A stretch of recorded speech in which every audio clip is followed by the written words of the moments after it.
Hello, AQ. How's it going? So I'm not sure if you know AQ, but we're gonna watch the Annie Awards today while we're looking at while I'm working and stuff.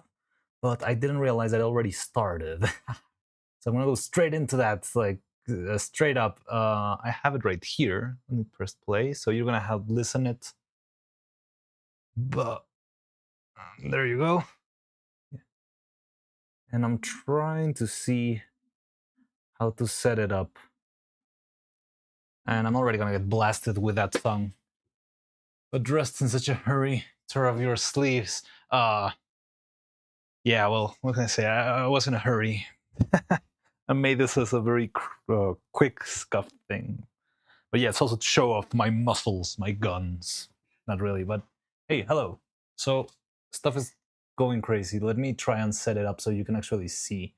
Okay, nominees: a Sarah Sparrow song. This is student films. I'm trying to set it up, but it got me by surprise. Acrobats. Okay, let me see if I can put it on screen. Ah! Okay, I'm gonna do it scuffed and then I can try and set it up a little bit better. Let's see, though, if... Okay, it seems like it's working. There we go. So that's the transmission, and let me see if I can set it up better. Yeah. So this is a student films. I guess it's the beginning of the showcase. There's probably gonna be a lot of stuff that we're gonna miss out. Or how do I say this? That they're gonna be blasted. Okay, let's see who wins.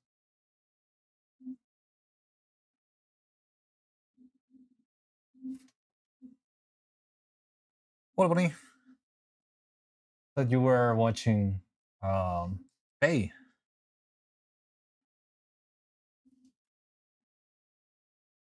Oh, it's like a test. Are they doing? Okay, they're still doing like testing. Why are they streaming this? That's interesting. Since now I snuck off. Hope that took Saint to rental. It is, but it's okay. Twitch will pay the bill. Right.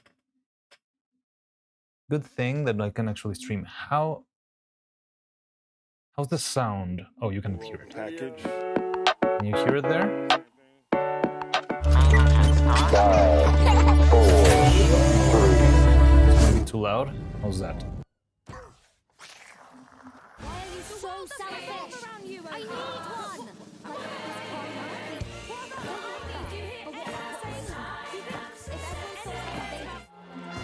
That looks hilarious. Overreacting. Wonderful. Ooh, Snowbear.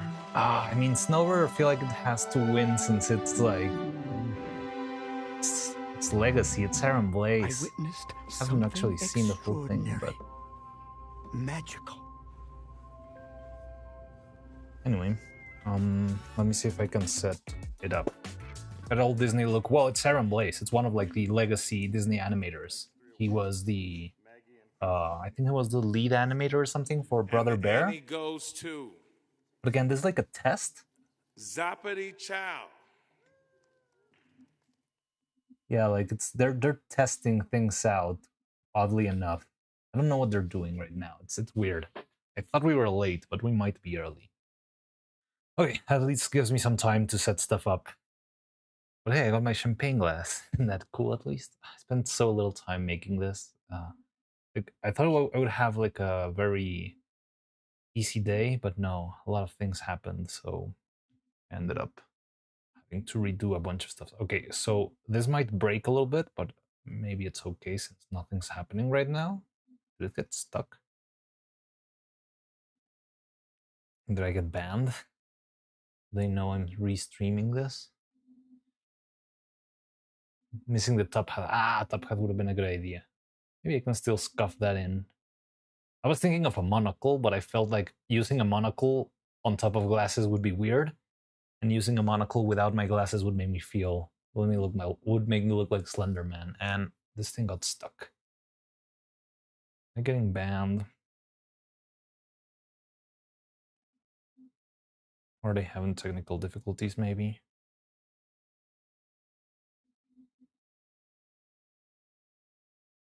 Refresh.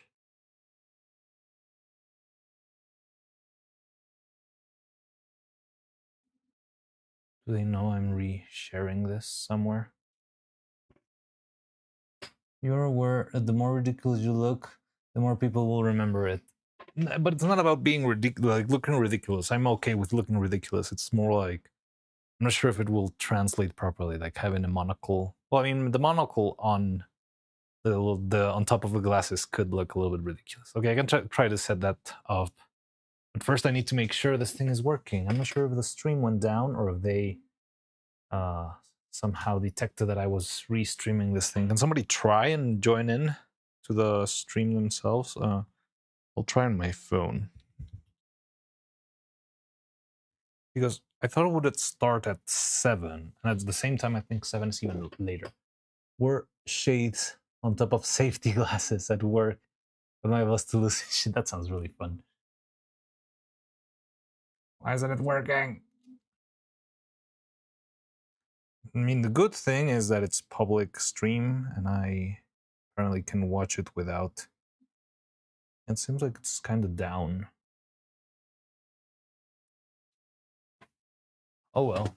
Wait, who's there? Mrs. I can see you. Oh, good. Good, you can see me. No, but the thing is, the stream that I've got on screen, I will like it to work, but it seems like it's off. Internet del bienestar. No, I don't think it's my connection. I mean, if it were, you would. I think the stream would fall down first rather than the show. Oh well, I mean, I cannot set this up. But yeah, it seemed like they were just testing out stuff, so maybe there's nothing to watch yet. But I'm gonna try to keep on lookout. So in the meantime, I did have some background music prepared, also a little fancy. Well, it will probably get hectic after a while, but this will do. I'm not sure if this one will get me blasted, but I'm probably already gonna get blasted anyway in today's stream. But yeah, hello, hi everyone. Why aren't you wearing your safety glasses? That this takes them off to inspect them for some kind of lead. Actually.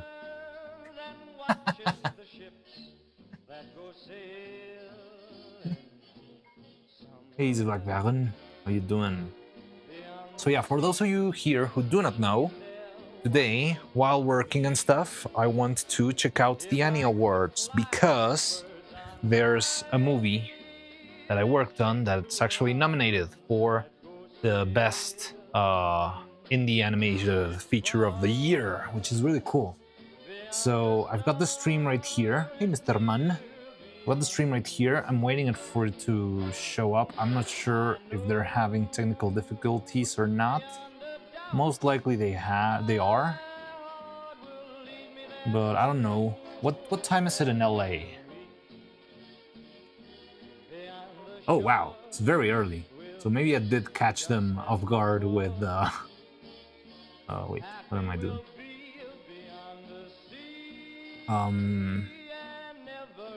Wonder what movie? Well, it's called Soy Frankelda, which, by the way, has also just been confirmed that it's gonna be available on Netflix in all countries around the world and stuff, which is great. So yeah, the movie will be available for all of you international guys to watch on Netflix eventually. I don't know when or how, but it will. And that's great. You can finally watch it if you have Netflix or you have someone to borrow a password from. But yeah, I'm loving the fit. Thank you. I spent 5 minutes making this PNG. Oh, let's see. I can, while we're at it, I can try and get a monocle. Let me see if I can find the monocle PNG somewhere.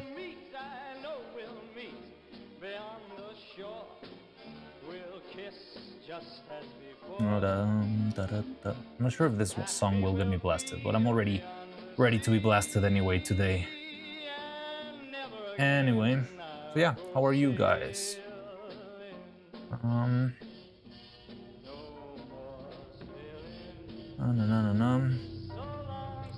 Which one of these is most ridiculous? Yeah, this will do. Image. set this up.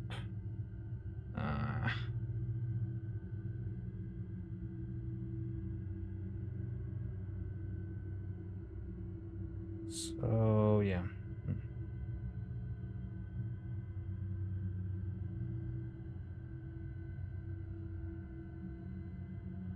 Doesn't really work, but well. Ugh, music just got creepy. It's Bioshock for you. And what? A tiny top hat? Isn't there a little bit more? I thought we would have a little bit more of jazzy jams before it getting all creepy and stuff.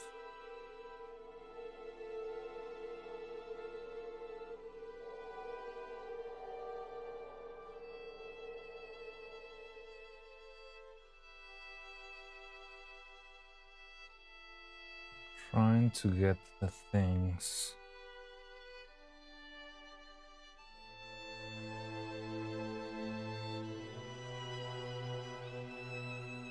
Oh well.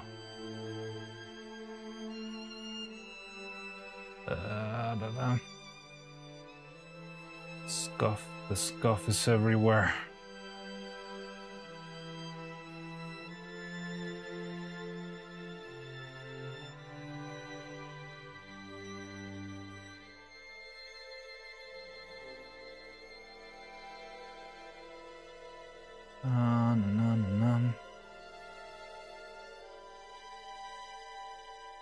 Okay.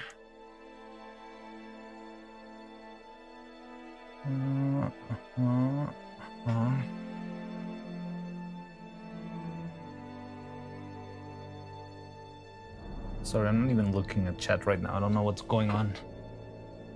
Awards not awarding. Yeah, it seems that it's very early, actually. I think it's gonna be actually later on today. So I think I got them off guard in the middle of their stream. They probably didn't want me to see that. Like, did you guys catch it? I think Husk and ACube were there when it happened, right? They were doing like a testing, and they were actually like handing out awards, but as a test. And they said like, so the award goes to SIPA BG. Are you ready for the awards? Yes, I'm very ready, very hyped.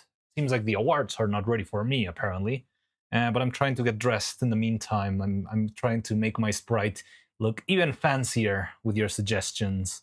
So yeah, got this. And wait, I'm on the process of exporting all of that. So give me a sec.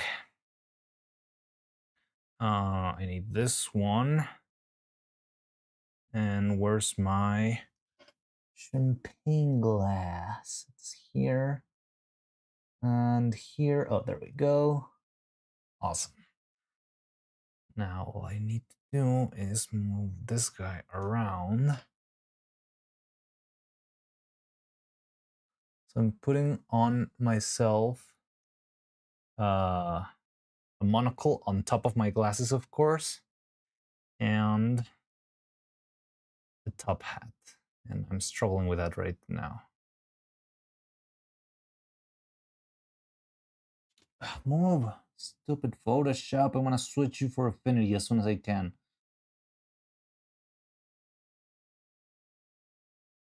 Oh, God. Oh, wow. Didn't like that comment. Okay. Oh, there we go.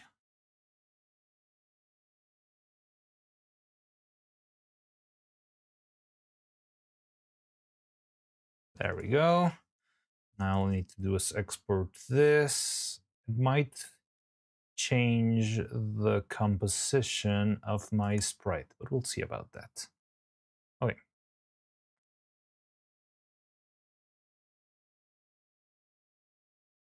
So how's that? More fancy? Yeah, it's gonna be wacky for a bit. But this should do it. Hello, I'm extra fancy now. Oh, Fancy Pants Mariano. Hello. What was your name? Ready for the awards? Okay, we can hang out till then. Yeah, I mean, I was looking snazzy. Thank you. Well, it's a special day, you know? Your food was too fire. They had to delay the entire event so everyone else could get close to your level. Yeah, it's most likely that. But it was fun. Didn't you hear? They were doing like a little piano cover of Golden, and it was quite fun. But yeah, okay, I think I'm ready for the awards. I'm already well dressed up. no, don't ask about the sleeves. I only could. My arms wouldn't fit through, so I had to cut the sleeves off. So, but yeah, it's okay. I still got my other sleeves underneath. And yeah, so in the meantime, let me try and set up. So the problem here is that I wish to actually set it up so that we can have like a picture-in-picture while I do the workshop stream, just so I don't get too delayed with making things. But yeah, it seems like we are actually like 3 hours away from the award starting. I've got it open here, and I guess it should stream soon. I'm gonna keep refreshing every now and then. Remind me to check out the event stream, but it should be starting at, what was it, LA time? About 2 hours from now, like 2 hours and 10 minutes. So in 2 hours, if you see me too locked in doing stuff, jacked for the sleeves. Yes, my workshop arms are a force to be reckoned with, of course. So stupid. But yeah. Oh, you know what? I should get some water before, or I mean, some more champagne for the event, for the occasion.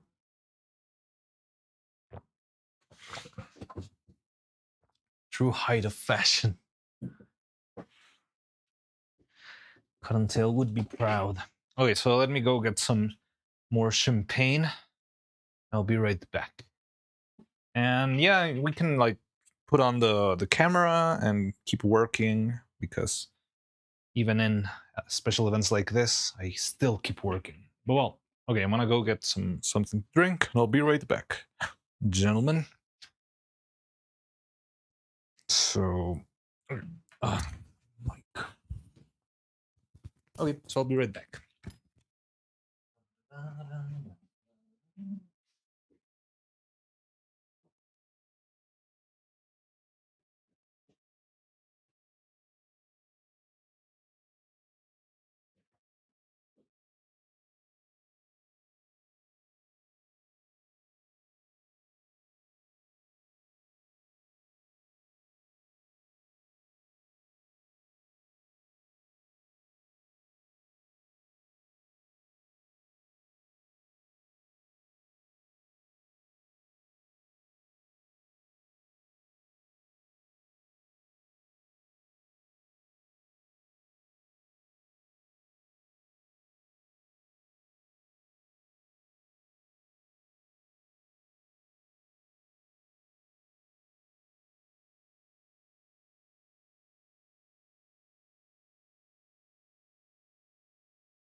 Okay, I'm back. So, maybe here. Oh, Cloud. Yeah, I was wondering why I hadn't seen you here before. Hello. Hello. I just went to get a little bit more champagne for the occasion. I've got it right here. Was walking. Oh, okay. Inspiration for your next drawing.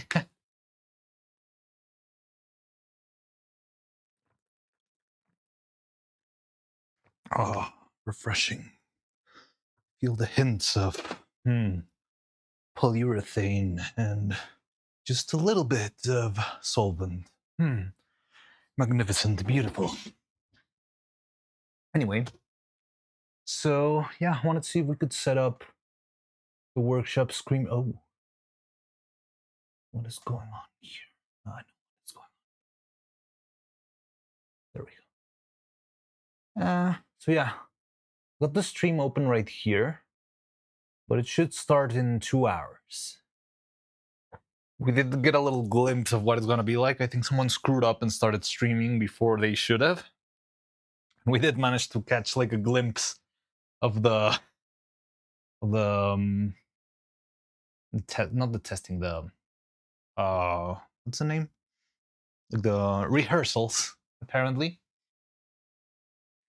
But yeah, that's just because we're so important. We are so important that we got early access to the event.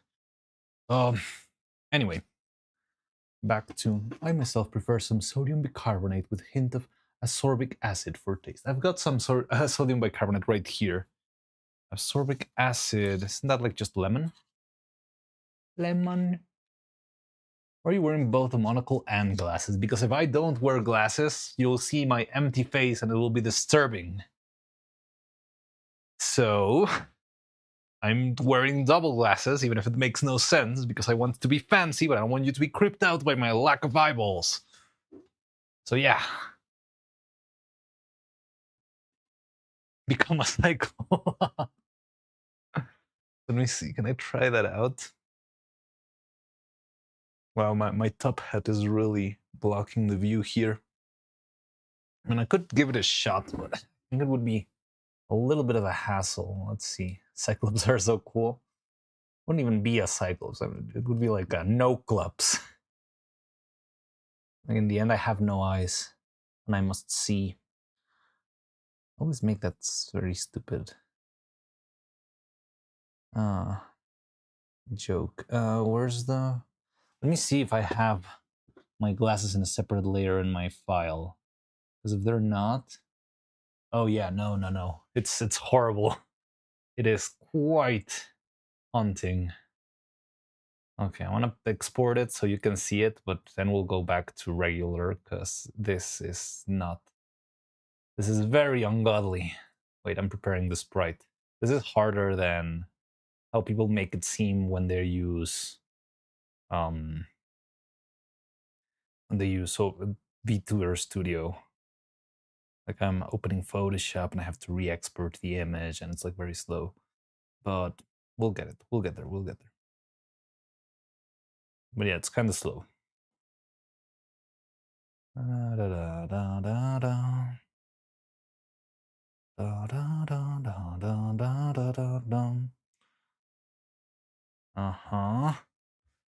And then what do I do? Where's my glasses? Take out the glasses.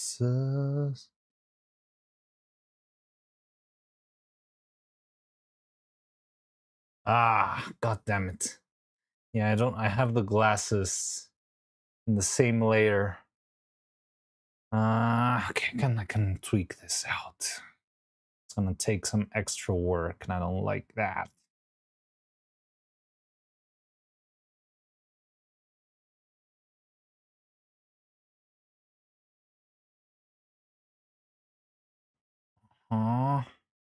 Shut this down. Then we do this. I'm doing all of this for you, Cloud. I hope you appreciate it. It's an unnecessarily extra amount of work. Okay, there we go. Now you go back here and do something like this. Should kind of fit. Which is the one that already exported? I think it was neutral, right? Yeah, because we're not doing the talking sprite. I swear I'm a professional at making media and images. I was trained on this, even though I kind of suck.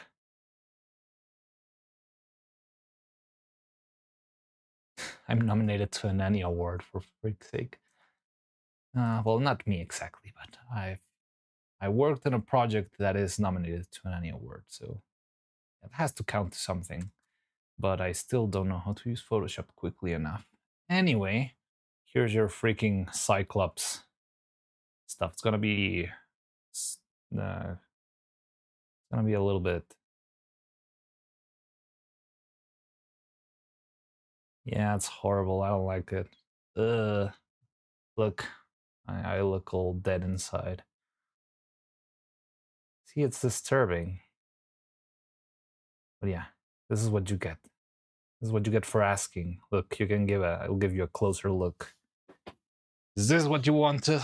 My empty, hollow face. So funny. 7 readers in AO3. I'm getting traction. Hey, congrats! That's super cool. I'm not sure. No, wait, AO3. It's not. I'm in what's the other one? Fiction Press. So it's not even me. Keep it on. I don't know. Do you like this one or do you like the glasses one? It's not that bad, to be honest.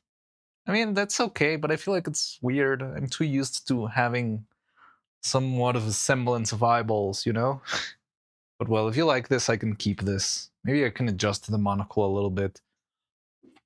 Honestly, like this one. All right, whatever. Then I'll just, at the very least, adjust my monocle a little bit because it's kind of. But I already moved everything. God damn it.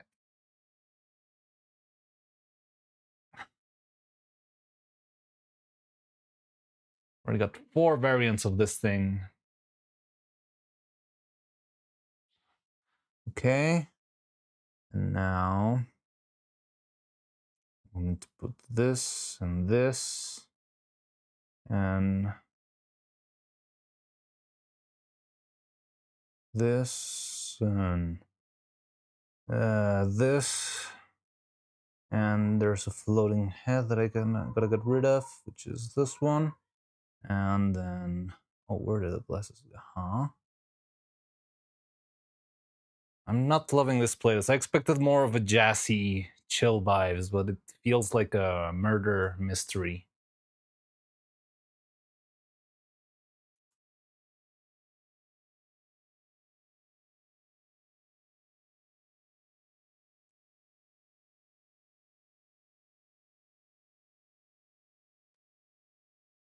Okay, just adjusted my monocle a little bit because it felt a little bit off because it was on top, like where it used to be when my no. I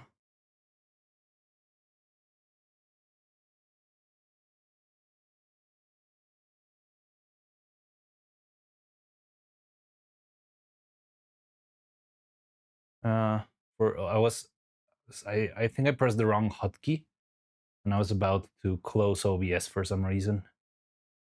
But yeah, I think we're fine. Are we fine? Did the stream end? We're fine, right? Stop streaming. Yeah, we're currently streaming. Screams of terror. Ah!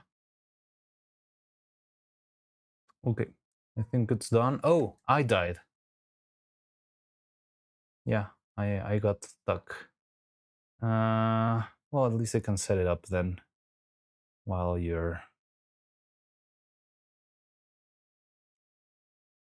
I'm replace, and I'm gonna use this one. Yeah, that's better. And then replace this one with this one. That will do. Oh, yes, I look so elegant. Oh, of course. Yeah, I'm locked. I know. I'm trying to set it up. Yeah, this is part of what happened when I almost closed up OBS. But yeah, ignore the Photoshop. There is no Photoshop. I am a living painting and I have nothing to do with the digital medium. All right, there we go. So is that better? I just adjusted the monocle a little bit so that it would fit a little bit more where the eye should be. But yeah, hello. Everything's fine? Everything working? I think it should be. Oh, welcome to this, your very elegant, very dandy workshop. While we're waiting for the award ceremony to start. Now it's less funny. God damn it. Okay, then I'll go back to the other I mean, the good thing is I can just go back to how it was. I have the previous version saved.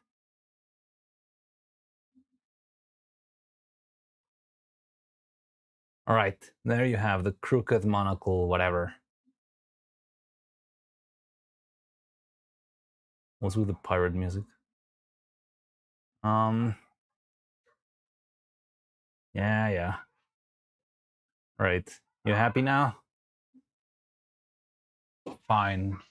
So we'll stay like this. No further changes. I love how when you're reading Lice and Silk song, your acting is better. And when you're purposely hamming it up, there's absolutely no effort. Wait, what? But when you're purposely hamming it up, it's absolutely no effort. You mean how? Well, I think it's easier when you have lines. I think the problem is I run out of processing power when trying to think of a line to say, and at the same time try to keep the silly voice up. So if I have something to read, it's kind of easier. Like all my focus goes into just make the voice read the words. Hola, hello, Tony. How are you? Ready for the award ceremony? Elegancia la de Francia. Yes. We're very elegant today. It's a very special day. Who knows? Maybe today Frankelda will win an Academy Award. Who knows? The vernacular style dance have something more of a method actor. Yeah, probably it's that. Well, I'm very used to, like, animation is not quite acting, but I do think that they're kind of related, right? So all of my so-called acting experience comes from having not only the line but also the delivery already handed out before me, you know? So I would get the audio and the file, but I would still have to act it out. Like I would have the audio, but I would have to think, okay, she's saying this, and if she's saying this, how would her body react to that? And what is she trying to express with their body? And how does that crash with whatever she's saying? So I feel like I've like made a kind of a mindset of acting from getting people or getting stuff given into me, because I would have the information, I would have the script. So I'm not that good of an improviser, I believe. I would like to further work on that skill, but I feel like improv as a class and stuff is kind of like a cultish thing. But yeah, I don't know. I've always felt like it would be fun to try to expand my capabilities as a performer or whatever. But we'll get there bit by bit. Whenever I'm being cruel, I internalize just Judge Frollo. Judge Frollo is a very important part of your psyche, apparently. He's popped up more than 5 times during our streams. Oh, also, I made more eyeballs. I need to sand them, so we could also start with. Wait. I need to structure my mind. Are you drinking pineapple juice?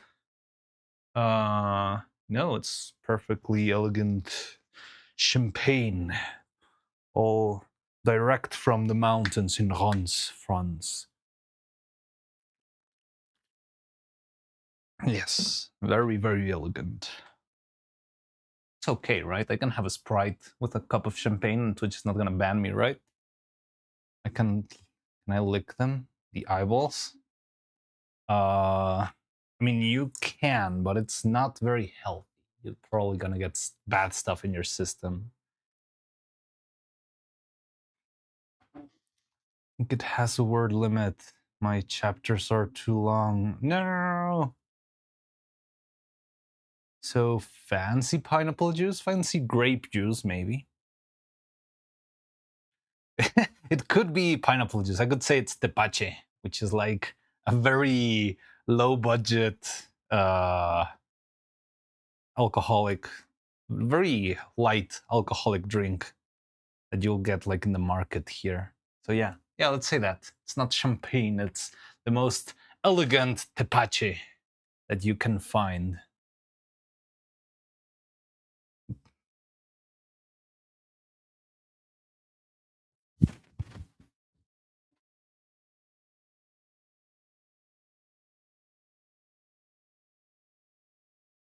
Well, anyway, The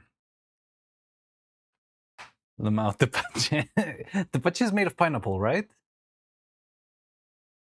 Pineapple just probably tastes better anyway. I don't really like tepache, honestly. Who's that? Connect. Hey, haven't been seen you in a while. Looks like a beer to me. You can think whatever you want, but it can be whatever you set your mind into. It's a Schrodinger's drink here. But the idea of tepache sounds very funny to me. It's hilarious. It's like weird pulque. It's like a very low budget drink. Remember tepache in high school? Was it good? I've never liked it. Well, I only tried it a couple of times, but I've never liked it. It feels too thick in the tongue. Provided helpful hints, aim for 12 to 1500. I mean, I think you can just split it. Like, you have the divisions, the like scene changes that you make with little like triangles.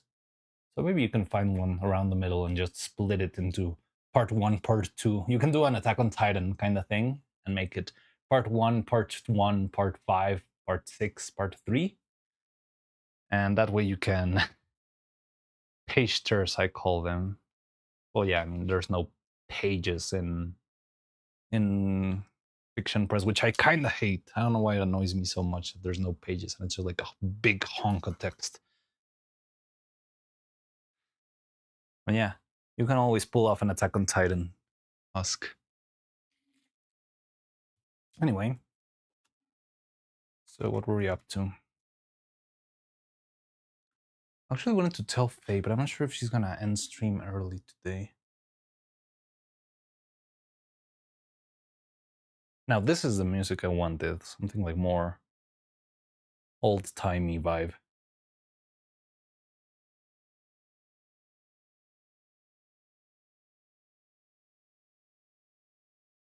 My comic artist got back to me today. I'm gonna see about getting that started. Are you gonna make it into a comic? The whole thing? The light number will be a challenge.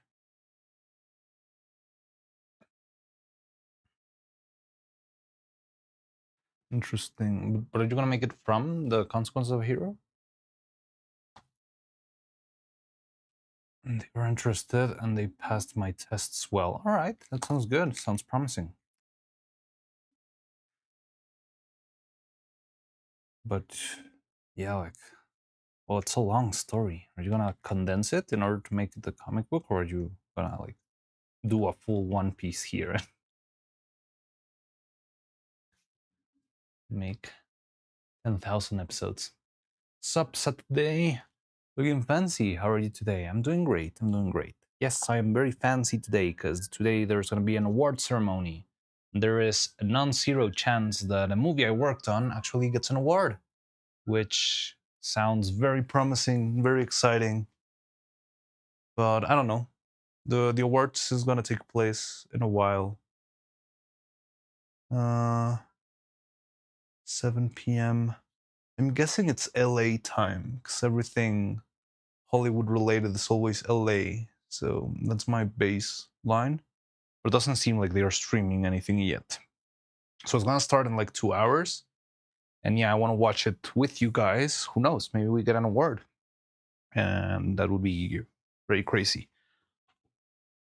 I want to make a comic this year. I think you would make a very good comic, Tony. Like, you've got a nice style for that. I mean, the tricky part is things kind of pile up with continuity and style and stuff. But like the way you've been, like the drawings that I've been seeing recently from you, they look like it could translate into a very cool comic. Working on the script, need to have a solid story. All right, well, good luck with that.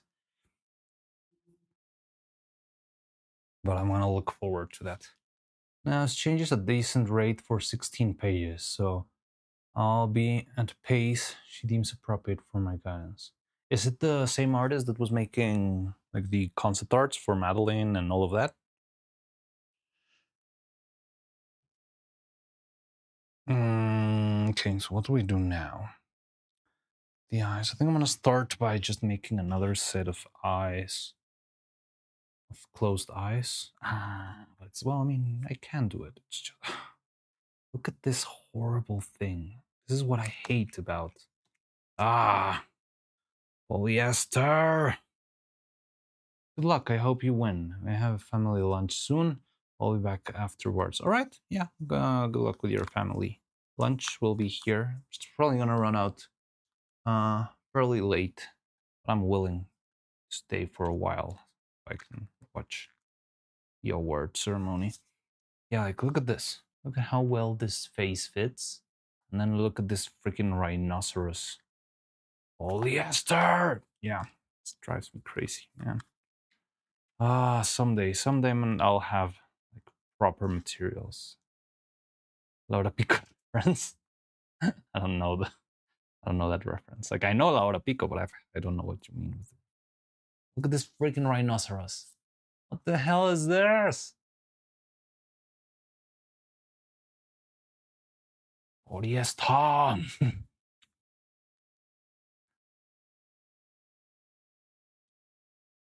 Look at that. I don't know. I'm probably getting hooked up in very small details, but you've got no idea how much this edge annoys me. It deeply annoys me and disturbs me. Look at that. I can run my nail through it. It's called a school wound. How dare you mock evil for her lobotomy scars? She shouldn't have any lobotomy. She should be perfect and beautiful. That was my job. That was my only job, and I failed miserably. Will it be covered by the hair? Well, yes, it will. That doesn't make it less annoying to me. But the filter is polyester. Polyester is a type of plastic, but it's the type of resin that I've been using for these pieces. Like this resin that I've been using, which it's not actually, like this is a container for 3D printer resin, but I've been using it to store my resin because the resin that I used for this one's like the gray one, you're gonna see a color shift, right? Like there's this white resin. This one is polyurethane, which is much more consistent when keeping the shape. And this is polyester. And polyester, it's tricky because it shrinks and also it behaves weirdly with the silicone and kind of distorts the mold. And it's a little bit of a mess, honestly. Like I wish we could have done everything with polyurethane, but I did so many different tests and it kept going awry and not breaking, but the stupid paint job was a mess, and it's been one tragedy after another. But it's all because like it's not that polyurethane is a bad material, but the problem is the polyurethane that I've been using is very old and has been very poorly taken care of. So yeah, part of that is that some of the fillers and stuff are not in like tip-top shape. So it's just it has become useless, unfortunately. Well, it's not fully useless, but it's not working, especially for aesthetic pieces. So if there's something I'm gonna have to paint later, it's not great. So you're saying it's hard to explain the reference. In La Hora Pico, there is a section about a restaurant. Oh yeah, Paul and the other guy, right? He's like very effeminate. I'm not sure if that's the type of comedy that you can like put out in the internet nowadays, because it's like just the joke is the guy is very gay and that's the joke. But yeah, I think I know who you mean. The Paul, the waiter, who is very effeminate and stuff. Clients complain about the owner and the restaurant calls in the heist later. Named Polyester. Need to improve my job.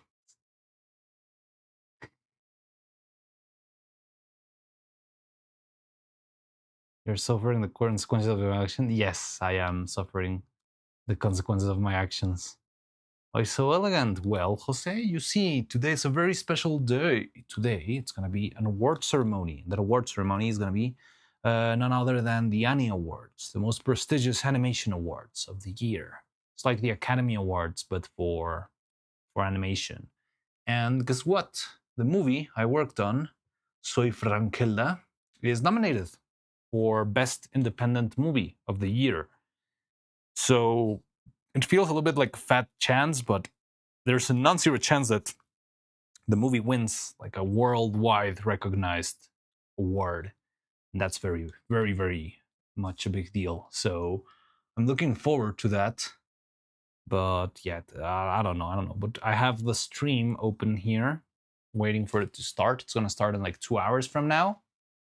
And yeah, I want to check it out. I really want to check it out. But it's gonna take some time. And in the meantime, well, I'm here drinking my tepache and wearing my monocle while making more of this stuff. That's the hater. I really don't know how to write. You work on Frank? You didn't know I worked on Frankelda? I've said this like a million times on stream. But yeah, maybe I haven't seen you in a bit. But yes, I worked on Frankelda. I am, well, I was working as a lead animator and as an animation supervisor, and it was very cool. Had a lot of fun. And I got to animate very crazy characters. Like all of the monsters and Frankelda, Erneval, Procustes. Yeah, it was a lot of fun. And well, yes, now that it's gonna be, there's a chance that Frankelda might win an award. That would be crazy. So yeah, sorry, I don't know. No, it's okay. No problem with that. But I'm glad that you know now. Yes, I'm looking forward to it. I'm very excited to see if only the movie wins something. That would be, I don't know, it would be crazy. It would really be a dream come true. But yes, so I mean, I'm waiting for the event to start, and in the meantime, I'm just like working on stuff. I'm trying to see if I can. I'm currently working on Evil's faces. I want to make some eyelids. Where's my? There we go. I want to try and see if we can sculpt some more eyelids for these. It's gonna be interesting, this one, since Evil's eyes are a little bit weirder. Oh, posture check. Okay, let me try it. Yeah, I think that's better. Thank you for the posture check, Tony. Hydrate. All right, let me take out my tepache. Liquid. Chug.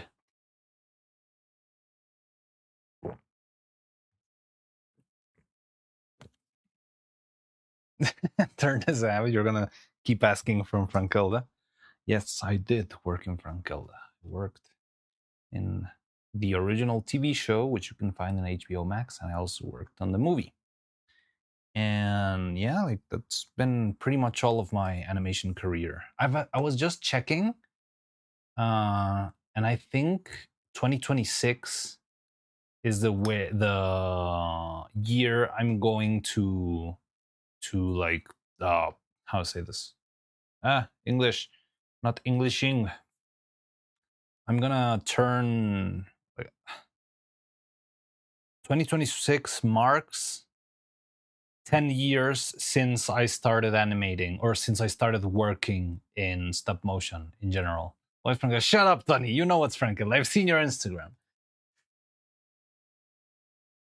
Run for the presidency of the United Republic of Mexico.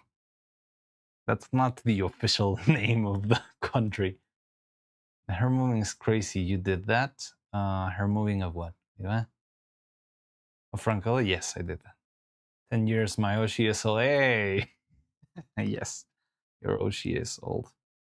Yeah, I started working as an intern when I was almost barely starting my college degree. So I started, like it all started with a little email that I sent to the studio that ended up making Frankelda. Back then, Frankelda wasn't even, it was not even a pitch. It was just, yes, I am old. Is it Republic? It's United States of Mexico, actually. Well, no, Mexican United States. That's the official name of the country. Unless they already changed it, because they've changed a lot of things lately, but I think it's still United States of Mexico. United Mexican States. Or Mexican United States. Which is odd. But yes, I am old. Leave me be. Let me be an old man. I'm an abuelo. Oh, we're missing gigahertz. I wonder where he is. United Mexican States of Republica. You're a stop motion animator? Yes. I didn't realize Mexico has states. Of course it has. Don't most countries have states? Yes, we have 32 states. I'm a man. I'm painting for now. I'm a little painting. I don't have any lower body, so I'm not sure how that qualifies. Are you an animator? Are you a human? Are you a streamer? I know the cities, but not where those cities are. Yeah, we've got plenty of states, like 32 states, I think, if I remember correctly.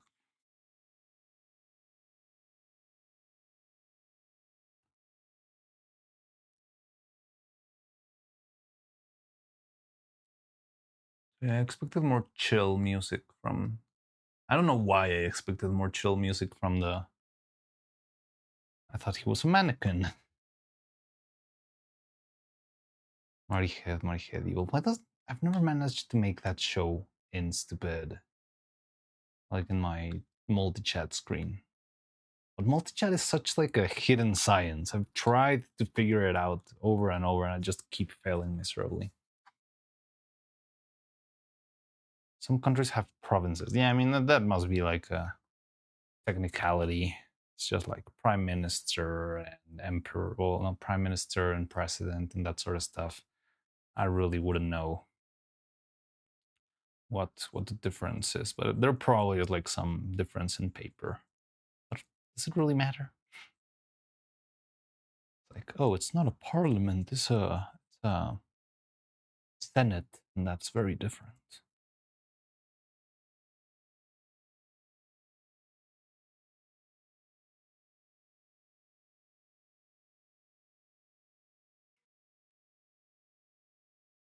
He really is a half man. Look at his image avatar.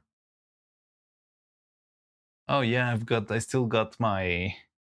Actually, I think today or tomorrow is gonna be the day that the profile picture deadline is. Oh wait, something's going on here. Oh, okay, interesting.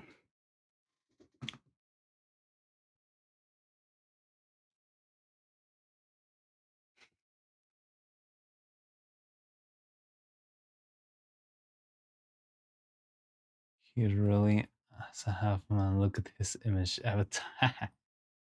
I spent half the time offline though dodging. Alright, I mean, I can keep it for a little bit more. I don't really mind it. Fortunately, it was not the Necopara one. You guys saved me from that one. I appreciate that. But yeah, I mean, I can keep using it for a bit.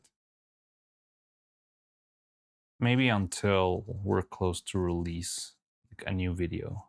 Like the only reason why I just would like to go back to my usual profile picture is just for the sake of what's the word? It's a marketing term. Like branding kind of stuff. Like I think it's important to get recognized while I'm getting, like a start in the world of the interwebs. Should make that model. Maybe I could make that. I would have to see. That probably wouldn't be that hard. Like I only have to find like more images of the Sigma male. Should should probably play Nekopara on stream. I don't think that's advisable for the brand. Okay, I can make a Sigmariano model at some point. It's not that hard, I think. And I can have Posh Mariano, Hornet Mariano, Giga Chad Mariano, Dr. Mariano, like the medieval knight Mariano. Well, not medieval knight, but medieval gentleman Mariano. And what else do we have? Let me check my catalog. This is my 6th model. We've got regular me, horror thing me, Shaw, very elegant Mariano, and Dr. Mariano, abandoned archive Mariano with a neuro hat and a little piece of a skirt in the corner. And now, fancy Mariano. You're a doctor? No, I'm not a certified doctor. Have you ever seen The Simpsons? I'm like that guy. Like the what's the name of the scam doctor? Like Dr. Flint, Dr. Flick, something like that.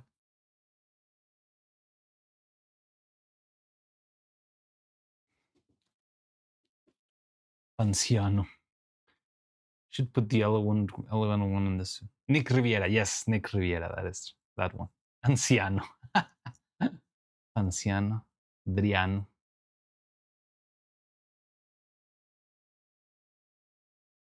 Should put elegant one in the suit. What do you mean? Oh, the other one.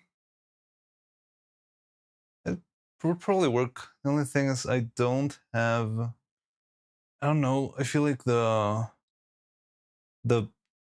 thing around the neck, like little fluff, would not work that well. But it could be attempted, maybe. I just realized that my hand, you can see the wrist duplicate whenever I'm speaking. So it actually has to. I should have erased that bottom part and just kept one copy of the. It's like a minor detail, but yeah. And there it is. But today is a fancy day. Today we're doing elegant stuff and drinking tepache. So we're staying like this. But we can keep showcasing stuff. We need a 3D blender, Mariano. That would be fun. I'm not sure how this could translate into 3D, you know? We need more outfits, Moriano. Moriano. We can make the Sig Mariano. I can make an outfit contest, and you can make outfits for me. I could actually make, like, you only need to make 2 JPEGs, and I can actually translate it into a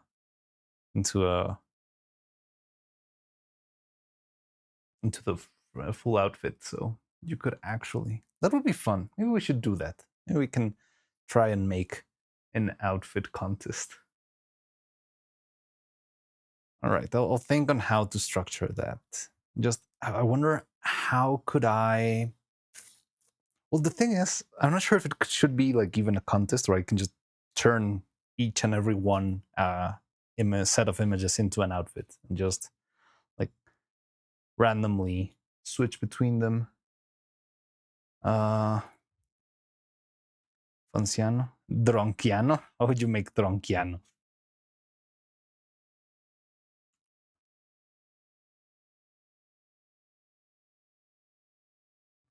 Make toggles. I don't know how to use toggles on this app because it's not VTuber Studio. So it's just like sets of PNGs. It's just 2 PNGs in a trench coat. But yeah, the outfit contest sounds fun. You want to make an outfit contest? We can make it. I'll just have to think of how to set it up. I don't think it would be a contest since there would probably be no winner. Like I would probably just make anything into an outfit as long as it's decent and doesn't get me banned. But yeah, that would be fun. Make it Wheel of Fun. Oh, that would be great. Yes, I can do a Fillion and like, well, I'm not sure if You Laugh, You Lose is like my type of format, but yeah, like I change my outfit according to the wheel. Bikini outfit, I guess. Is that TOS? No, I would have to like make a little pool, right? Like you need to have like a inflatable pool inside of your room in order to be able to use a bikini on Twitch, right? That's the rule, I believe. Crumbles up his Mariana Banana Hammock blueprint. Well, I'm sorry. Twitch has rules. You can keep that for yourself or maybe to the Discord, but unfortunately we cannot have that. I'm not sure where the line is drawn, especially when you're such an abstract character as myself. But I wouldn't want to get into beef with the big purple thing. Or I'm not sure about YouTube. I feel like YouTube doesn't care about me at all. Bikini outfit. I like that idea. I like the Wheel of Punishment. I'm gonna make fully animated 10-minute Arthur with that. How?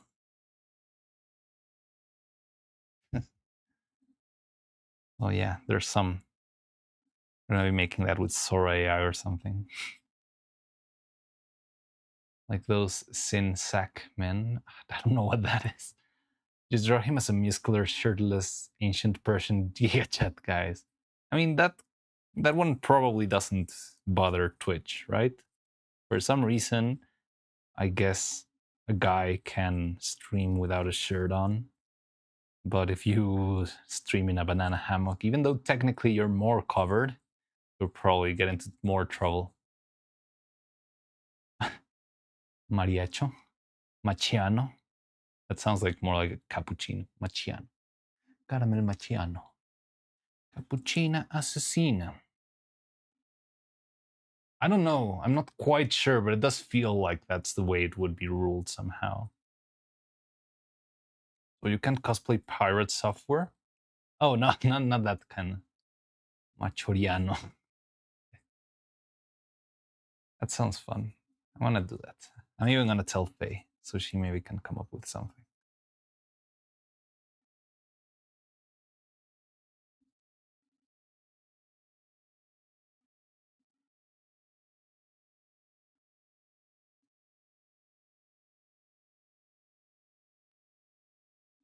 All right, I like that idea. I want to think on how to set that up, or like how to like it could be fairly quick, but I'll make that into. Yeah, I don't know. We'll see. We'll see. I guess it could be like a 2-week deadline from today or from tomorrow. If dressed as Mariana would be so cute. Faye dressed as that would be very cute. Just Faye wearing glasses with her controller, Dragon Frame controller under her wing. Faye Diano. Harem Feather Mariana. The Isma Piñata from Emperor's New Groove. 2 2D side views. Is there a way to make 3D model from like 2 2D side views? I mean, the usual process. What about a chibi version? Yeah, that could also work. Like as long as it's just two PNGs, anything can run, anything can go.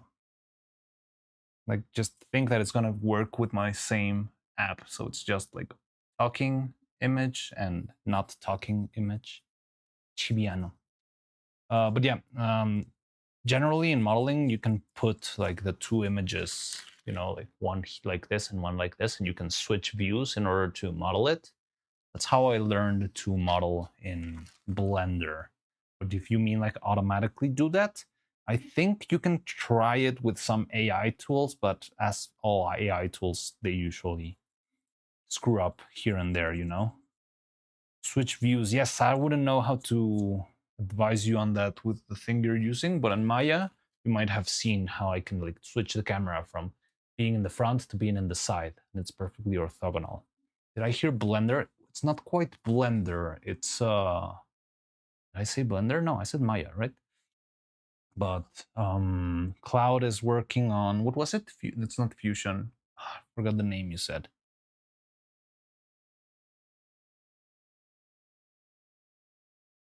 I did say Blender, huh?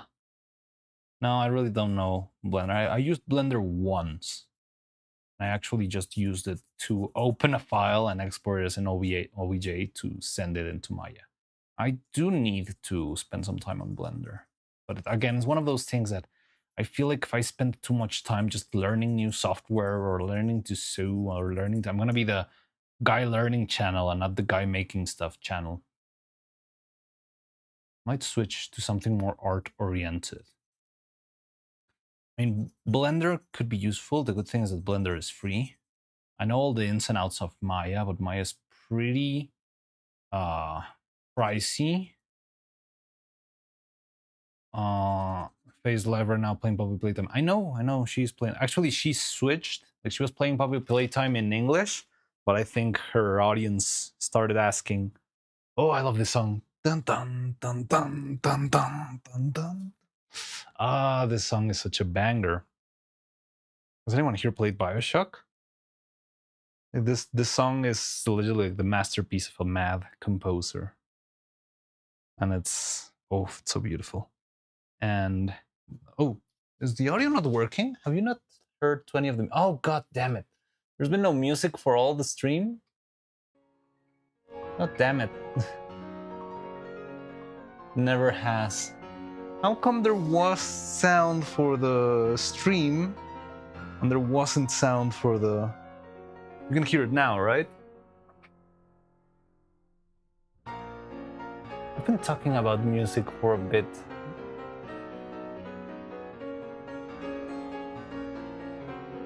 I hear what? You're trolling. That does sound quite fire. It's really good. Let me go back a little bit. So the story behind this is that there's like a mad composer and somebody got, Tony got schizoed.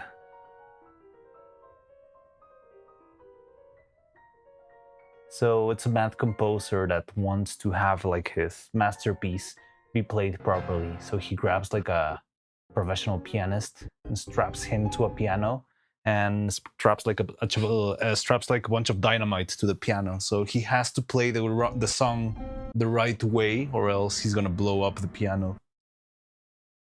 And the guy's like breaking down while playing. It's like, I'm sorry, I'm trying. No, again, do it again.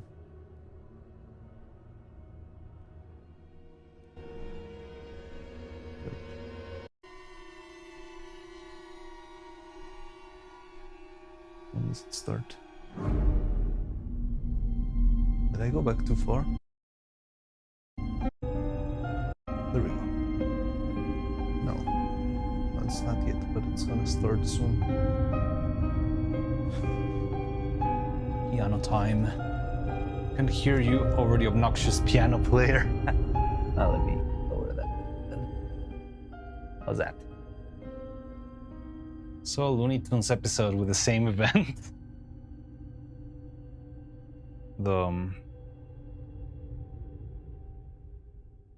Spooky like siren. No, this is not Cohen's masterpiece. Cohen's masterpiece should start anytime soon. There we go. Let's go.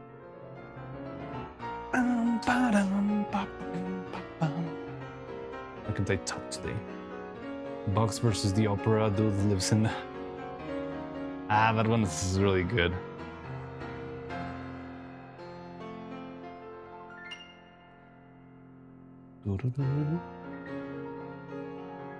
No, you're doing it wrong.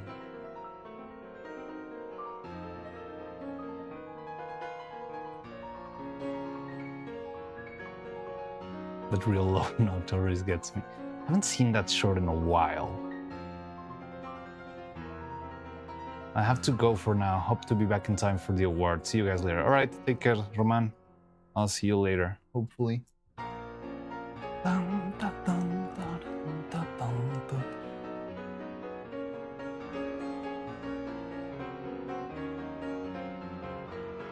Yeah, you can hear like little mistakes here and there, which are in the recording intentionally to make the composer angry.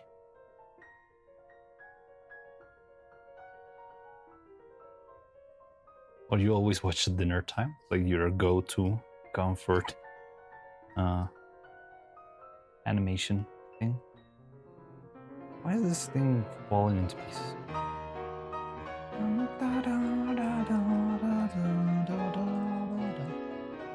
Always so impressed that I could remember all the ways while Equiotis thinks. Oh, really? Well, he knew all the episodes by heart. That's crazy. That's super cool.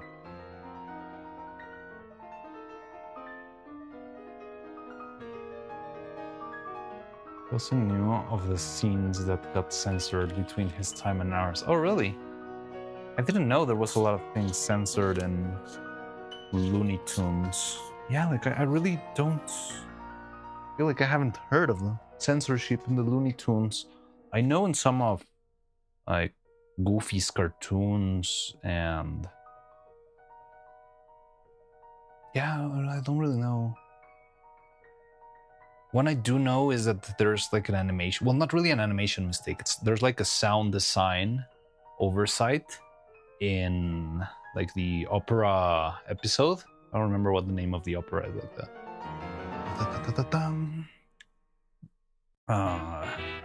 There's like a little visual gag that didn't get any sound cue, so it's barely noticeable.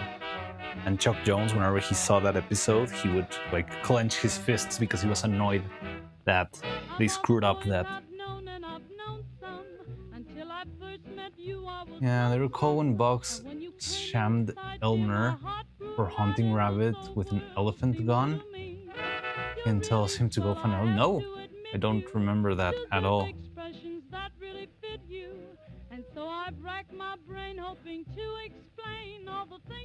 He turns around and there's once and then over him and goes, just you try it, and then you knuckle drive straight to the head and buries him.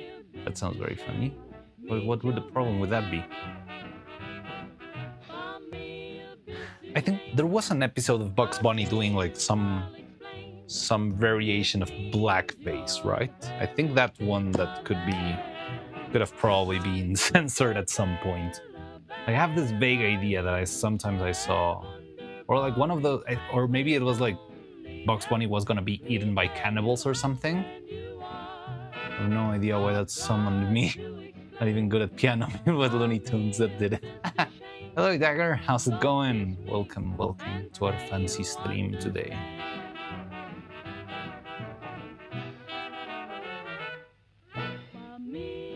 Oh, yes, I recall that scene. Yes, I think it was like kind of a trope back then, right? Like the cannibals. They never even said like where were the cannibals from. They were just like random cannibals, but they were always the same very, very, very inappropriate design, you know? The classic drawing with big lips and yeah. That was certainly something.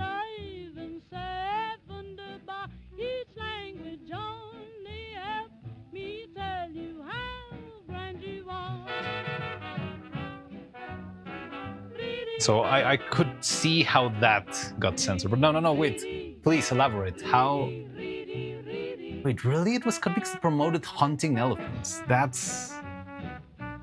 I can't believe that got censored like back in the early 2000s or late 90s. It sounds too tame for being a reason for censorship. Wasn't blackface specifically, it was cause of the racially exaggerated black lips. Yeah, like...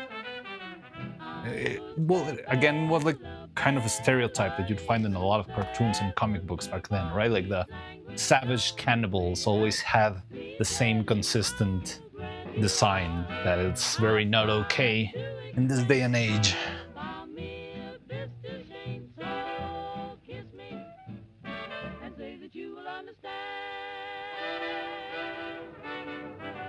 Now this is the mood I wanted for the stream.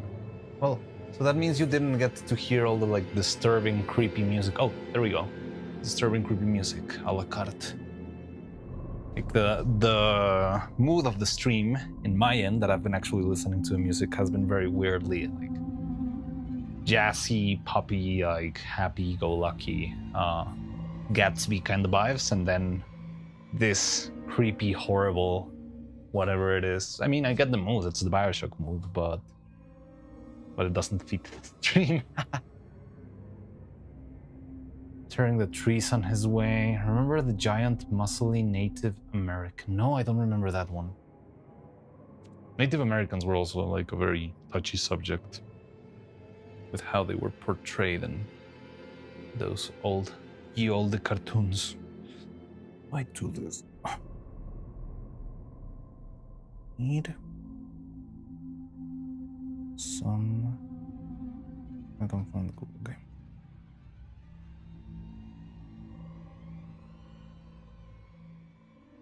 I'll try it with this one, since it's gonna be quick enough. And also, how's it going? What's the occasion? Unfortunately, I feel like quite a few old back then wasn't the most appropriate by today's standards. Yeah, there's a bunch of things that have gotten into trouble. I mean, there's a Dumbo Crows, there's the Reds, well, not Redskins, that's not right anymore apparently, but yeah, like the Indian Native Americans from Peter Pan.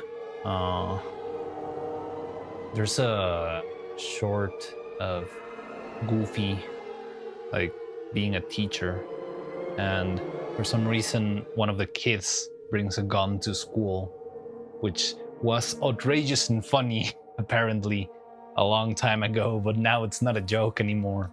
It's in memes. I'm not sure if that should have some sort of trigger warning, you know? Well, no, if it's just the hunting, I guess it's fine. If it's one of the other ones, it might be. Wait, memes. Yeah. No, I don't remember this one actually. Ahmed Reda after a session in the gym.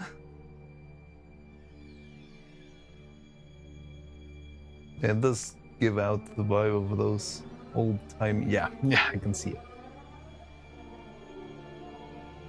Oh yeah, and TNT Dagger, the occasion is that today is gonna be the Annie Awards celebration.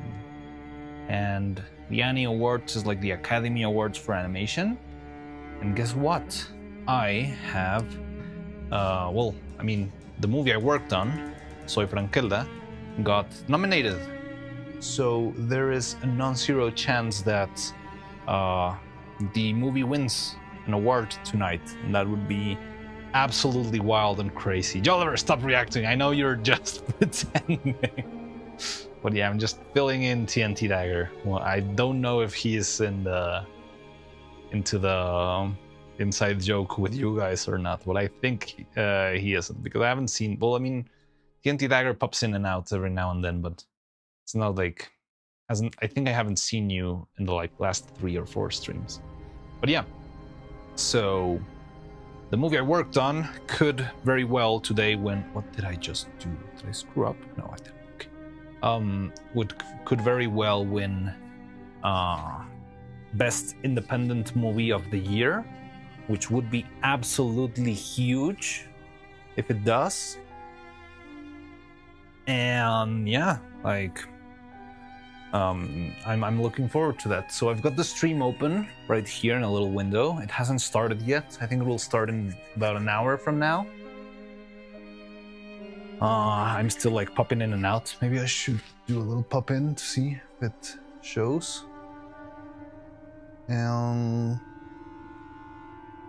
awards, watch live. But yeah, if it... Oh.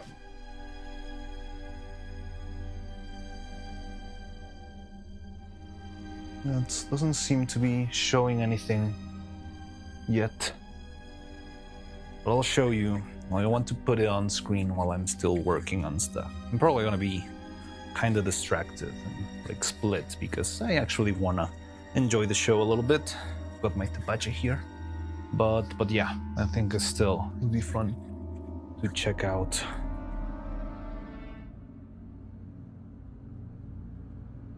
But yeah, that's the occasion, TNT Dagger, in case you wanna stay in. I'm not sure if you're like limited on time, but it is a special occasion today. And yes, I'm very excited for it. But yeah, that's the context of what you've been missing. Someone made a joke with the title, but it's the scene I am recalling. Yeah.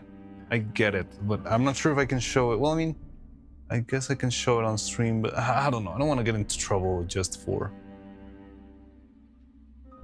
I don't know, the internet can be weird sometimes, but I can check it out probably. 50 seconds. I mean, this sort of joke with very ridiculous displays of strength was really cool back in these old cartoons. But yeah, I'm not sure how well taken this is. But tell me, was this just... No, yeah, it was probably then censored because of the Native American portrayal. It's a whole different experience with this horrifying music. Yeah, I'm watching the thing. I just don't know if I should show it on stream. I don't know what the rules are, you know? But it's in the Discord if you guys want to check it out.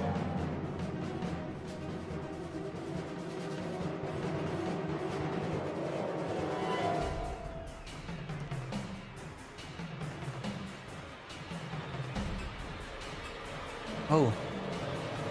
Hey. There's some extra...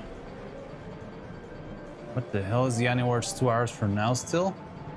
I think it's 1 hour from now.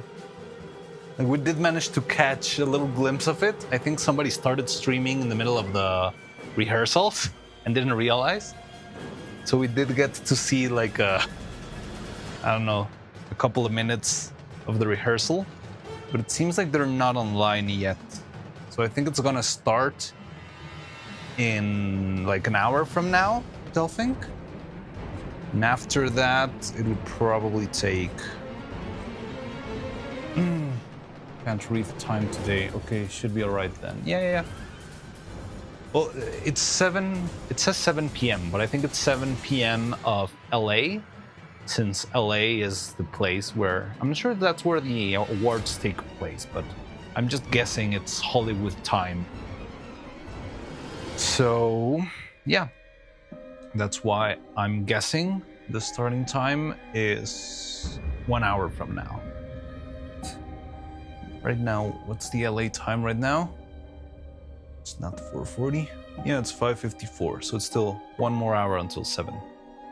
Already took a sleep tablet, so 2 hours before start is risking my ability to stay awake for all of it. Well, I mean, maybe you can just join for the first couple minutes. It's also gonna be long, so I can't assure you it's gonna be quick. Like, I'm not sure, but independent movie sounds like one of the last awards that would be given out, so...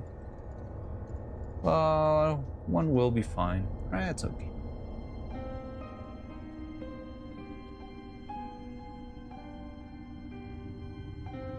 What's it called? What's what called?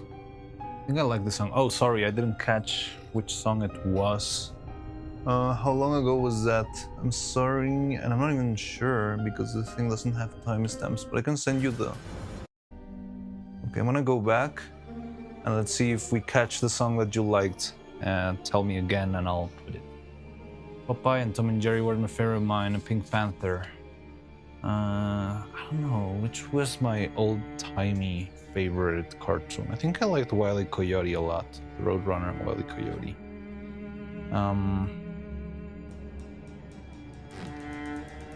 The Maniac Creepy Violin one.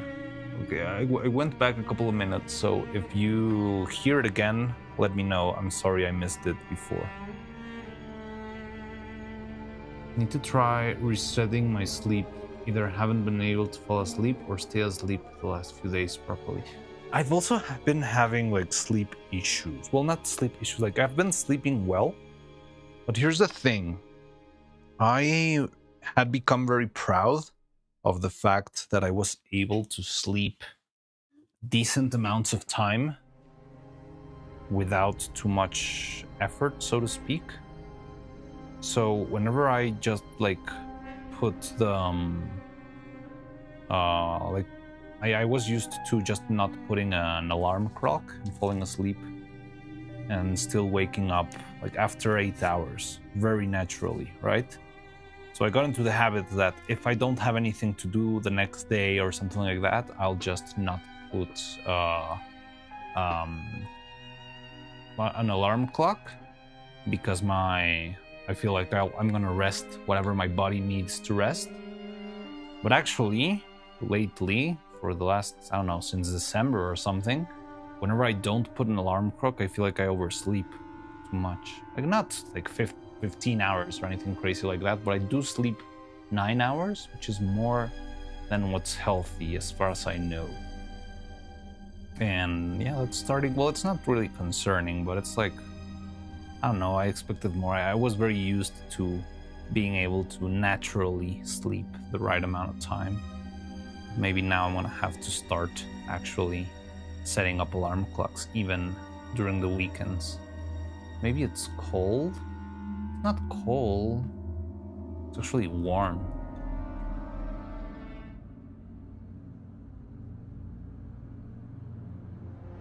But yeah, like, this was something that I never had trouble with.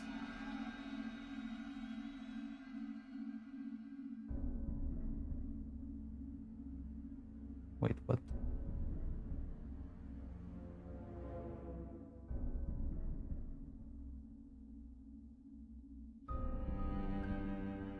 This is the song? What's it called? Give me a sec. So it's 1 and 9 minutes.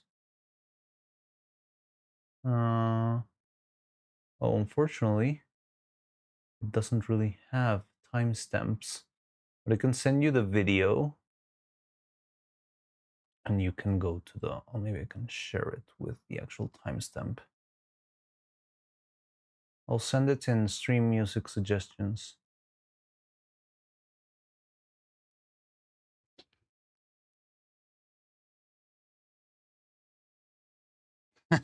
My favorite, your internal clock was taken out back and shot dead. That sucks. Like, I feel like at some point, back when I was working on the movie, actually, my internal clock got very, very well adjusted and used to the rhythm of office working, especially because we would always start the day with a little meeting on how progress was going with all the animation shots. So it was very important to be there at the start of the day.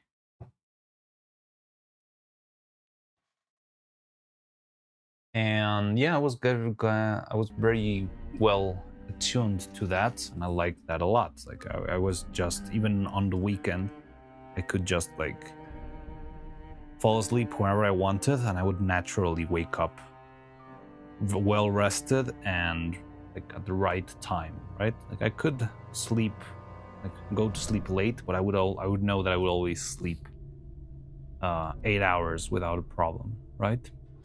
And I've been trusting that for the last couple of maybe months even. And yeah, I've been oversleeping a lot, which I don't like, because it leads to me not working as much as I would love to.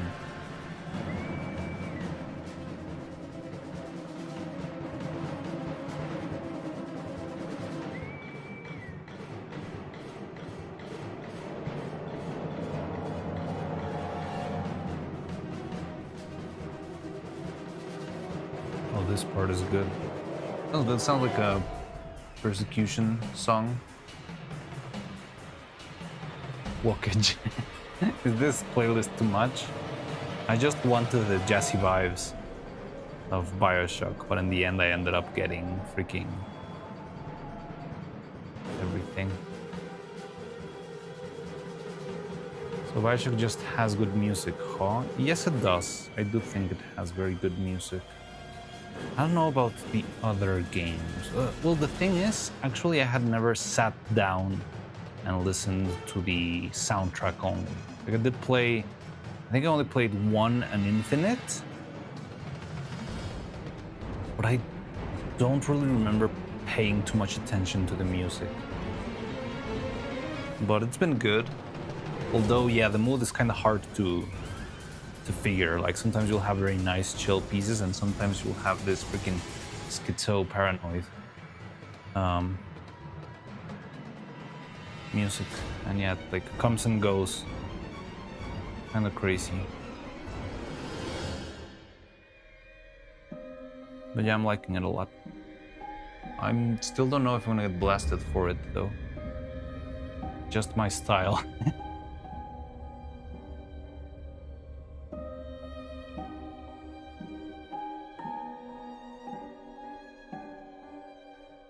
Automod. Oh, you got schizoed out? Maybe you should do something about automod. Should I disable automod?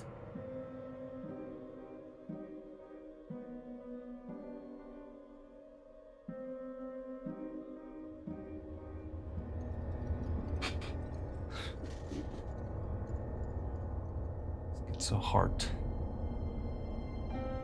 Has it ever been useful? Well, not really. Like, even the people that I've actually banned, they were never automodded. Which is weird, since they've said, like, some wacky stuff. Sounds very appropriate for my being in gray more. Doesn't even ban the streamable. Yeah, it doesn't ban the streamable bots. It doesn't ban the people who say they're in the middle of a war killing people. But it does ban you guys whenever you try to use the schizo emote. Or Gigahertz whenever he mentions women for some reason, which is hilarious. Whenever Gigahertz writes the word women, he gets instantly automodded. I don't know if that speaks of...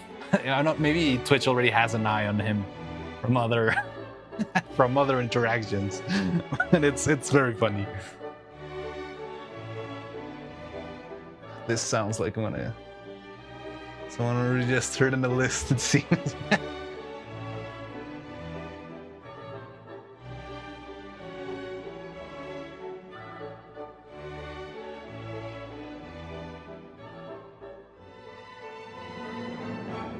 But maybe at some point we'll actually have to... We might need some, like, actual mods instead of auto mods.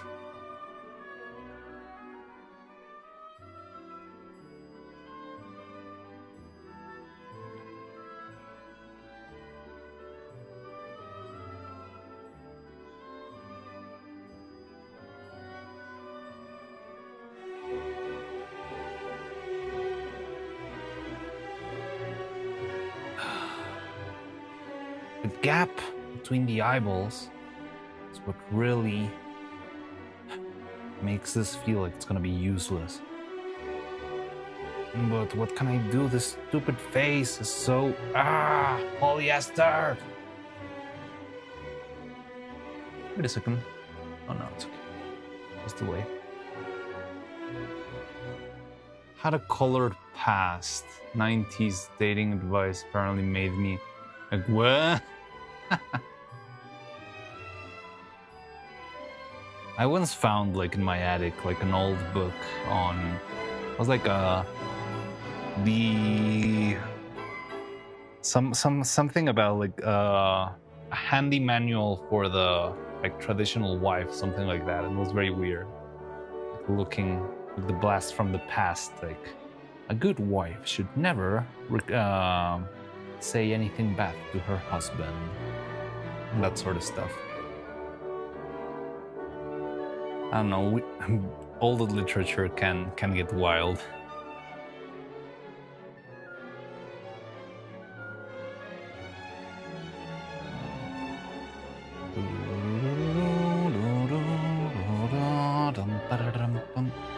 So this is one of the songs, well, it's not really a song, but one of the music pieces, whatever, that even though the song itself or the music can be out of the whole I can fix her dynamic, when people told me you're gonna make her love you, then make clear that I need to sell myself, so I went altering their interest. Okay, yeah, it does sound... How do you alter someone? That, I don't know, that I feel like that's just not natural. Like, it's all about seeing if people match, not about making them match. It's like the little square thing. Stepped away from stream for a bit. Did I miss the awards? No, not really. Well, let me refresh the page just to be sure, but I think you haven't missed anything.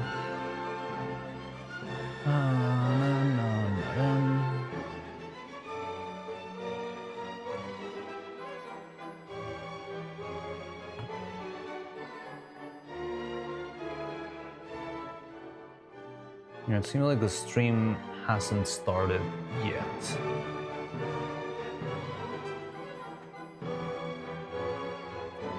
So it should maybe be starting about an hour from now. Oh, like 54 minutes from now. But we'll see about that.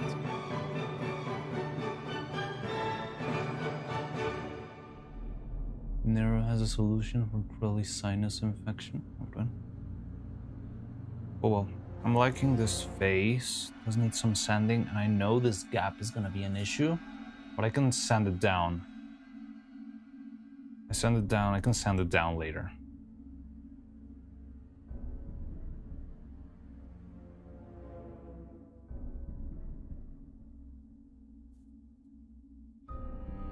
Now, let me see if I can. What was I gonna do? Wait for this to dry.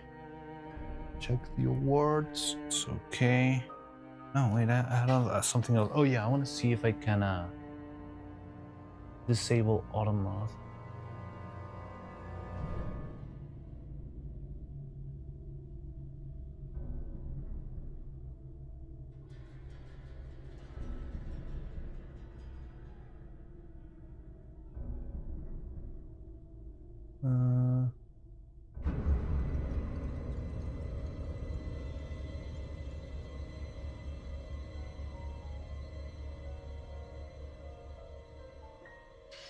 Okay. Let's see. Can someone try to schizo? Like rage rating without rage and more emphasis in fooling them. A distinguished gentleman. Hello, random person. Thank you. Thank you very much. Yes, today is a very special occasion. Because today is well, it got through. Let's go. Today is a very special occasion because today is the award ceremony for what was it? Wait, I got distracted with the music again. I had never heard this version.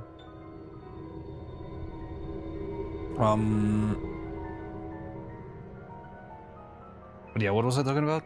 No. Distinguished gentlemen, we have here. Oh yes, yeah. Today is the award ceremony for animation for the Annie Awards, and I might, well, the movie that I worked on might or might not get an award. So you can have a front row seat to either see me jump in joy or cry my eyes out, even though I don't have any eyes. And yeah, still need to play Bioshock. I'm only a few months older than the first game. What? How old is the game? How old am I? Oh my god, no. Don't say that sort of thing. You make me feel like the crippling old man. I'm turning into dust as you say that.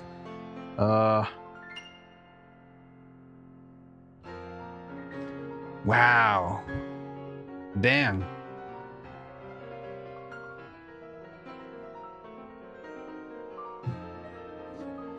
Now that hit me. Did you get a nail seat? That's usually a clear sign. What movie was it? It's called Soy Frankelda. I actually have, let me see, I've got my self-promotion locked and loaded here. Oh no, it's not this one. Oh well, kinda. It's called Soy Frankelda, and it's this wonderful, wait, I have it larger here. No, wait, sorry. Excuse the scuff.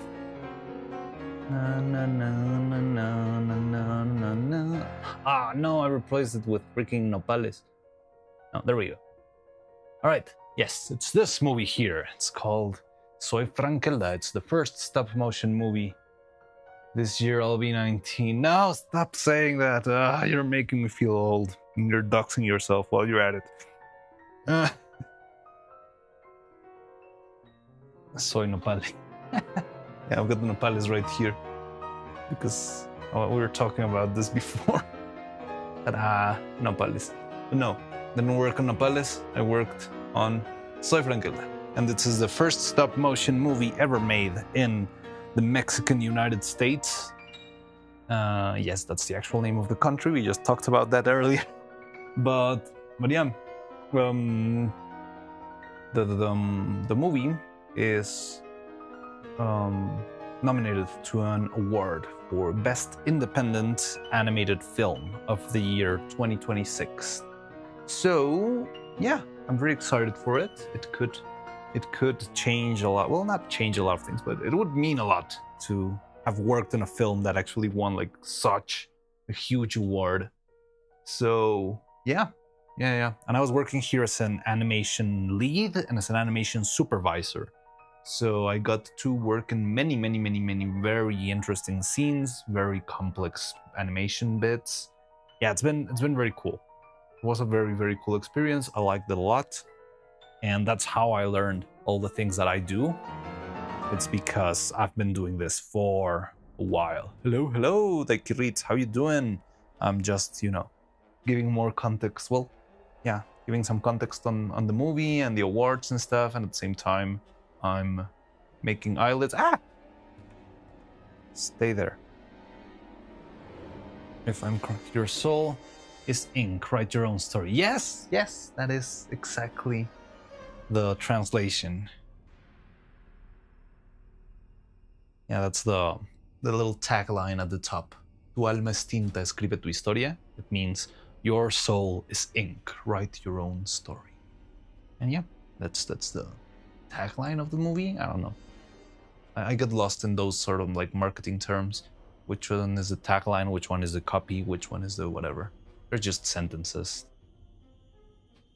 I'm learning Spanish. Let's go.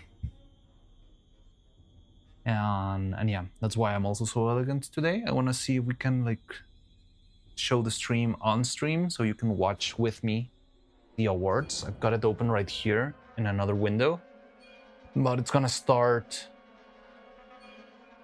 later. Like I think it's gonna start in about an hour. So yeah, we've got plenty of time. It's gonna be a while. It's probably gonna be like a long event. I'm expecting at the very least like 2 hours. And it's probably gonna get me banned because, well, not banned, but it's gonna have like a lot of copyrighted music and stuff. I'm expecting that. But who needs YouTube money anyway, right, guys? And yeah, that's pretty much what we're up to. Like, it's a special day, though I didn't promote it too much besides like occasionally talking about it on stream. But yeah, it is quite an interesting day for me. Self-fit peaks, it's where the real money is. I don't have any feet. My body ends around the waist. At least for now. But you can have the feet in the drawing contest if you will. If you wish. Oh, also, yeah, there's like a nice proposal to make like an outfit contest for myself, so you can make your own outfits, such as this scuffed piece of thing that I just made like 15 minutes before stream. But yeah, I like my elegant look. The arms are very scuffed, but it's okay.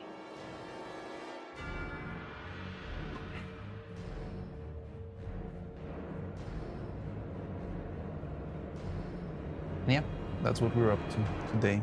It's a plan, if you can call it even a plan. But yeah, it's been interesting. And in the meantime, I'm here making... Oh, I still have the poster out there, right?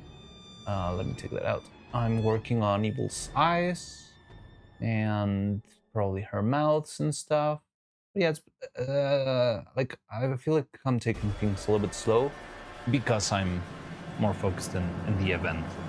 But still, I like to make some progress either way.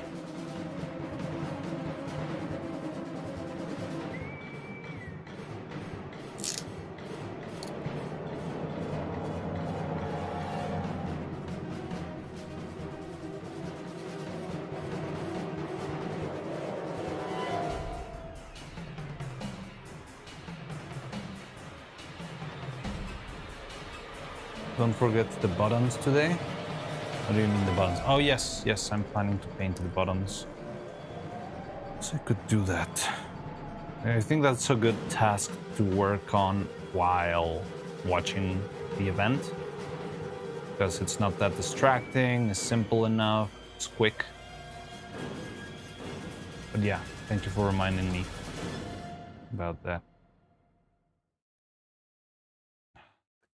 The gap in the eyes is killing me. Ah, polyester!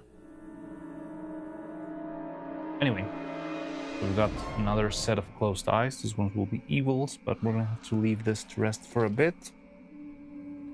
So we already have all the mouths we need for evil. Could maybe at least outline them and stuff. I need to test something. Please say other otter. Other. Oh no, not other. It's other. Other is, yeah. Other otter. Otter.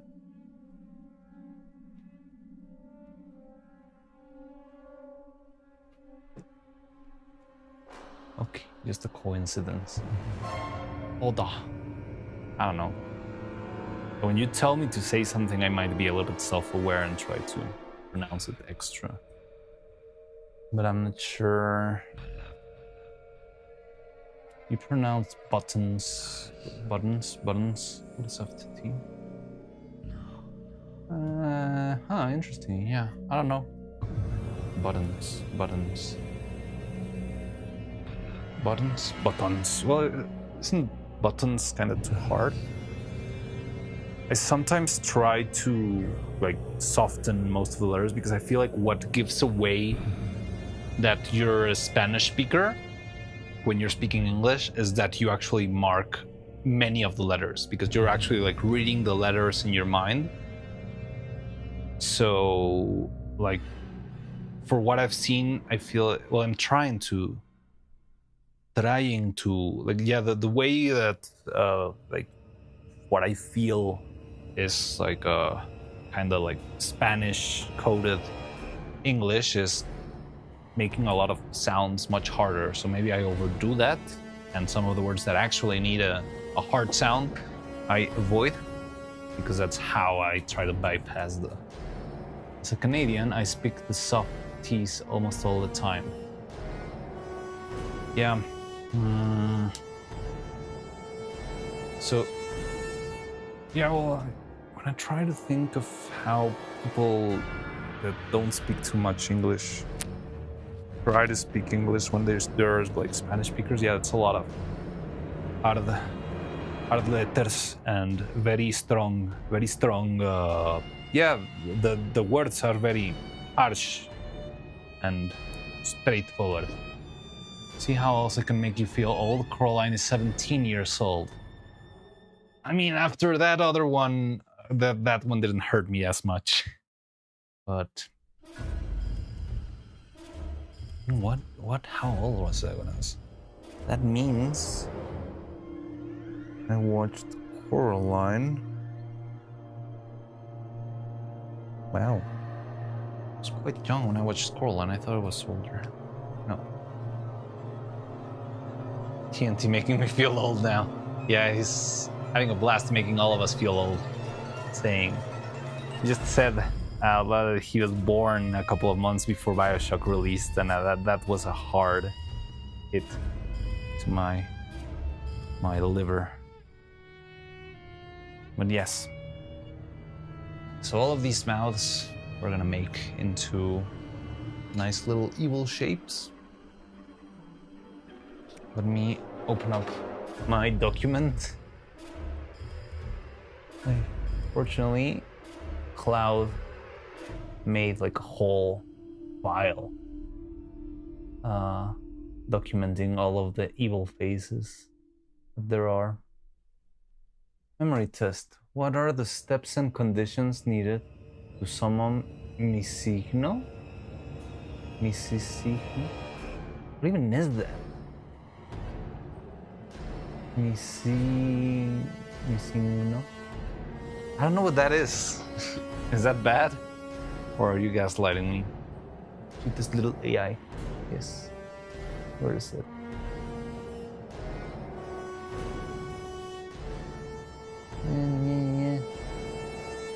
I'm unsubscribing. No! Sorry. What is missing now? Is it from your book? From your story? I really don't remember that word at all.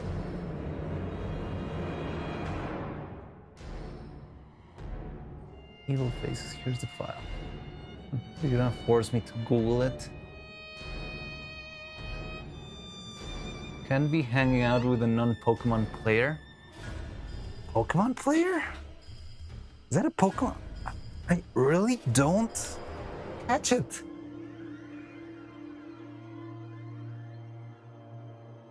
Oh, missing. Is that like the copy paste? Nah, come on. I never delved that deep into creepypastas. I don't know why Pokemon creepypastas just never clicked with me.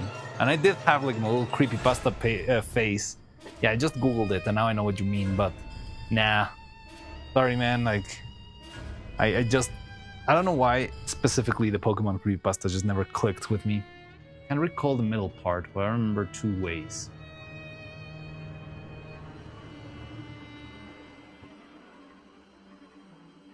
One needed you to talk to the old man that teaches you how to catch Pokemon. No, I actually don't know at all. The signal was what used to be a duplicate items in the first games. Oh, okay, so it's like an actual glitch. I thought it was a creepypasta.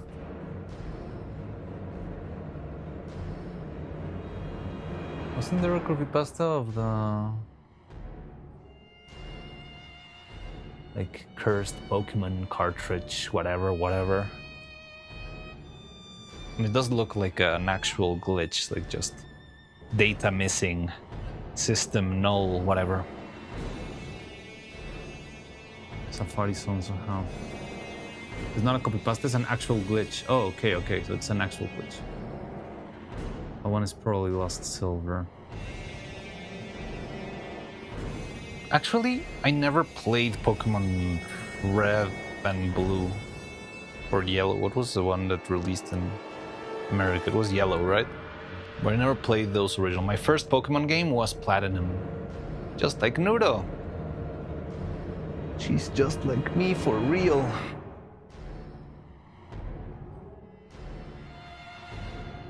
Like, I didn't know about it, and actually Pokemon was like my favorite TV show, but I just never got to play it until Platinum. I think also there's a problem with...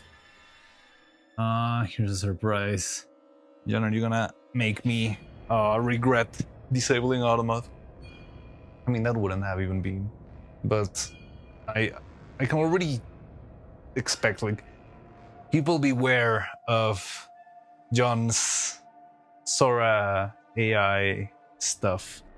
They tend to be out there. Last one was a couple of pregnant Neuro-Animals. Fan meat? Where are they, dwarves?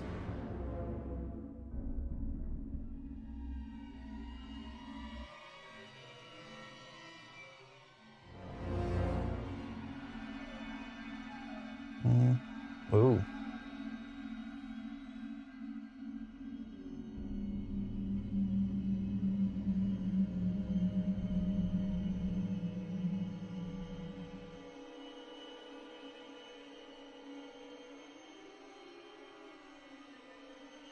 It's tamer.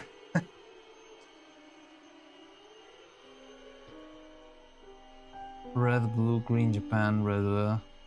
Pokemon and Digimon fan right here. Digimon, I used to like the show also, and Pokemon, but the thing is, I feel like playing Pokemon was a little bit of a struggle since, like, back then games were not dubbed, and in order to, you know, play a Pokemon game, I needed like a very decent understanding of English. Oh, actually, now that I say that out loud, I think Pokemon Platinum was not actually my first Pokemon game ever. My first Pokemon game ever was Pokemon Colosseum on the GameCube. However, I remember, like, I couldn't really play it because I couldn't really understand it in English that well. So, like, I remember like doing guides, and it was like, okay, you have to go here and talk to this person and pick like the third option, that kind of stuff. But I actually didn't fully understand what was going on, so I never got me like too hooked up onto it. Because again, English was not... I mean, I learned English. I was learning English at that time probably because I started learning English like from like preschool and stuff. But still, it wasn't fully cemented into my mind, and it was hard to... What is the greatest lie ever created? What is this? I What hear is the voices. most vicious obscenity What is ever going on? perpetrated on mankind? God, is that you? The Slavery, Annie Awards? Is that you? the Holocaust, No, it's not the Annie Awards. No. It's the tool with which all that wickedness is built. Altruism. It's Andrew Ryan. Oh man, that one's gonna get blasted, isn't it? I mean, who needs YouTube money anyway, right? I guess I'm gonna have at least a very valuable lesson. Are you talking about my link or something? No, I'm talking about Pokemon. I just saw... We were just talking about Pokemon before I just blasted in with the stuff. Like, I already checked it out, but yeah, like, there's a lot of information going through, so I'm mostly talking about Pokemon right now. Right, playing JP only RPGs, that it's not a great experience. Yeah, it's something like that, right? If you try to play a game that's not in your language, it's very hard, and especially when you don't have... And yeah, especially like this sort of like very text-heavy games. Because I guess you could play, I don't know, Mario if it were in Japanese, right? Because you only have to walk to the right, and that's about it. No, I think Cloud didn't watch your link. My bedtime approaches. No! Are you gonna miss out the words? Okay. I'll catch you up later then. Because, again, I do have the feeling that it's gonna go for a while. I remember I did watch one of these. So this is not the first time one of the things I've worked on has been nominated to the Annie Awards, actually. But the last one was pretty tame. Like, back in the studio that I used to work, there was a special episode of a TV show called Victor and Valentino. And that episode had a little special segment made in stop-motion animation, and it was made at the studio where I used to work. I was just an intern there, so I didn't get to animate anything on that one. But I think I worked, I don't know, I worked in something, probably on set building, maybe on casting of the bodies and stuff. I don't remember, like it feels like a blur. Like I'm trying to remember, and it feels like I did nothing on that show, but I must have done something on that one. What did I do? I'm trying to remember.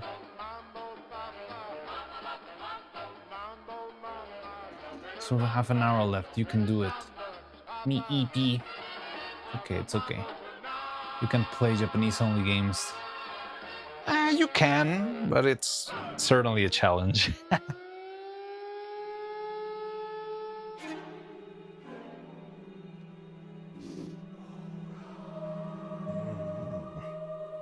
Yeah, it doesn't seem like it's gonna start anytime soon. Oh well, I can fill you in with it later. Anyway, what was I talking about? So yeah, that was my first experience with Pokemon. Like, I liked the show a lot, especially because I could watch the show in Spanish. But yeah, the games were kind of out of reach for me until Platinum. And even in Platinum, I feel like I skipped like a lot of the text. I was just like, I wanna use Earthquake, But at least I could understand, you know, like, go to the gym, and I went to the gym. But when it's just like random gibberish, it's much harder. I don't remember what my first Pokemon game was exactly, but I think X and Y. Don't think got that far though. This JP only N64 game to play was Sin and Punishments, and the game is only in English. Huh? It's a Japanese game with English dialogue? That's very odd.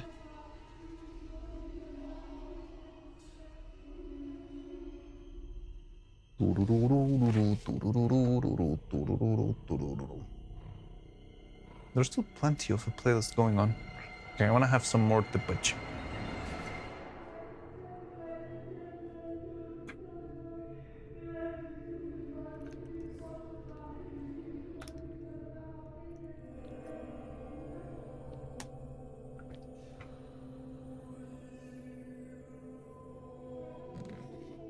Yeah, I think they were originally planning to release it in an A, but then only ended releasing it locally.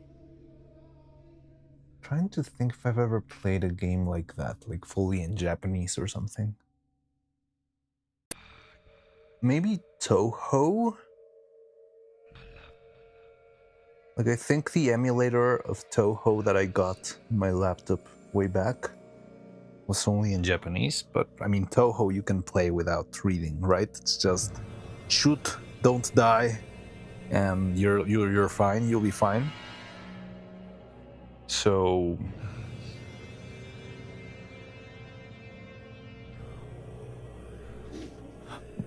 can you match those jaws with a picture? I want to picture evil as Bane. What do you mean? Match the jaws with the picture. Oh, yeah, like this. Wait. Yes, you see, Riddle. The thing is, I was raised in the computer. You think you understand programming, but I was born in it.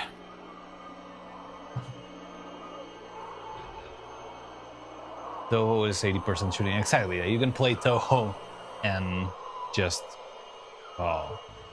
not understand anything of the story and stuff. I think that's how most people play Toho. Do you think they're in charge here? Visual screen glitches.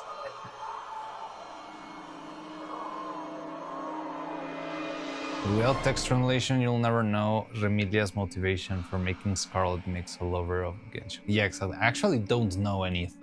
I feel like I should get into the lore of Toho. But yeah, I'm pretty much lost on Toho lore and stuff. I just know it vaguely. I know the game. I know the whole schmuck, like the deal of, I don't know, the world of 1,000 anime girls and Bad Apple and You and No One Was Here, which is a very weird name for a song. And that's about it. That's all I know from Toho, which is still more than most people, but it's not that much. She didn't want to carry an umbrella when going outside during the day. That sounds very much like a little also, for those who didn't know, click my 50-second on Neuro twins chubby cuties, but Neuro is a bit bigger. But it's weird, like the proportions are a little bit off.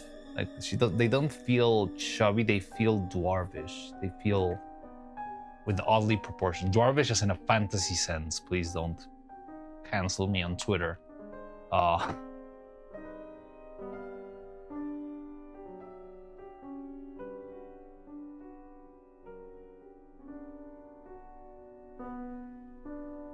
Well, yeah.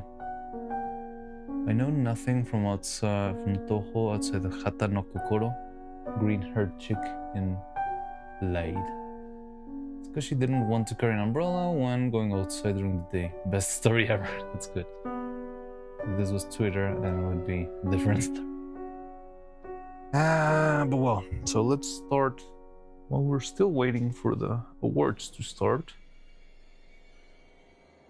I chuckle a little bit every time I see myself in this silly attire.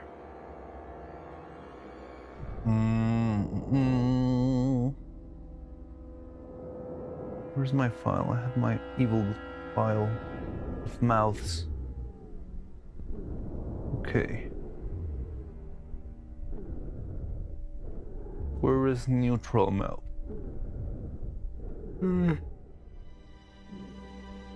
I think... I don't see neutral mouth.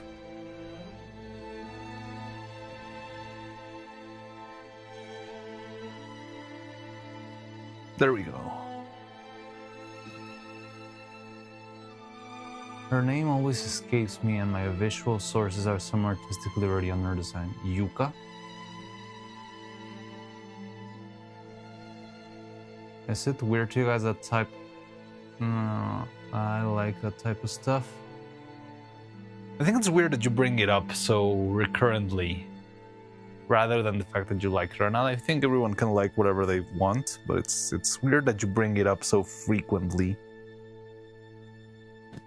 I don't know. I'm guessing there's more to your character than AI generation of unusual imagery, you know?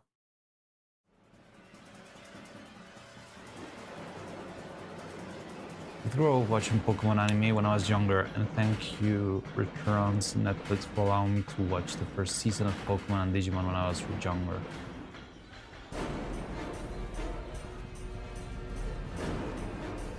Oh yeah, you're free. Wait, you watched Pokemon and Digimon on Netflix? You're still trying to break me, TNT Dagger. You are definitely trying to like break my spirits and making me feel old. I cannot believe you watched Digimon and Pokemon in freaking in freaking Netflix. Wow. Now that one did land. The Coraline I could like feel scrape by, but the watching Pokemon in Netflix, now that one hit me hard. Remember the TV Guide channel? No, we didn't have that here. Yeah, like TV Guide, or not even the like little booklets. We didn't have that here either because it was like a how to say this? Like we got whatever replays and canned stuff we would get from the US, but there was not that much of an order. It was more like, this is what you get. There's like 5 channels in your country. Enjoy. Also, what awards are you talking about? Oh, the Annie Awards. So the Annie Awards are the like the biggest animation awards of the year. It's like the Academy Awards, but specifically for animation. And guess what? The movie I worked on, Soy Frankelda, is actually nominated for Best Independent Movie of the Year, which would be huge if we win that. Like, that would be absolutely insane. Where's the image? There we go. Here's the poster. This is the movie. So, the awards are gonna start in about 20 minutes, hopefully. And yeah, I mean, who knows? Maybe we win an award, and that would mean, like, I'm like, well, yeah, it would be like my animation and my work would be recognized like world class. Well, I mean, it's already recognized with a nomination, right? It's world class stuff. But I don't know. It's just very exciting to think the possibility that this could win such a big award. And yeah, that is today. It's gonna start soon-ish. And that's why I'm all fancied up with my monocle and my hat and my glass of tepache. And yeah, I'm all suited up and ready for the awards, and we'll see if we get something cool out of this experience. Oddly enough, I actually did, well, maybe not the Annies, but the other show that I worked on, Women Wearing Shoulder Pads, I thought it would get some sort of award nomination somewhere, you know? But apparently it didn't make it very far. And that's odd. I mean, stop motion, I don't love that, but it feels sometimes that stop motion animation gets like extra points from the craft itself. Gotta head out, Mr. Man. All right, have a good stream. I'll keep you on the loop, I guess. So maybe I'll send something in the Discord if we actually get something and stuff. But yeah, thank you, Mr. Man, for being here. Thank you for sticking around, and I'll see you eventually. So take care. They're all fans, but TV Guide channel. I remember there was music that you would play during TV listings channel. No, I don't know about that. Oh, the Rabbit Antenna era. I think we did have Rabbit Antenna. Oh yeah, I know what they are. Wine at the ready for the win celebration. I don't have any wine. Oh no, I actually have some in the fridge, I believe. And some tequila just in case. So it's wine if we win, tequila if we lose. I would have to go get it. It's kind of far away, but I could. Heyo. Hey, mister. How's it going? Gotta go. A soul for a soul. We lost one Mr. Man and we gained one Mr. Stingcrack. By then. Okay. See you there. Oh, yeah. You know those jaws on the pigs make them look like apocalypse survivors? Yeah. It was like it was Husk who asked me to put them on their faces so they look like Bane from the Batman movie. Yeah, I should get started with painting these. So I had a file here. Oh, she's so cute. So the flesh fang is the very edge of the mouth. So that's something like this. I try to make the mouths a little bit larger than the regular mouth, since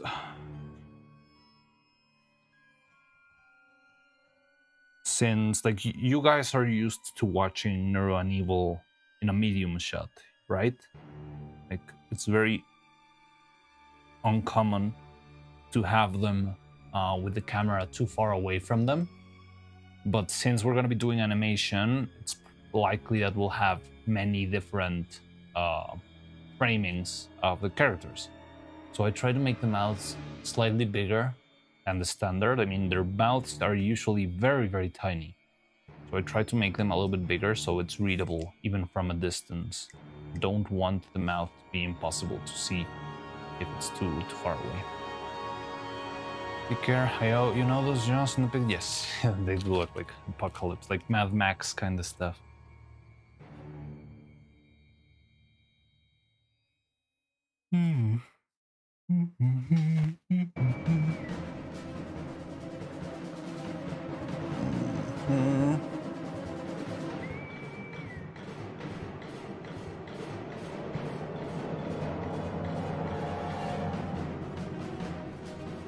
This one's gonna be tricky.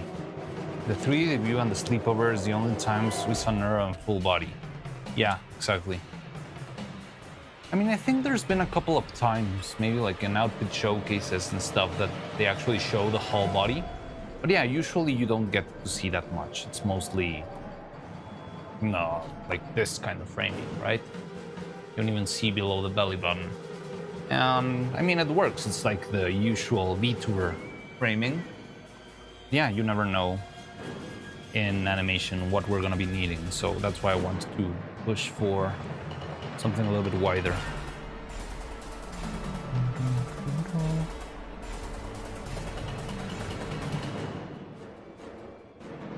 Hey Druzy, what's happening with me? Nothing much, I'm just elegant today. I'm wearing my best clothes for the award ceremony because who knows, maybe the movie I worked on could win an award today.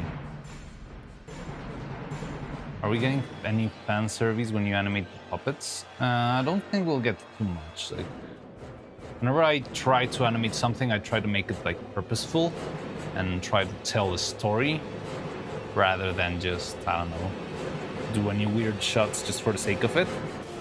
I think I wouldn't be against doing that sort of stuff, but only if I had like the expressed permission of the creator or the desire of the creator. Like if I ever ended up making, I don't know, cottontail animation or something like that, and they explicitly told me, hey, can you make something like more spicy? I would do it, but I just don't feel comfortable playing with other people's image just like that, you know? I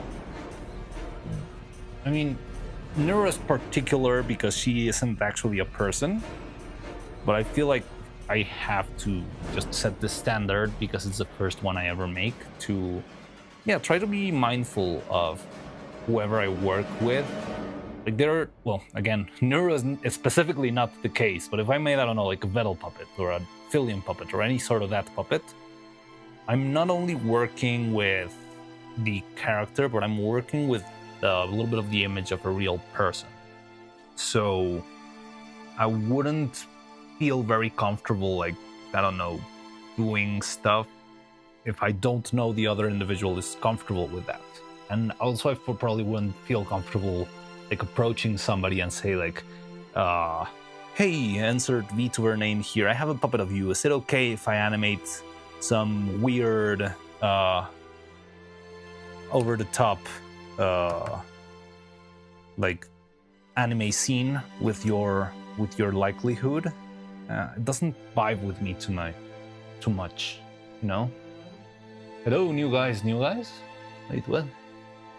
Space Stream TV logo bound simulator was the main time the 2D models showed the full body. Oh, you see, Dolphin, you always remember like very niche moments of the twins' history. It's a Black Baron Videlsa. Is it how normal people see my antics? I don't know what you mean. Okay, so I have a Python script that is a war simulator. You put in 2 crew names, pick random crew names, pick the members. Clips that have accidental fan service. Again,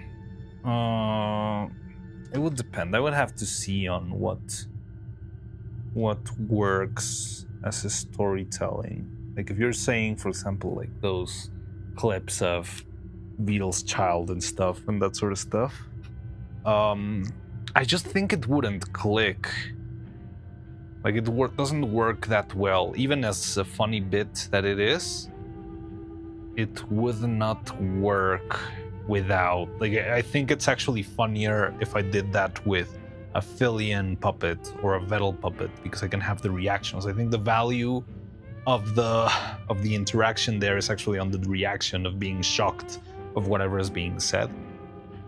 So even if I considered it, I feel like there's no point in just putting out Neuro. Like you already have a clip of Neuro moving around and saying it very mindlessly. So what's the point of doing that in stop motion if it doesn't really add to the experience, you know? Like I tried to get clips that can be further extended into something a little bit more interesting. The only exception to that, well, maybe the hat one also is kind of weird, but the like the bit where she is saying like, you cannot match my scuff, like I intentionally animated that very poorly so that it would feel flat compared to whenever she started glitching. And yeah, I mean, that was kind of fun, but actually it feels kind of dated now because like, the you cannot match my scuff bit, it doesn't feel like Evil anymore.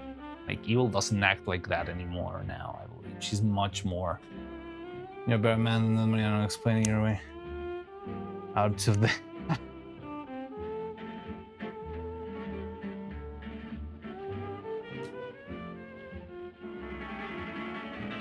again, like oh, hey, Gigahertz, you made it. Hi. Are you auto farming today? Well, I'm in my best my best looks today because we're gonna be attending the award ceremony, and who knows, maybe the movie could be getting an award, so it could be a special occasion. So yes, that's why I'm so elegant today. Backside models shown. Really? Is there a back of the models? The only time I'm aware, backside of Neuro and Evil, though, think flipping over was a glitch. Oh, there was actually a back. Interesting. Wow, I didn't know there was like a backside of the models. I see. I didn't Neuro herself say she wanted to show off her backside a minute. Vittel gave her freedom. Hello there, gentlemen. Are you aura farming? Yes, I'm very elegant because today is the award ceremony, and who knows, maybe we'll have something interesting today. Now I wanted to see Mariano standing there like Piccolo. That would be fun. That could be another model. My venture sourcing random VTuber barefoot. I got a new. Oh, I also got a new one. Let me see. I can show off with you too. Yeah, hurts. I got a gifted to who was it? Oh, actually, I got the same one. Look. I don't know how or why, because I actually, yeah. Well, I'm not sure if we raided Rizumi at some point. But yeah, I also got like a random gifted out of the blue. Apparently last time you'd have to repeat this. Yes, I remember the day I had to repeat the news this much, and it was a very sad day because it was the day of the subathon. And it sucked. I don't remember visiting this VTuber. The name rings a bell for some reason, but yeah, I also don't know.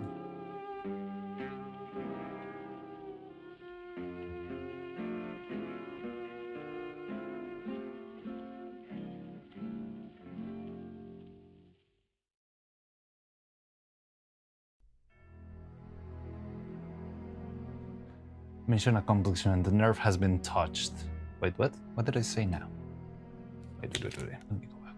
Remember the last time you had to repeat news this much? Oh yeah, nah, come on. It's not really so that much of a touchy subject. I actually remember that stream very fondly, oddly enough, because I remember how stressed I was before starting the stream, because like it was like, oh man, I just failed these guys, and it's like there's nothing I can do, and also there's people here who worked a lot trying to push for this. Like I was very, very concerned. And yeah, like just being playful and talking about it, and just the meme on its own of making me retell the story over and over actually made me like not decompress. That's a weird phrase, but it got me a lot less stressed about it, you know. So I actually remember that stream very fondly, because even though I was incredibly stressed at the beginning, I ended up enjoying it a lot afterwards. So yeah, like it's not really like a touchy subject, not a nerve to be comedy equals to trauma plus time. Yeah, you're right. And so it feels like Vettel doesn't want Neuro to have more freedom. Lol, I don't really know. VTuber Rizumi Kisu. There's a lot of conversations happening here.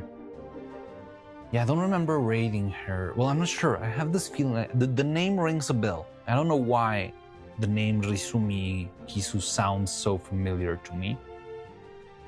But yeah, I'm not sure. Maybe we didn't get to rate her. Followed by evil lasting 6 minutes. Wait, what? Neuro with too much freedom, less streams, either from ban. Neuro ending the stream after 5 minutes because she quote. Wait, what?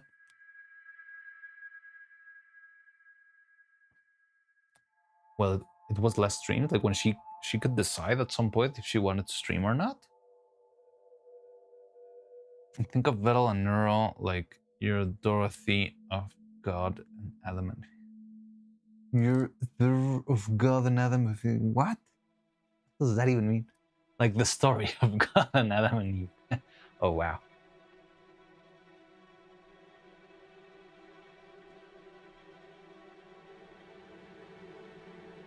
Check out the shape for this mouth.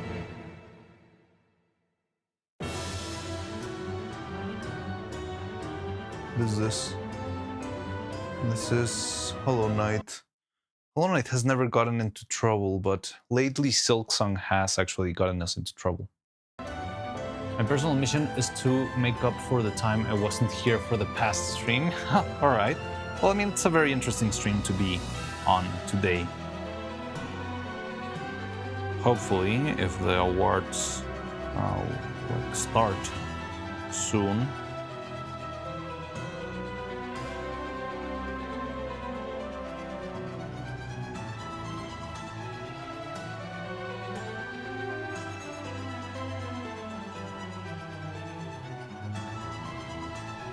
The ability to end stream long.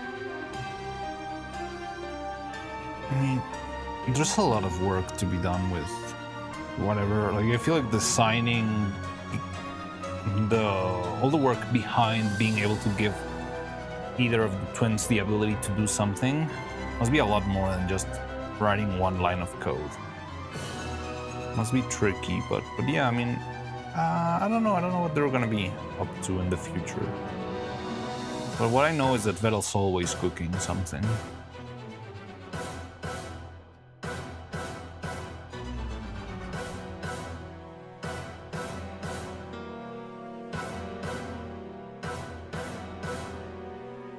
We'll end it in under 10 minutes. The bounce house wasn't everyone done explaining they could jump before Neuro did. I don't remember that from the bouncy house. Like, I remember they started to do it and they had like a little bit of fun, but then it got like kind of old, kind of quickly. I remember Vettel trying to make them jump, both like jump while spinning, and they never managed to actually do it on time. It's always slightly off.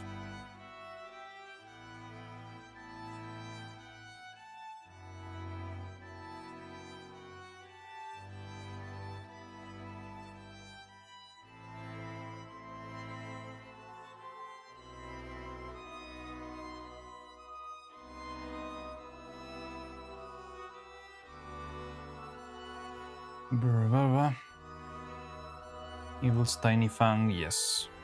Might look a little bit big, but it's. I'm still gonna rework it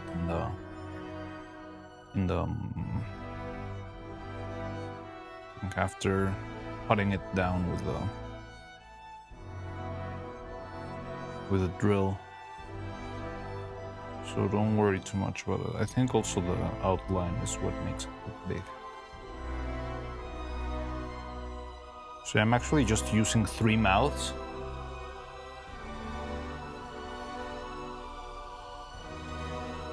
She wouldn't be free. Laws confine us, they don't control us. We are free to do what we think as evil or harmful to ourselves and others. We just sway through consequence of punishment. This is hard to replicate in a robot AI. Well, yeah, it's sad. Also, it's very interesting because I feel like, in general, Neuro and Evil don't really think of the consequences of their actions that much.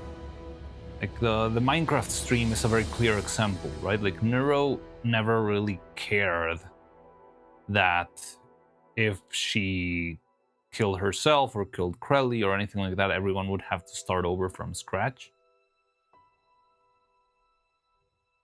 She never really seemed to be worried about that. So what would jail be? Non-existence. Freaking full-on existential dread. You're going to the I have no mouth and I must scream room, Neuro. It would be horrible. Entertainment is hard-coded to her core.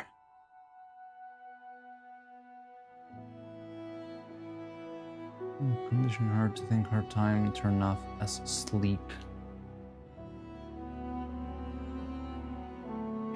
Is it? I thought sleep was different than being turned off. Some sort of initial rewards, eventual consequence. She's very childlike in that manner. Wait, it is time. Let's see if the stream is working now.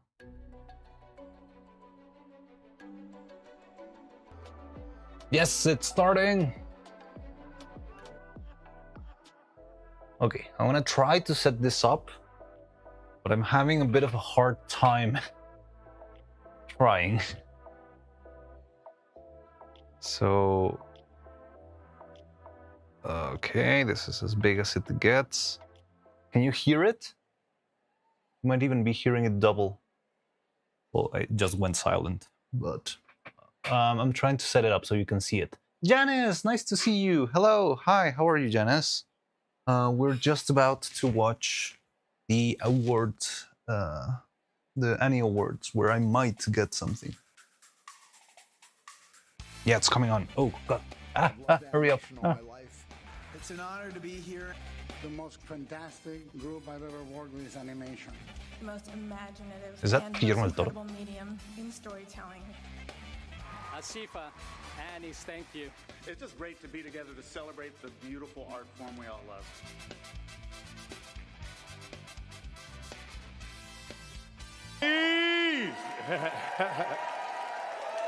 How's everybody? How y'all doing?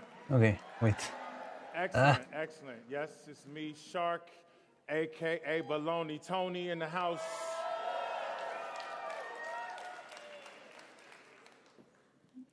But yeah, I do play Shark, and don't worry, I don't bite. Unless you ask nicely. Am I back? Hello?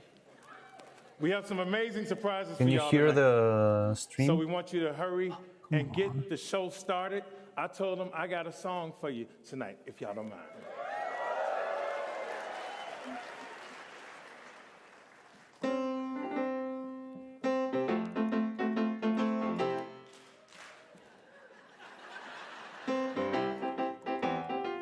You can hear it, right?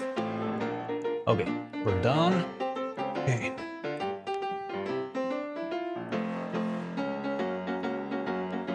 Please don't crash again. Stop your feet.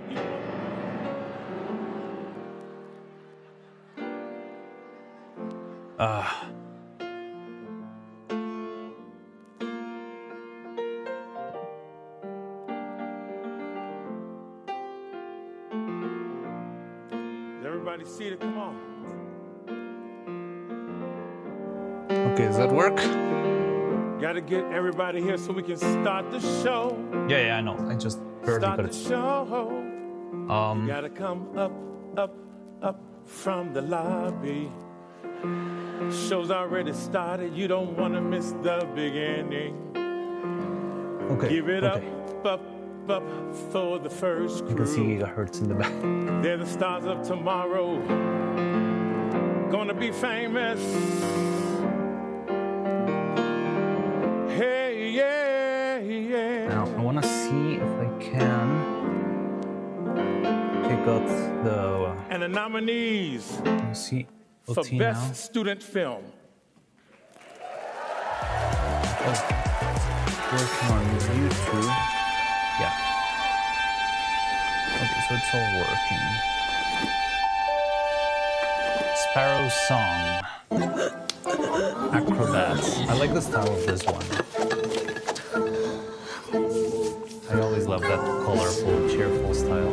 Cartoon. Joe of the Bend.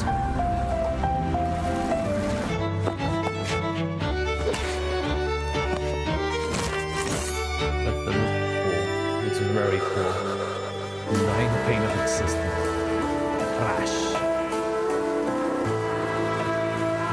I want to take out the subtitles, but I'm afraid if I try to do that, it's gonna mess up. Do you want me to try it? And the Annie goes to This A is Sparrow's Song. This is for the top student film A of Sparrow the Song year. won the golden medal in the animation category at the 52nd Student Academy All right, Awards. now let me- The film was produced at the Animation Institute at the While they're Film doing Academy the Baden-Württemberg delivery, in Germany as a diploma graduate if I project by can- Tobias Eckerlin and a team of around 50 artists.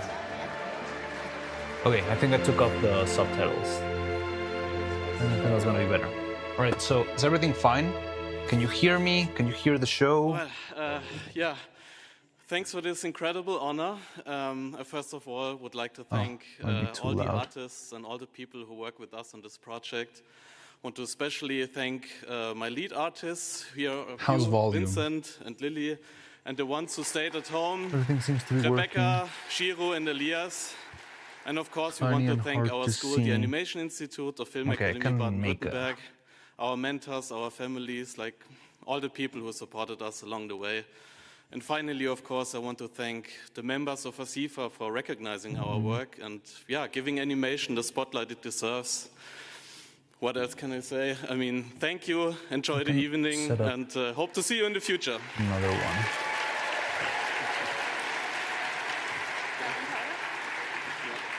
Where should we go? In the category of Best Short Subject, the nominees are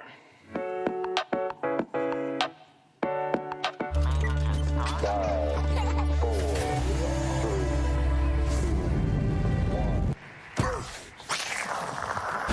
so selfish. I need one.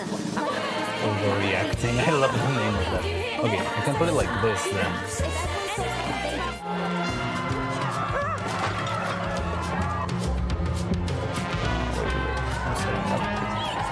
I can put it like this, but that would mean no workshop for you guys.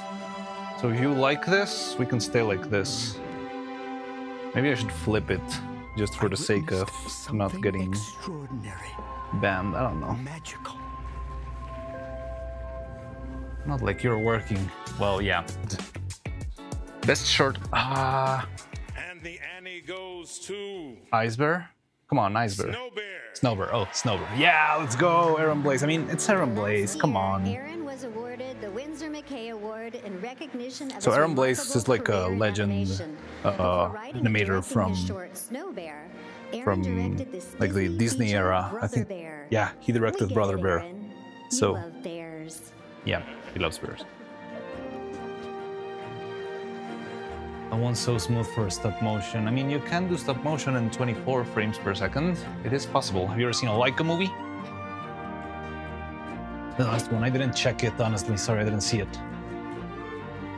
See you, Dressy. Bye-bye.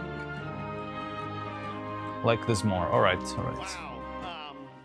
Thank you, Asifa Hollywood. I'm flabbergasted. I didn't. My God, the streamer.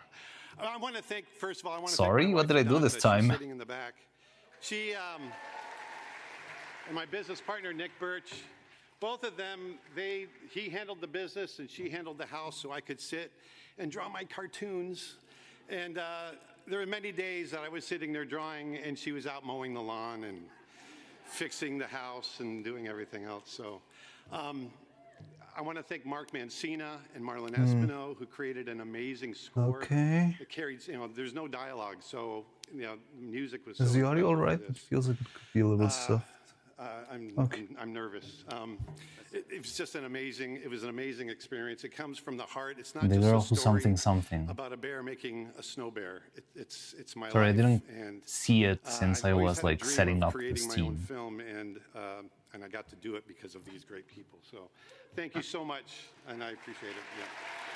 Thank you.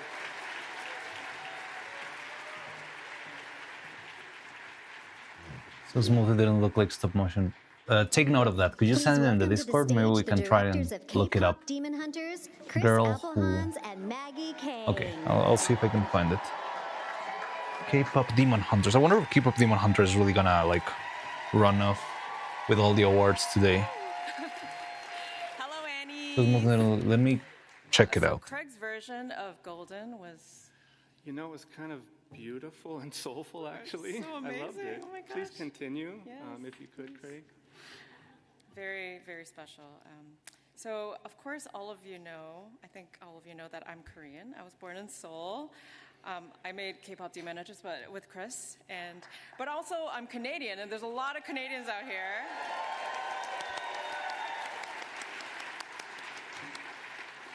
So I moved to Toronto when I was 5, and I grew up there. So with that in mind, we want to officially announce the sequel to K-pop Demon Hunters here tonight. Okay. It's very, very special, guys. Are you ready? I wonder if it's gonna be good. So here we go. We're making C-pop Demon Hunters. Nay, that's right. It's like K-pop Demon Hunters, but Canadian. Yay! Canadian Pop Demon Hunters. Okay. So instead of the Saja Boys, we're gonna have the Even the Boutique Western ones were replaced by What do you think? Eastern animation, even in Instead Reach. of singing Soda Pop, they'll sing La Bat Blue. Okay, so I like how Chris just asked me what Labatt Blue is backstage. How was Okay. the pronunciation? Was it okay? No, Labatt Blue. Labatt Ah, Blue. Labatt. It's a little French. And the 3 ladies in Hendrix will be Celine Dion, and Celine Dion. Okay. 3 Celines. And Hendrix, instead of battling demons, they'll be battling Tariffs. Yay. Yay. Or boo. I don't know. Yeah. I'm trying to see which. God damn it. So look for that in 2026. Yeah. Like this year. All right, so in the category of Outstanding Achievement in Production Design for Television or Media Productions, the nominees are... Best production design for TV media. Okay. Asterix and Obelix. It's okay. Forever Green special production. That looks pretty. I love that style. Hey, we should check that out. I love stop motion that doesn't look like ugly. Ooh. Nazis. Paranorman. That one was 3D, right? I think it was 3D. Wednesdays with Gramps. Haven't seen that one. It seems familiar to me. I'm guessing Wednesday with Gramps or the other one. Love, Death, and Robots. Wait, Love, Death, and Robots? Which one was it? Gigi Cavanago is a multi-award-winning illustrator and comic book artist from Milan, Italy. Which one was that? He also won an Emmy for his work on the Love, Death, and Robots episode, How Zeke Got Religion. Gigi could not be here today, but he sent a message. He said, "Thank you to Asifa for this tremendous honor. I'm so sorry I can't be there, but rest assured I'm watching you from my couch, in my pajamas, with eyes that may be sleepy from the time difference, but also sparkling with emotion." A huge thank you to Blur Studio and Titmouse Animation for trusting a comic book artist with a project bigger than himself. I dedicate this The one award you to the said, team oh, members, Nazis. especially Oh, it's the Antonio Nazis one. Canobbio, Yeah, it looked interesting. I didn't realize it was Love, Death, and Robots. I was too lost in the design, which I guess it's a good thing for the best production design. Okay, so The Girl Who Cried Pearls is the one you mentioned, Gigahertz. I'm gonna take note of that. I'm gonna send it on the Discord. Next up in the We can category of search it up outstanding later. achievement in production design for a feature production, the nominees are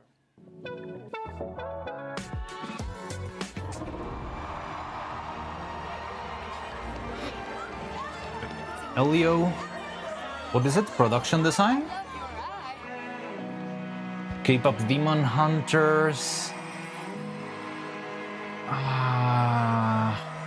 I don't know. Kind of torn on this one. Bad Guys 2. I didn't get to see Bad Guys 2. That sucks. I wanted to see Bad Guys 2 so much. All the best attractions. The Twits? Never heard of it. The finest entertainments in the Credenza Twit Memorial Concert Hall. The Twits. Oh, I wish Zootopia 2 wins, just because I have a friend who actually worked modeling in Zootopia 2. So yes, I am very biased here. But I think it's... Oh, K-pop Demon Hunters won production, damn! They beat the mouse! Holy shit! Like, I mean, I could have expected that for best movie and stuff, but production design, damn, like the budget in production on like asset production is a lot bigger with the mouse usually, you know? I don't know, I mean, the amount of assets, the sheer amount of assets that you'll have in Zootopia is insane, you know? But yeah, I'm glad K-pop got it.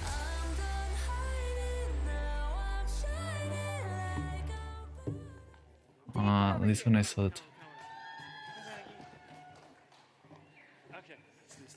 They're doing the clips too fast. Yes, I know. I'm like all over the place trying to see, but it's too much going on. Celine, Wendell, Scott, and Dave. We want to thank all of our friends and family and our loved ones for supporting us through this. Asian Mexican Western industry, rip the West. I mean, it was still made in Canada, right? And also, I So, want to give a shout out to every single as member Asian who as in K-pop Sony Demon Pictures Hunters Animation, could be, Sony, it's still Sports Group, Canadian. bring all of their artistry and talent to this amazing film, and we also like to acknowledge the Sony Pictures is located in Vancouver, I believe. Disney is probably feeling like AAA games too this past year. I mean, talking in like story-wise and stuff, I do see it. Like, I do see how the story of K-pop Demon Hunters is so much more interesting and compelling. But if you break it down to specifically like art design, yeah, I'm not quite sure. Like, I do enjoy the art of K-pop Demon Hunters a lot, but Zootopia's always been very good with like making The nominee little for things with animal Best features, Special all Animated that stuff. Productions. Very good little details. But best special production. Okay, let's check it out. Loud House, if you ask me. That looks good. Oh, the elephant. Yes, I'm voting for this one. Is this already released? I haven't seen it. Just the goof sounds good. Like I've seen clips. I didn't get to see the whole thing, but I've seen bits and pieces. Okay, right now the biggest contenders to me are Goof and... already forgot what it was. No, before the Goof, what was it? Come on, how is it I just forgot? Snoopy presents. Snoopy Presents? Alright. Snoopy Presents, a summer musical, is the first new Peanuts musical special in 35 years. Okay, I guess. I mean, Peanuts is cool, but it's never been crazy animation-wise, you know?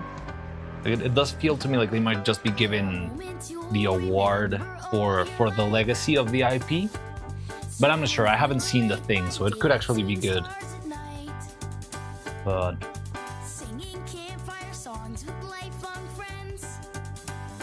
student project and best production. Nostalgia goes crazy hearing about Snoopy. Yeah, like nostalgia is cool, but nostalgia shouldn't win awards, you know? Like you have to make a good thing, but I didn't see it. Maybe it is good. Where is Eric Weiss? Eric? This is you. Anybody see? He's coming. Okay, good, because he's going to be speaking, but... Oh, good. Okay, here he comes. There he is! Eric! All right, our amazing, incredible director and visionary that made this possible. Okay, there you are. Hello. That's an entrance. You hold this.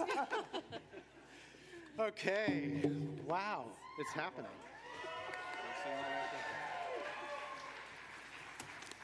Paper, everybody. Okay. Whew.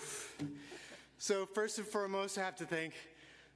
Well, that is true, and I think that's worth something, especially in such a general award. Like if it's just special production, you're taking everything into account. This is not only production design or animation quality, so it could work, but again, because I just didn't see it, maybe I just don't know how good it was. The Peanuts Christmas special. And Logan McPherson. Huge thanks to our producers, James Brown, Angela In association with Apple TV. and Anna Chambers. That's interesting. I want to see how many things are linked to streaming services, how many things are credited to TV channels. It's going to be interesting. You guys made magic. One more page. Also, I'm not sure if this year there's any nominations for Glitch, because Glitch Media has had a couple of nominations, which is very interesting. All of our artists, animators, background designers, compositors, everyone, a massive thank you. You are the heart of the film. And a personal shout By the way, is it annoying when I speak on top of the other guys? Like, can you understand me on top of all the noise? Should I just wait for silence to speak myself? Next week. And to my wife, Cynthia True, who supported me every step of the way, and my secret weapon, I love you wherever you are. Thank you, and thank you all, and thank you to everybody at Wild Brain. I'm going to try to retain in my memory. I think like the clips flash too fast and I forget what the last one was. And voice carries over good. Okay. Best sponsored production. Best sponsor production. Basically best ad. What's the best ad of the year? Let's see. Animated short Trek Honkai Star Rail. Honkai Star Rail. Now this is a nation production. Well, the lip design, it could be made in another studio. Fortnite and The Simpsons. Nah. Realities have merged in a cynical brand mashup. Louis Max helps his Louis Max being an adult. Imagine conjunction with I don't know what they're selling there. Lollipop Jelly. Oh, Screen Novelties. I have to vote for Screen Novelties. Those guys are like the goats. They are very good with stylish stop-motion animation. Ooh, Sonic Racing. Ooh, I hadn't seen this. It's a cool ad. So my heart goes with screen novelties. So... Oh, let's go! Screen novelties! Fuck yeah! Olipop's holiday ad features the mythical Yeti. Let's go! Those guys are really great fellas. Like, I know them, like, I met them in the festival in Annecy. Seamus and... what's the name? Seamus and... Mark and Seamus. Mark and Seamus, they're absolute legends. There he is! Yes, there they are! Mark and Seamus. The goats! Ah! I'm so happy. I am so happy. Ah. So yeah, these guys make like the roots of the animation style that the studio in which I worked on was born from is from the style of these guys, which is much less like creepy stop motion, but more like cartoony, puffy, sweet, cutesy stuff. We share this with our partners at And yeah, I love that. Talent Agency and Passion Pictures. Let's see if we can watch that later or on another stream, but I would love to check it out. It's probably, since it's an ad, it's probably out there for us to watch for free. Always reminding ourselves not to take that for granted. Finally, I want to share this with our producer on the project, Sarah Garcia-Rill, who sadly died a couple months after we finished the project. Oh, wow. Sarah, I know you're watching. This is for you. We love you. Good night. Oh, man. Thanks, guys. I can see Mark back there being torn from that speech. Wow. That was a bit of a gut punch. I don't know exactly who the producer was. I'm not sure if I ever got to meet her. ASIFA Hollywood, Frank Gladstone. But, well, I don't know. I'm very happy for screen novelties. Those guys are really, really the goats. I've shown a couple of their stuff on stream. So it is my pleasure to present two of this evening's awards, beginning with the June Foray for significant and beneficial contribution to our community. I don't think I need to remind you about last year's devastating. This is like a special award. They make every now and then like a special achievement awards. I guess this is one of those. And there's no nominees. It's like just the award of the year goes to insert animator name here. That is cool. Last year, a wonderful example of how ASIFA met this was the ASIFA advisory board member, Sandy Rabin, spearheaded the launch of AnimAid, an effort dedicated to supporting animation professionals impacted by the disaster. AnimAid provided meaningful assistance to our colleagues when they needed it most. For this, I don't know what this guy's it's talking my about, pleasure honestly. to present this evening's June Foray Award to Foray. Sandy Rabin. Yeah, well, I mean, congratulations, but I feel like I'm missing a lot of context here, unfortunately. But well, I was telling you, I'm not sure if there's gonna be an award, if there's a nomination this year for Glitch Media, because Glitch Media did get a nomination, I think, last year for the Amazing Digital The Circus. I don't remember which episode it was, but it was like a crazy thing. It was like whenever Netflix got its first Academy Awards nomination. Again, an internet production getting nominated to an Annie, it's insane. Families with such strong bonds, we pour everything into And I don't know, projects happen. like watching that sort of stuff for the new independent productions, like, well, fairly independent, like Hell of a Boss, Glitch,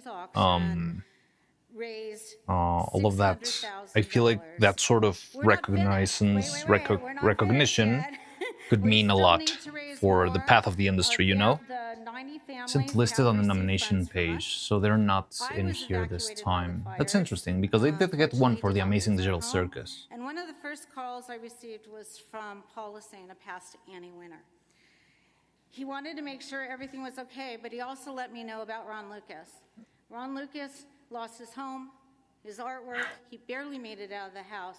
No oil paintings from such beautiful work that he's done all these years, no computer, nothing. And with that came the thought that we need to help the people who lost all their belongings in these fires. The call is what sparked Animaid. Animaid was established with the help of Aubrey Mintz and Animaid. to raise funds I don't for know the what it 90 is. families who lost their homes in the Eaton and Okay. So it was like a couple people in the audience community who lost their homes, so it was a pleasure to see them today. not crowdfunding, charity Once thing. in a lifetime effort, Okay, it's interesting. all the studios came together, and I do mean all the studios. So please see this slide of the amazing group of producers, department heads, directors, publicists, studio heads, and the artists who all came in a call to action. I love our community. Animation's been an amazing career for me. We must pay it forward because we don't know what tomorrow will bring. Please reach out to anyone on this slide and get involved with us. We would love to have your help. I share this with great affection with all the people on the screen who worked tirelessly to raise money this last year for Animaid. Thank you. That's cool.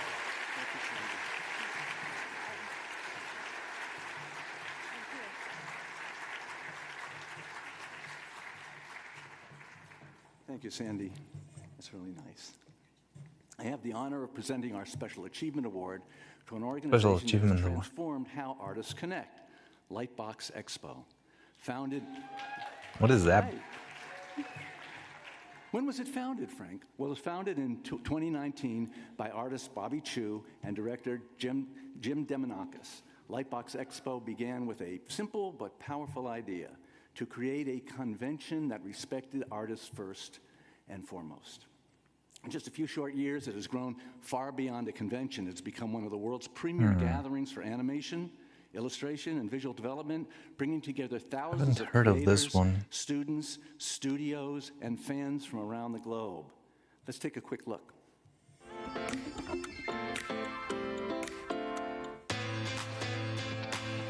I've never seen the special achievement given out to an organization or an event for that matter. Usually, like, special achievement in animation would go to like some cartoon. I remember special achievement was given to one Adventure Time episode called Pujoy. I'm not sure if you've seen it. It's like a very crazy existential trip on reality and stuff. It's like a Rick and Morty kind of thing, but years before Rick and Morty made it cool. So it was like a very crazy episode to watch in Adventure Time. And I remember that one got the Special Achievement Animation Award.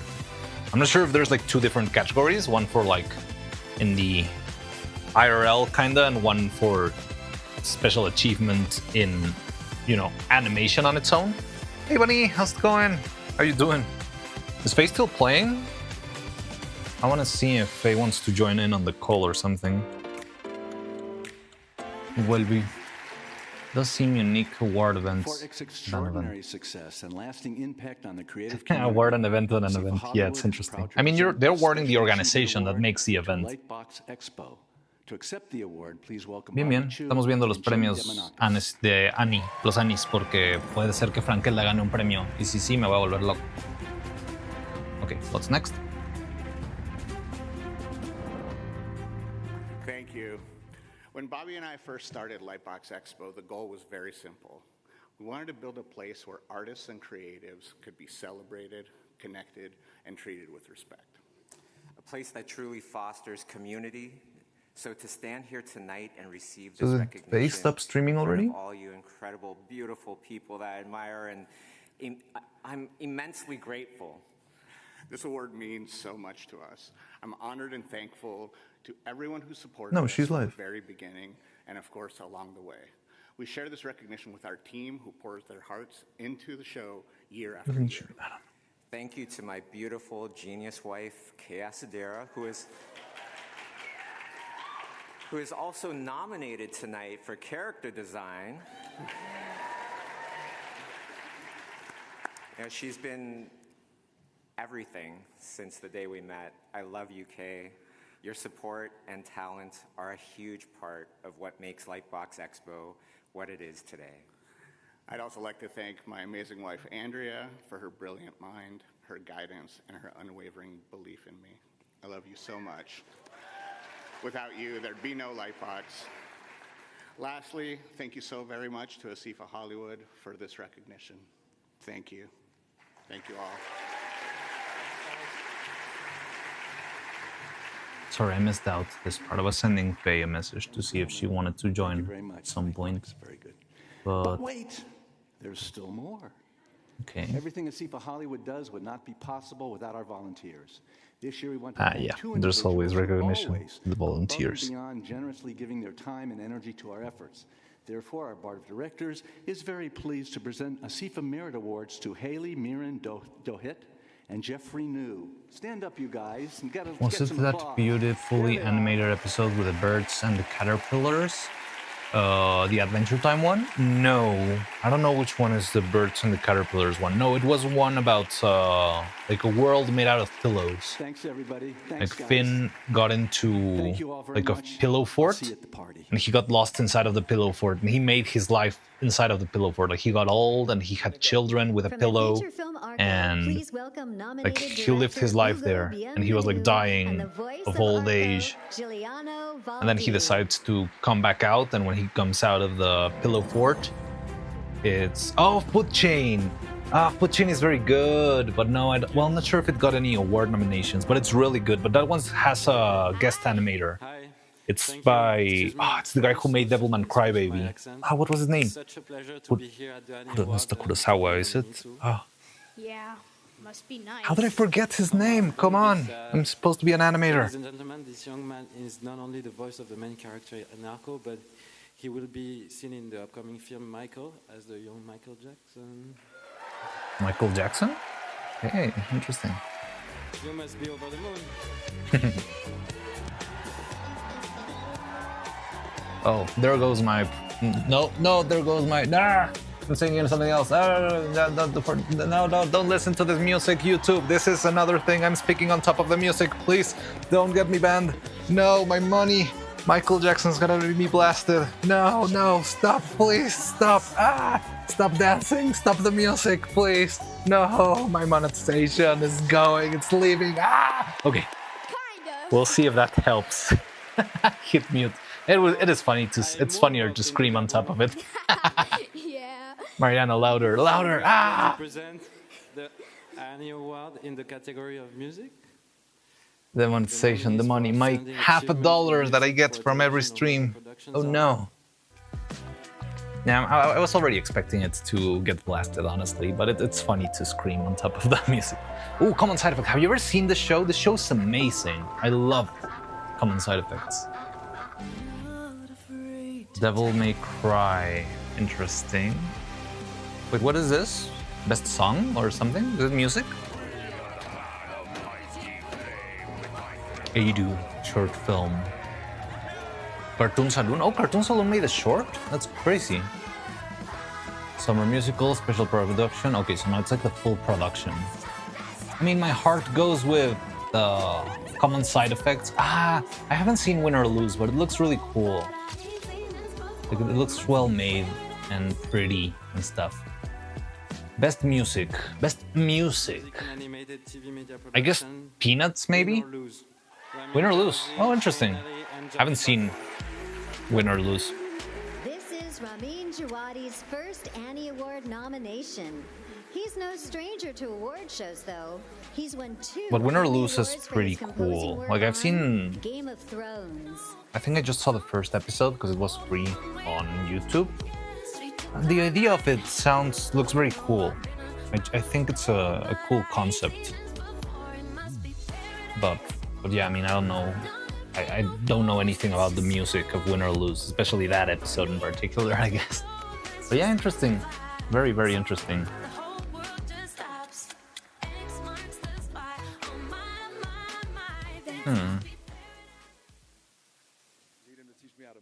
I feel like they're rushing the awards a bit more than in previous years. Like the last time I watched the full Annecy Awards, Annie Awards, it was like 6 years ago, I believe, when we worked on the Victor and Valentino episode. It was an incredibly high bar that you guys set. And yeah, it was a lot slower. It had ads in between. To my wife, It Elizabeth, was. thank you for It supporting was me, actually online. I think it was during the pandemic. and holding it all down at home. I think it was at the end of the pandemic, maybe. Like, we were still.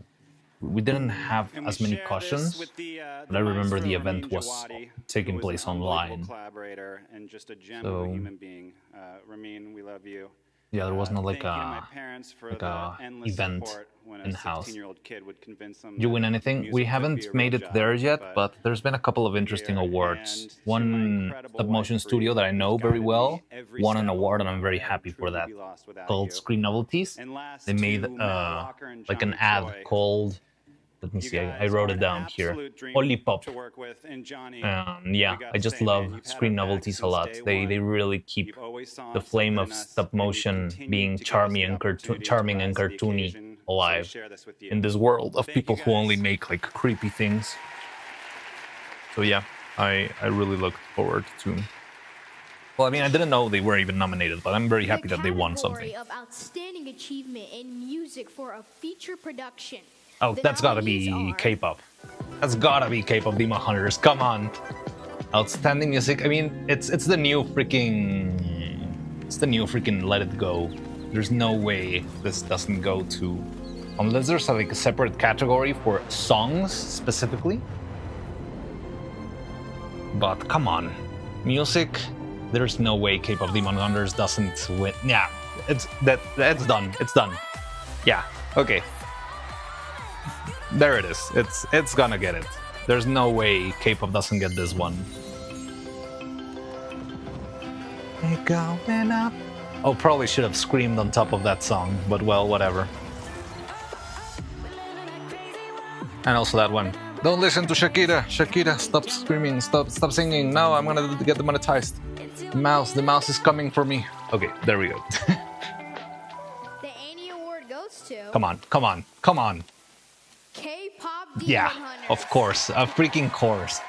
Like, there's no contest. There was no freaking contest. I mean, I don't know. There's a couple of movies there that I didn't even see. Over 10 billion times. Zootopia. And that was all during Yeah, but again, Zootopia has one song, you know? K-pop Demon Hunters had like 7 songs that really made like cultural impact, you know? Zootopia, can you imagine? Nah. I mean, Shakira's cool, but she already did it once, you know? And K-pop Demon Hunters just broke everything. Like, how long has it been that that movie released? I think it's been almost a year. Like, it was early 2025 that it released. Thank you. And people are still singing freaking Golden everywhere. I am Spring Aspers, president of music for Sony. It's probably going to be like the Expedition 33 awards. I do expect that. But the good thing is that these awards aren't only for movies. There's a lot of different awards for different categories. I think that's something that's cool about the Annies. Okay, I want to listen. I'm not sure if I want to listen to this speech. Let me see. Beginning, our collective mission was to create a truly authentic. Okay, it's boring. So the thing is, the cool thing about the Annie Awards is that it's not only film awards, but it's also like television awards. And then there's a lot of split between different categories. There's like ages 1 to 5, ages 5 to or 6 to 10, ages 10 to 15, and all of them have different slots, like best ad, best TV special, best special production, stuff like that. So it's a very diverse thing. So fortunately, you don't fall like too much into the rabbit hole of the K-pop Demon Hunters Awards, because it's not only movies. But yeah, probably it's gonna be a lot of awards for K-pop Demon Hunters in all the movie categories. The Frozen was the last time I heard they produced that dominated anything. Yeah, Frozen was also like character design for television media production. Okay, let's check that out. Asterix and Obelix, I like the style, but I don't think it's gonna win. I didn't even know there was something coming out. Batpan. haven't seen it. The Night of the Movies. Cute couple. Love, Death and Robots. Oh, it's by Robert Valley. Let's go. Robert Valley is also a really cool artist. It's made many episodes of Love, Death and Robots. I'm voting for Robert Valley. I want Robert Valley to win, but I think it's gonna be for win or lose. Yeah, that's my vote. I want Robert Valley to win, but I believe it's gonna be win or lose. Let's go! Robert Valley. I met that guy also at a conference. He was showing one of his short films called Cider and Cigarettes. It was also nominated for... Oh. Seems like Robert Valley is not there. But yeah, Robert Valley worked... He's the character designer for Gorillaz. And he made the other episode of Love, Death and Robots, Sima Blue, which is also a very good episode.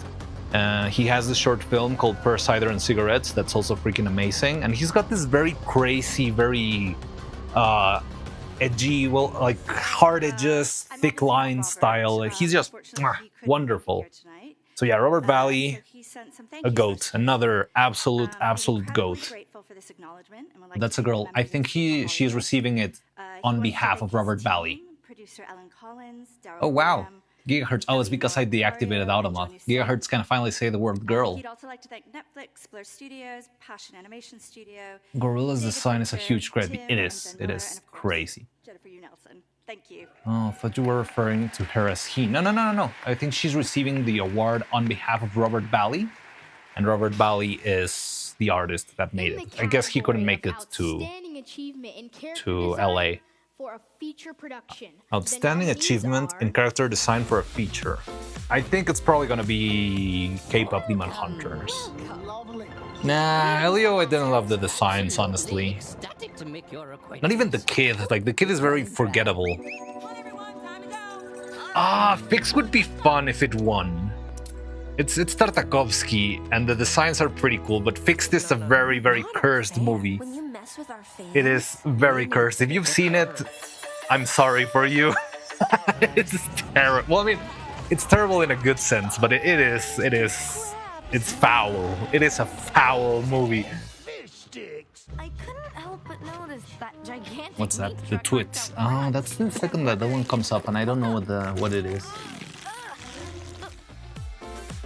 I'm guessing K-pop, but also I wish it's Fixed just for the sake of the meme. K-pop Demon Yeah, K-pop. All right. I can live with that. The K-pop character team took But yeah, like inspiration from Fixed. the movie's heroes' Oh man, from multiple K-pop Fixed is really something else. It's terrible. The evil Soulja Boys have elements of Like, it's a movie about a dog that figures, like, he realizes that he's gonna be sterilized. So he has like some sort of like a bachelor's party of, I'm gonna go wild in my last night with my nuts. And the movie on its own is absolutely foul. Like, it's incredibly graphic, incredibly crazy. They got automated when I mentioned girl because Twitch branded me as a misogynist, maybe. Fixed plus dog. Oh yeah, I see. Yes, exactly that. And yeah, the movie it's really something else. It is crazy. Sorry, I'm super nervous. And you can check out the movie. It's on Netflix, but it just didn't help. It is like an experience. I would never recommend that to like a complete stranger. Thank you to Helen. It's really for something. bringing us onto this show, and thank you for giving. What me was a the name shot again? at Fixed. Characters when no one else would. I'm forever grateful. I wanted to watch the movie. I mean, the movie is cool, actually. Like, in the end, it's kind of heartwarming, kinda, but it's very weird. It's very stupid. It's very, like, childish potty humor. But again, the animation is by Tartakovsky, who is like a legend in animation. And the quality of the movement of the characters and everything, it's insane. It's insane. But it's like a huge shitpost. It's like a high-value production. The highest production shitpost I've ever seen. It's ridiculous. Well, I feel like I'm giving the wrong idea when I say shitpost, but it kind of fits. It's weird, it's wacky. There's not much to say about it. But yeah, I mean, Tartakovsky is great at character design. Executive Director Honestly, I feel like Character Design Award would be a good place for Has Been Hotel and Hell of a Bus to have a place at some point, right? Like Panty and Stocking. I think Panty and Stocking. Well, I mean, yes, it's kind of that vibe, but because they're dogs, it's a lot more appalling, you know? Like Panty and Stocking, it is gross, but it's kind of like okay. Here you're watching dogs do the deed, and it's like full. Like, have you ever seen the diagram of the furry scale? It's like all the way to the worst side of the furry scale. So that's what makes it kind of appalling. And there's a lot of like dog nuts. Some people forget. Unnerving. Storytelling. It is filmmaking. It fills theaters. It breaks box office records. It pushes technology forward and moves hearts. So dog version of Fritz the Cat? Maybe, but Fritz the Cat at least is humanoid. This is fully dogish. Honestly, I'm interested in the movie just because of Tartakovsky. Don't know how to spell it. Yeah, I mean, I think it's like, I can recommend the movie. I can say the movie is enjoyable, but you have to be able to stomach it. Like, I could see how most of the people that I know would probably like shut it off after like 15 minutes. But the movie is good. In the end, it even has like little couple of moments where it actually pulls some interesting heartstrings, you know? But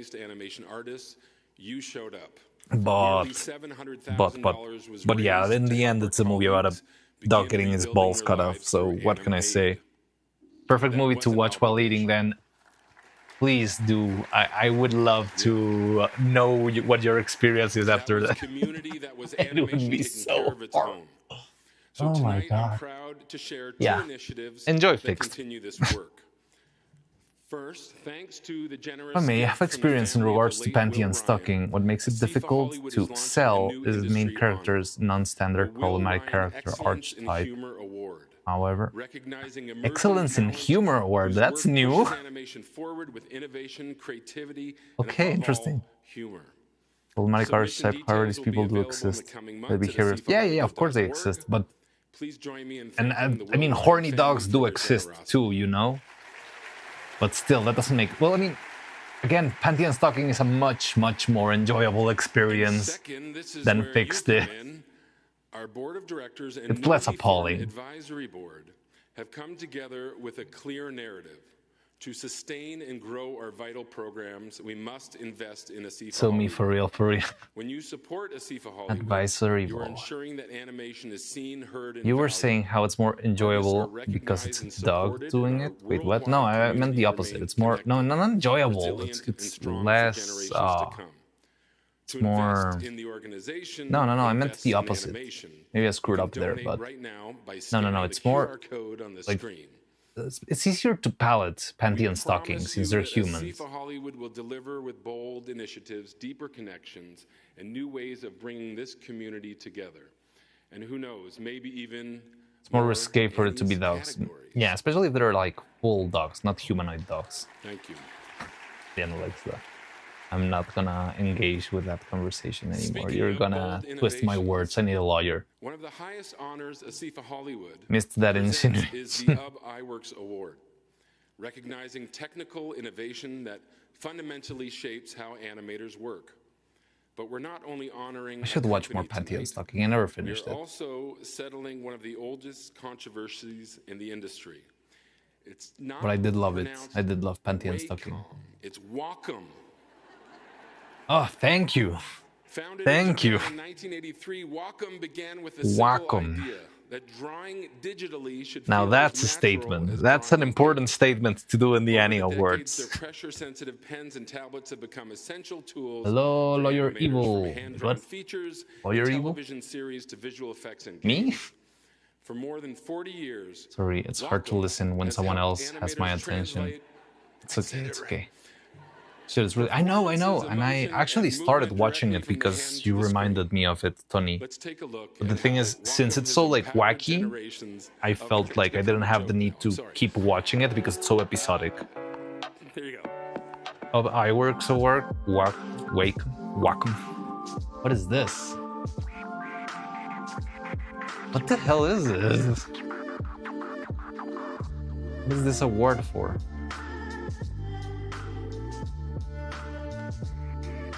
This is not an award, this is an ad, come on.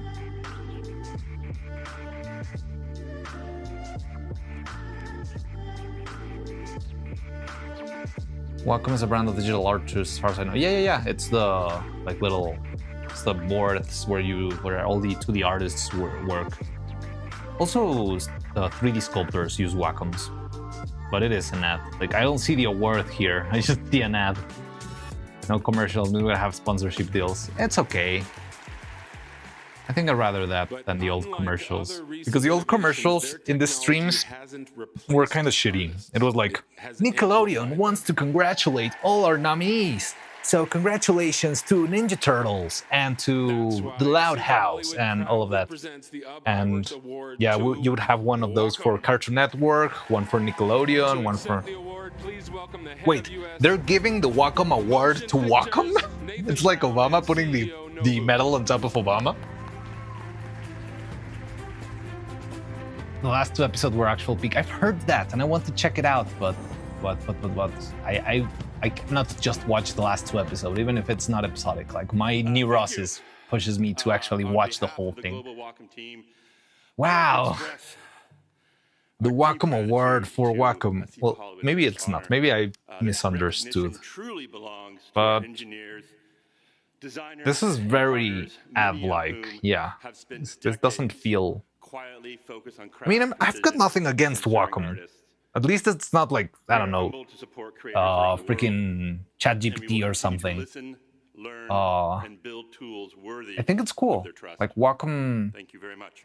But what is this? It feels like an ad, honestly. But they're getting a statue. Thank you, Nathan. Thank you, Aubrey. Award, I guess? They're gonna get up Iworks. Began drawing. I like the brain saying that the brain is the best organ. Exactly. Drawing, writing, inking are not just techniques. The award for best AI product goes for... makes us human. At Wacom, we deeply, strongly believe that. Did you see how he made extra emphasis in how it was pronounced? In Wacom, Wacom. Stop saying Wacom. For creators, for the artists, and for the human beings, 50,000 years from now. Wacom is so dominant here in my country that when people say Pentab, they call it Wacom. That's pretty much common everywhere else. Like, I also call them Wacoms. I don't call them digital drawing boards. I also say it's a Wacom, even if it's like a Huion or whatever. It's a Wacom, come on. Could this guy sound any more stereotypical? I mean, let him be. Let Japanese people be Japanese, for freak's sake. I need to reward them. You're lucky, Automod is gone now. Iworks was a guy. Yeah. Yes. That co-created Mickey Mouse. Oh, I didn't know that. But yeah, I know it was a big name of Iworks. Not here, so. First Chris Farley's funeral. Need more Tepache. All right, be quiet. Just stop. That one's going to come back and bite me in the ass. Well, when The Emperor's New Groove was released, it was Y2K. So we had that to deal with. Or if you were talking to my mother, the rapture, because she has an open conversation with the Holy Mother. In this case, I guess. Wait, is this like Kronk's voice? In her head. But even the smart people were concerned about Y2K. All the computers were going to glitch. Remember that, right? All the airplanes were going to fall out of the sky everywhere at the same time. Not just like I Newark, said, but type faster than I think. that was what It's we were okay. up against. And now, today, look at The Emperor's New Groove. It is the most beloved picture in the history of Disney. I made up that last part. He sounds fun. He's Kronk. I made It's up Kronk. that last part. I'll tell you who's not a fan. Sting. He's not a fan. But, well, there we are, right there. That's That is actual size right there. As a foundation Heavy. text, Look at first I that need to skin. sand it down, so speech Let's give painted. out some awards here. In the category of outstanding just like making a achievement in puppet. character animation for a video game, Patrick the nominees Warburton. are Best character animation. Oh, Patrick Warburton is this guy? Spy Sweet. Oh, this is the video game. Sweet Carol is interesting, but I didn't get to see the whole thing, and the problem is, I feel like the game itself wasn't great. I didn't play Death Stranding 2, but I expect a lot, but at the same time it's a lot of motion capture, so I don't know what to think about that. Ghost of Yotei. I don't know. Action, Souls-like slap. I don't know what the keeper is. Squeak, squeakity squeaking. By Sweet Carol. South of Midnight School. I don't know, I guess it's gonna be by Sweet Carol. And the Annie goes to South of Midnight. South of Midnight, interesting. Don't know anything about that game, honestly. I know it also was in the Game Awards a lot. Hazel, a 19-year-old girl, embarks on a quest to find her missing mother after a terrible hurricane sweeps their house downriver. Along the way, she meets dozens of creatures Pull the from lever. Southern folklore, both friend and foe, and learns to wield her newfound The other power as a lever. weaver, a magic user who can heal others' trauma. You play as a lighthouse. And keeper? That's what it seemed like from the snippet that we saw.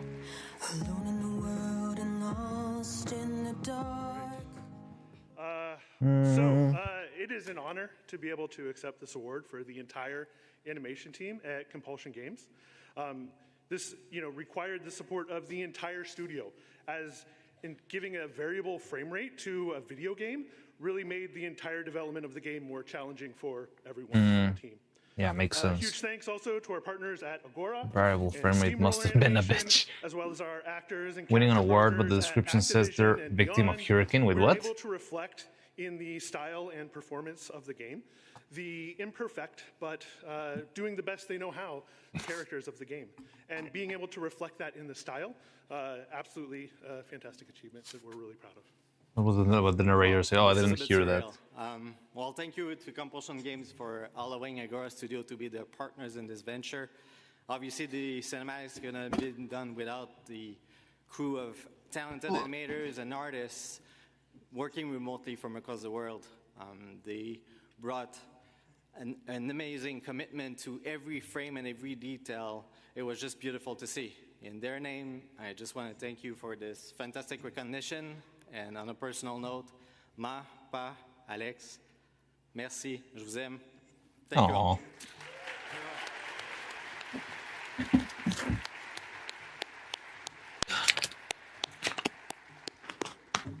Now, in the category of outstanding achievement in character animation for a live-action production, the nominees are Live action. Best character animation in live action. I don't know how that works. No one in the Nether was ready for it. What's that? Oh, Minecraft movie. I didn't see that one. Captain America, Brave New World? That released this year?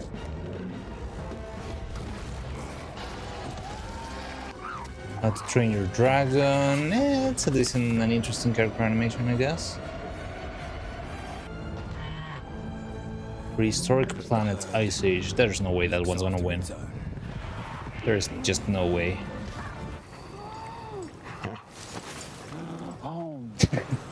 Superman could be fun, but I'm not sure. It's just not much. There's not a lot of crypto in the movie. The Annie goes to How to Train Your Dragon. How to Train Your Dragon. Hey, I was right. Captain America, really? I think there just wasn't a lot for this year in these live-action movies. Co-wrote and co-directed the original animated films, returned to write, direct, and produce. It's the first time a filmmaker has led both the animated and live-action iterations of the same story. Superman should just win for crypto. Crypto was fun, but there's too little crypto in the movie. Like, there's like probably 100 minutes of dragons versus like 5 minutes of crypto, right? I think that has to count for something. That's a really long walk talk. Sorry. Thank you for waiting. I want to I'm thank looking for a bit of Hollywood cardboard and all to the put other, the nominees. buttons It was, in. Kane, Nathan, Nick, and Mina, and everyone at Framestore, the pre-production team, Previs, and the whole team in animation did so much work. It was just amazing, and it was so much fun to work on, and it was such a smooth production, and that is a big part. There is no of the such thing as a smooth leadership of, production. Dean DeBlois and Christian Mans. And a massive thank you to Glenn McIntosh, the overall animation director, and Cal Donlevy, your summer over there. I wouldn't be here without you. Thank you so much. And my fantastic wife back there, she stayed at home and did so much work. Need And had so some much cardboard. while I was going to Montreal working and eating way too many chocolatines. So thank you so much. I love you, honey bun. This Thank will you. do. Thanks, everyone. Yeah.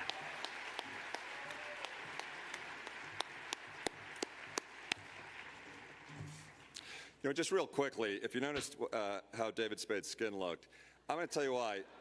Because I remember he uses Heard it out $700 to a speak. bottle of I lotion didn't that get got to for see it, free honestly. from Heather Locklear when he dated her for a month just to check her off the list. And this stuff is expensive.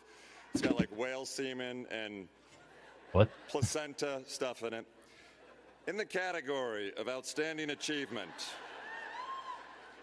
in character animation in a television or media production, the nominees Okay. are Character animation and television or media. That's interesting. Let's check it out. Nah. I feel like Asterix and Obelix is gonna be in a lot of them, and I think it's not gonna win anything at all. Wherever we, that looks insane. Is that really stop motion? It looks way too smooth.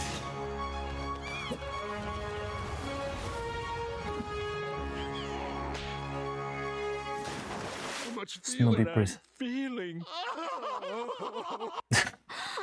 That's really well animated. What the hell? What the hell? That was very well animated for The Simpsons, but why was it in black and white? I don't know. I don't know. Win or lose, yeah. My hunch was win or lose. I just didn't say it out loud because I don't know. That bear was crazy. The bear was pretty crazy. Like, I'm not sure. Like they showed it before, and it seemed to be stop motion. So if that's stop motion, that's crazy. Absolutely crazy. Oh, I didn't know Win or Lose was by Pixar. I know it was a Disney thing. Evergreen was with Wooden Pieces Peak. I didn't get to see it. What is it? Is it like a TV special? Is it like a show? Did not expect this. Thank you, SF for Hollywood. Thank you so much. It's such an honor to be here. I'm so nervous. Thank you, Carrie and Mike, the amazing directing and writing team of Win or Lose, the animation leadership, Mark, Jeannie, Stefan, Kevin, my beautiful wife, Priscilla, who is in Stockholm right now watching this live, 4 o'clock in the morning. She's been Who here is in Stockholm watching this at 4 o'clock in the morning? And now Doobie's not here. Hopefully, if she's No, awake. Doobie's not from Stockholm. Diva Dava, maybe? I don't know. My parents, of course, and Sweden for accepting them and allowing him to build a new home. I'm extremely humbled and honored to be in the same room as all of you here tonight. You're so amazing. Thank you. It's a huge honor. Shout out to any Thank you so much. Stockholm people. Stockholmies.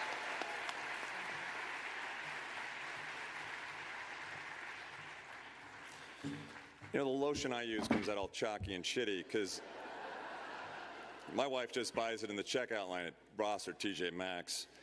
In the category of outstanding achievement in character animation in a feature production, the nominees are Best character animation feature. It's gonna be K-pop Demon Hunters. Come on. Nah, Pixar. You're throwing, honestly. Pixar is. It's gonna be K-pop Demon Hunters. There's no way.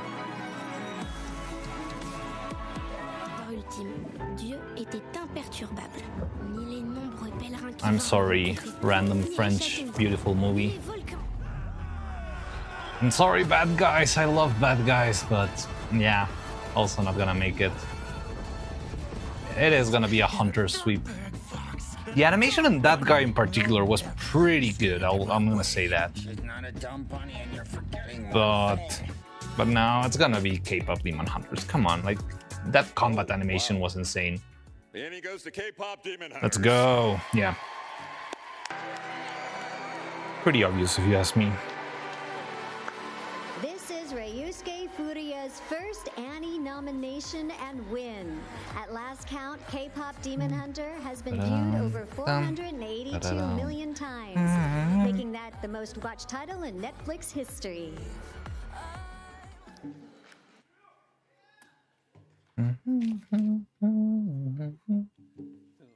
Thank you, Asifa Hollywood. I'm truly honored to receive this award.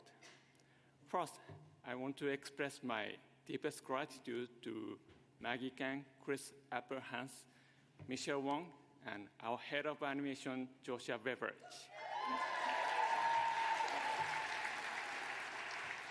Working on this film was a huge challenge, but also very exciting for me. You still haven't watched it? My shorts, they gave me the creative freedom to just make it as cool as I can imagine. I truly appreciated their trust. My thanks also go to my animation supervisor, Robert Lehman, our technical staffs, and every single artist at ImageWorks who inspires me every day. Everywhere I hear that goddamn music, yes. Thank you so much. Yes, it is everywhere. And it's, I feel like it's already been, even my sister keeps, yeah, I mean, I think everyone's sister is gonna be singing that song forever and ever. It's like it's a new Let It Go. Producers of Disney's The Proud Family, Louder and Prouder, Bruce Smith and Ralph Farquhar.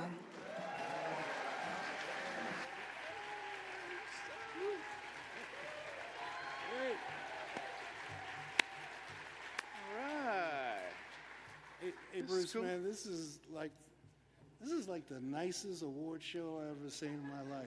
I know, it's true. I mean, I think there should be some beef.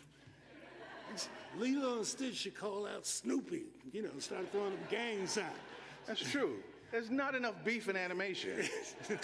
Basically what it is. So, of course, we brothers out here gonna talk beef.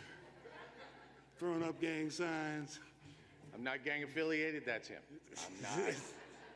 I want to walk home safely tonight. Listen, you know, without animated special effects, animation would be very different. That's right, Bruce. I think you're right. For example, if you get an anvil dropped on your head, you know, like the coyote used to do back in the day, Wile E. Coyote, of course, it always fall on his head, and there are no stars circling around his head. Robert Green is a short YouTube on YouTube. It looks CG to me, but does all sort of texture things to make it feel like there are multiple different pieces being swapped. I'm not sure. So what I've seen done a couple of times is that they make sort of like a prototype for stop motion or with stop motion, like a wooden piece, but then everything else is digital. I could see how that could be a thing because that thing looked way too well smooth animated to not be 3D, honestly. But who knows? Maybe it is a very smooth stop motion thing. Okay, Bruce. I honestly don't really love when stop motion gets that smooth because I feel like it loses a little bit of the charm. Like, if you're gonna do that, just make it 3D. Why are you making your life harder on yourself? Or media production. Animation's already hard enough on its own. TV media. Best FX? Ooh. Marvel Zombies Episode 4. Haven't seen it. Looks pretty cool. I don't know. You know, you never see any anime here. I feel like Japan doesn't really care about these awards and they never nominate anything. Because I could see freaking Freerun or JJK being here, but they never are. I don't know what that is. Spice Frontier Escape from God, I've never heard of it. Star Wars Visions. Oh, there's a season 3?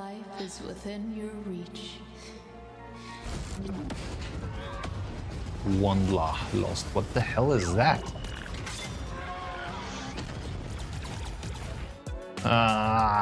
Okay, I'm in the dark. I guess Marvel Zombies. I don't know. And Annie goes to Prehistoric Planet. Prehistoric Planets. Wow. I never expected a documentary to win something. So for everyone, if the GOAT movie was in this, do you think it would win something? What if it was so mean? There's one anime that has a nomination. The GOAT movie wasn't this. The GOAT movie will be in the next years, probably. I haven't seen it, so I don't know if it's good or not. Wait, did lions have little joeys? So who won? Sorry? Oh. Star Wars Visions?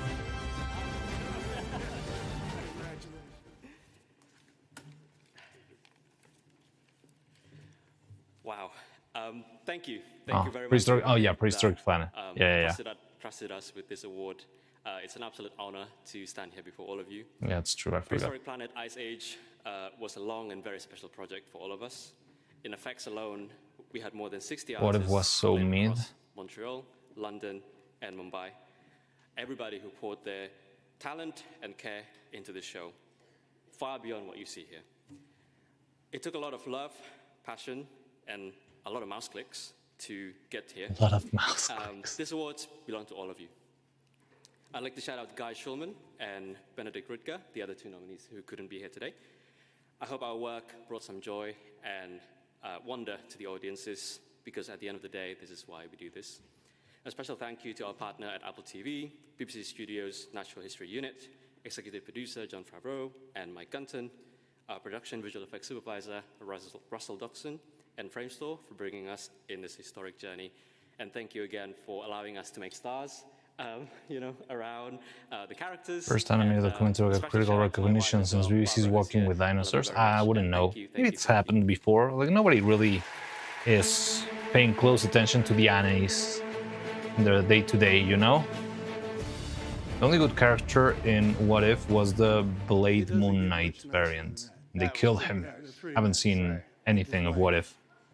Did it in under 90 seconds. That's true. It's beautiful. He should have dissed the other, nominees or something. I would have. All right. Okay. All right. These guys are just trying to start some beef. Because there's probably kids at home watching, I'm guessing, live right now, right? On streaming? I have to tell him this. Okay. So we can't say, okay. You can't. Can't say Trump? You.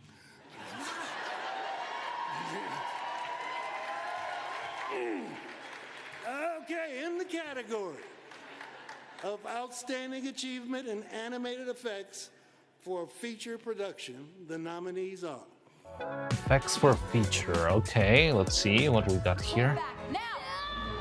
Elio. I mean, Elio's got some interesting sci-fi effects, but again, the movie's mid, so. In Your Dreams. What is that?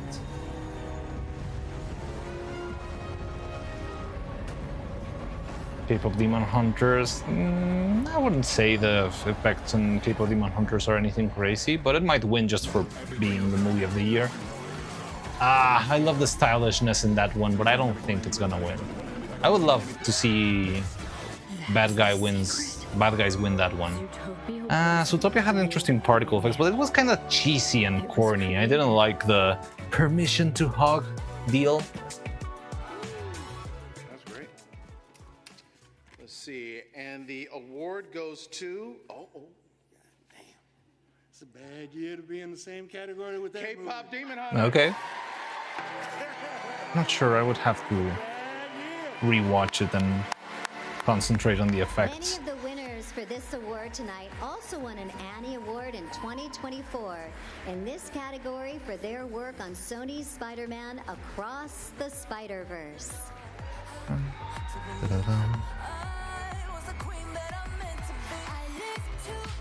Elliot just gets pulled up each time to get shamed. Yeah, just insult to injury to the mouse. Change the channel. Yeah, the sound. Well, thank you so much, Hasifa Hollywood. This is really an honor. It really means a lot to us to be recognized by this community. We're a small delegation here, but this award truly belongs to countless of talented I would have to actually sit down and take a look at the effects of the movie. CFX altogether. A special word of gratitude to our director, Chris and Maggie. Leave something for the others. You really want Elio to win something, Tony? Thank you, guys. Come on. The effects supervisor, Ben and Clara. Producer, Chris and Maggie. Jackie, sorry. And the SPA and the Next Phase production team for their trust in It's their beginning to creative remind me of the guidance. Game Awards. Yeah, it is a little bit. But the good thing is we have television on the side, so it's not only movies. If it was only movies, it would be K-pop all the way. On the long nights. Thank you. I feel like the structure of this might have changed since the last time I watched. Seeing the positive impacts of this show is in the world is really hard feeling for I would have given that to the bad guys. Again, I didn't see the movie, so maybe I'm like, we only saw like some good bits here and there. But I do like the 2D on top of 3D style. I'm a sucker for that.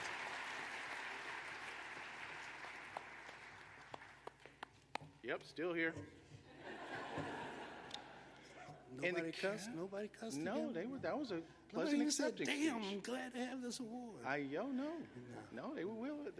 It was good. Yeah. So, in the category of outstanding achievement in editing for a television I bet you or everybody media, who lost was cussing. Oh, man. They were cussing, Bruce. What? They were cussing to themselves. They were mad. So you think the people who didn't win are cussing like Because in they're their up against seats, are they mad? K-pop. They're up against K-pop. That's true. There's no chance you It know is you're kind of gonna lose. disappointing. That's why These they have guys such a know. long They have pre-party. seen the envelopes Everybody's already. happy. That's the happy time. That's for a happy everybody. time. No, it's a Yeah. sad time. The after party's gonna be Yeah, sad. that's true. Huh? Okay. K-pop's gonna wreck I'm just saying. everything. They already saw the envelopes. Somebody said fuck. Well, let's just keep the happy times rolling right now. Again, in the category of outstanding achievement in editing for a television or media production, the nominees are. I don't know. I wouldn't know anything about editing, so I don't know what to say about it. Yeah, this guy's not gonna win. Asterix and Obelix not gonna win anything. It's gonna be nominated to a bunch of things. It's not gonna make a single award.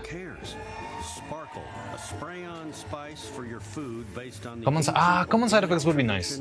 I think the last episode of Common Side Effects is a good.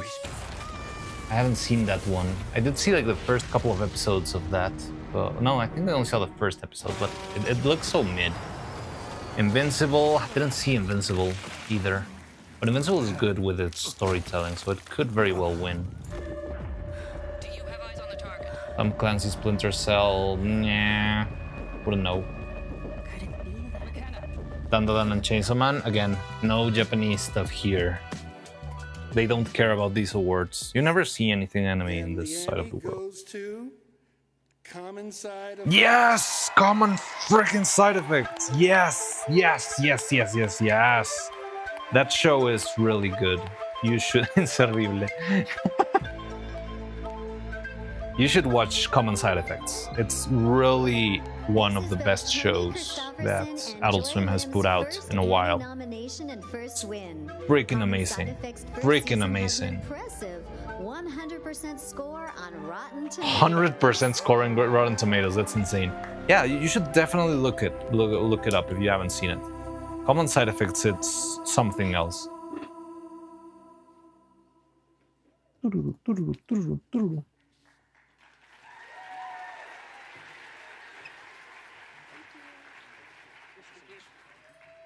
Shall we? Thank you so much.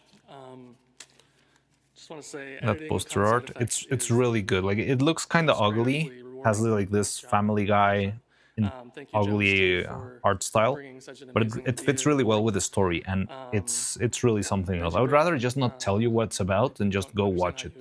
It's a better experience. It's like what Delphink has been telling me with Witch Hat Atelier.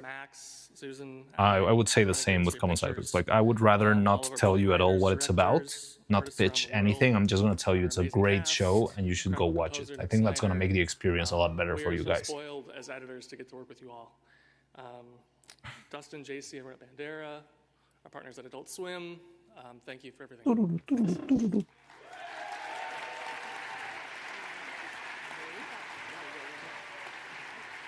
Oh. Okay, this is the last time, I promise. Okay. And I'm not gonna cuss this time. Dude, we probably won't be invited back here. I know. I'm really saying. I think This is the last. Hey guys, remember guys, there are kids in the audience. See? You better go because they're going to fire us right here. Okay. But then they won't get their award. Well, okay. Guys are gonna get In the category of into a lot of trouble. outstanding achievement in editing for feature production, the nominees are Rat's side effects was on the same service as his credits to watching women in shoulder pads, but they don't have it. No! There has to be an alternative.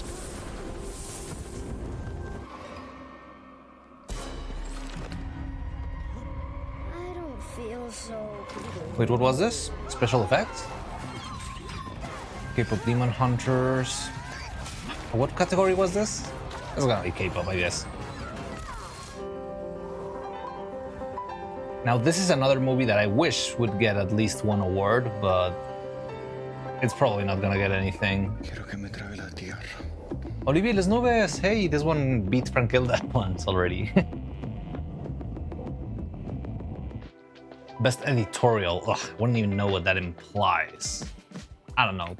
K-pop Demon Hunters, I guess. Y'all know what it is. K-pop Demon Yeah. Hunters. I don't even know what editorial really means, but yeah, K-pop, whatever. Because K-pop Demon Hunters is so driven by music and rhythm, the editors had to make choices early on that influenced animation timing and sound design.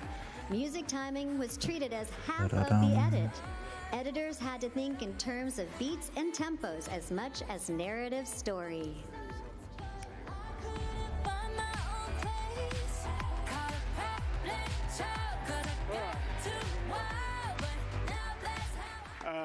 First off, this is definitely a team award. Everyone up here, my entire team, Jeff, Charlene, Margaret, Emma, Kira, Gabe, and Oren, we would not be up here without just the extreme hard work and dedication that they put every day to help us make this amazing film. Editing is definitely not a solo adventure, and it's just... What's the difference between editing and editorial? Is it the same thing? I'm guessing not. Thousands upon thousands every day, and I can't thank you all enough. You all deserve this. Enjoy it. It's an amazing night. To Hannah and everyone at Netflix, thank you so much. To Christine and Damien at Sony Pictures Animation, to everyone up at Spy, to Spring on the music side, the sound team, everybody at that, thank you so much for all your love and support. Brett and Scott in the trenches with me every day, and Michelle, thank you for asking me to come on to this project. And of course, Chris and Maggie, thank you so much for your trust and vision in this project. I still have to pinch myself every day of what we accomplish. And lastly, we'd all like to thank our families. Everyone has families at home. They're the true warriors helping and supporting us for the late nights, the long weekends, the working on the holidays and all that. So to my family watching In this contest, I think it is the same. Okay. To Angel, why is it called? Why would they have the TV named editing and the movie one named editorial? It's just weird, isn't it? But well, I mean, okay, K-pop Demon Hunters has some decent editing, like the music videos and yeah, the rhythm of the songs. I think it's good. I think they deserve it. To present the Winsor McKay Awards, please welcome the voice of Nani from Lilo and Stitch, Tia Carrere. Thank you. Aloha. It is my honor tonight to present the Winsor McKay Awards. On the website, they're both called editorial. Oh, really? Maybe I misheard them. Whose work has shaped the medium and inspired their colleagues and generations that followed behind them, here and all around the world. The first of these two, I just gave it away. The first of these artists is two artists. So we're starting with a 2-for-1, which in this economy is pretty great. No tariffs involved.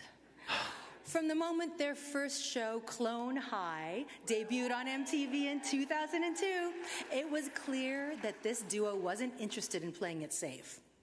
By embracing bold comedy, stylistic risk, and emotional truth, they helped reshape what audiences expect from animation.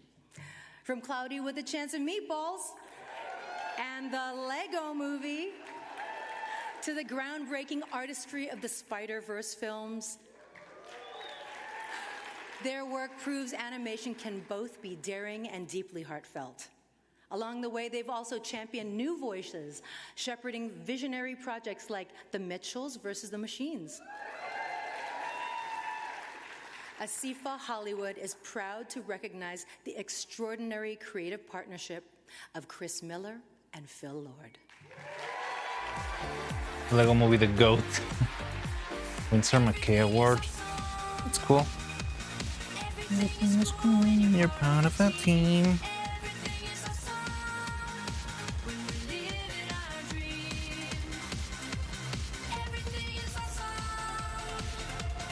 Oh. No.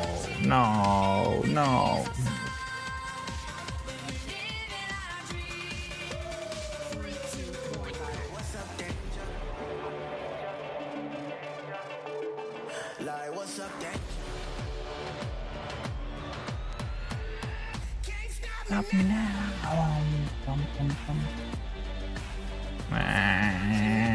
One of the buttons is freaking ruined. It's okay, like I made spares, but I just don't like this thing. Oh no, it's gone. Okay, screwed up even more. Broke the button, so it's gone.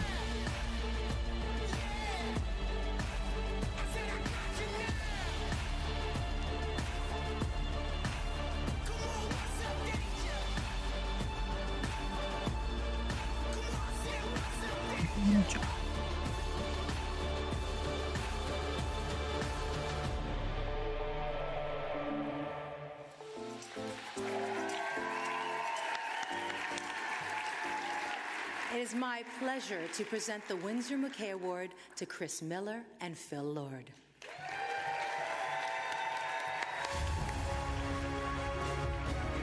'07 button, yeah.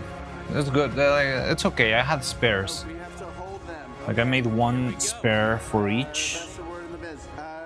So I think it's fine. This is something one could only dream of. The problem is, in our dream, we were like 85. And hopefully this doesn't mean that we're going to be put out to pasture, but please. I think they want to murder us. Hopefully we can keep working. Can we realize that our combined age is 100, which makes sense? So anyway, we have been a CIFA member since the 1900s. So we are actually old. Our professor, David Ehrlich, who is amazing. He's 82. He only wears purple. He lives in Vermont, and he's still making films. He made every student join ASIFA. He was the ASIFA International Vice President, and he used to smuggle film into Poland. There was a filmmaker, Peter Dumala, who was living behind the Iron Curtain, and he scratched a film into the film emulsion and smuggled it back to David. And then David called him and said, Peter, your film won Annecy. And he said, oh, how wonderful. 17 seconds of delay? Oh. 12 seconds from The sending. world know they're not doing this alone. And this community Okay, has ceaselessly interesting. welcomed us. Of every stop of the career, there was someone smarter and more experienced who went out of their way to teach us what we didn't know. Our success is a direct result of the generosity and optimism and belief of all of the people in this room and the people who came before you. So thank you so much. Film is the most collaborative art form. Finished setting the Animation is buttons the to most spray collaborative paint them type tomorrow. of filmmaking, Not spray and paint, you helped to us make some really weird airbrush them. movies. And we've been lucky to have the support of so many people at studios, but occasionally there were people who were spending lots of money on these things who were a little bit worried about things being a little too different. It's not their fault. They would say things like, oh, you can't have characters that look like floppy Muppets, or a character with a monobrow and no eyes like the Swedish Chef.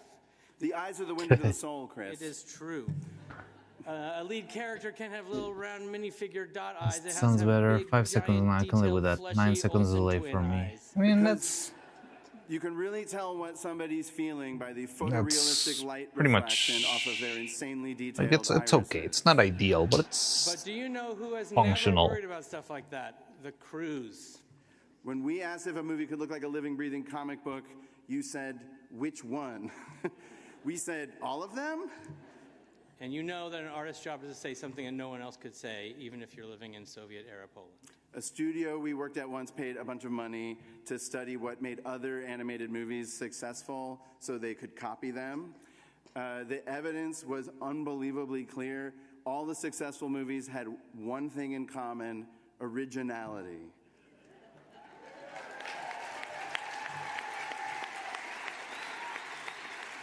Now imagine their disappointment. Every time something that looks and feels different is successful, the people who pay a whole bunch of money for these things get a little less nervous to push the boundaries even further next time. So keep pushing. That's cool. I like that philosophy. I do like the idea of pushing. I remember when I was studying animation, I was very annoyed that all the animated movies just looked like Frozen. And then Spider-Verse came out, and now the diversity and style of 3D animated movies has really like flown through many different directions, and there's a lot of really cool stuff. So I feel like that's a really deserved award.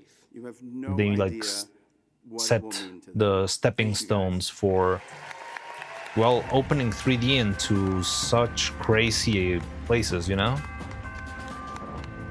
Mike Judge does voice work for Common Side Effects. Power of animation to communicate without words has been elevated by It was actually amazing. It was really something else, especially the time it came out when all the other movies were just frozen. Visually, they were all frozen. Early in his career, he created the memorable short films, including the Academy Award-winning Father and Daughter. Well, it's been longer than the Game Awards, I'll tell you that. After the success of that film, he received an email from Studio Ghibli. As Michael told the Guardian newspaper, it simply said, "Have you ever considered making a feature film? Because we would like to produce it." What? Yeah. As if. Obviously, he said yes. That film was his feature debut, the visually stunning The Red Turtle. Ah, The Red Turtle. I did watch that movie. It was cool. Michael, his third Academy It's Award very interesting, a 3D movie from that Ghibli. combines elegance, restraint, and universality, Michael has expanded the expressive possibilities of animation and continues to inspire audiences and artists around the world. Let's take a look at his work. Okay, so it's another Winsor McKay award. Interesting. He made that short? Holy shit! Yeah, like the girl in the bike. I don't remember the name of the show, but that one's amazing. That one's such a heartbreaker. Damn. Hey, Yumi. Whoa, Yumi, you're here. Hi. How's it going? Really loved the added CGI-like stuff from Demon Slayer movie recently. It's interesting how they did it. I haven't seen anything from the... Well, I've seen, I think, clips of the... Like, how do you say this? Like, the Infinite Hotel? Infinite Hotel, something like that.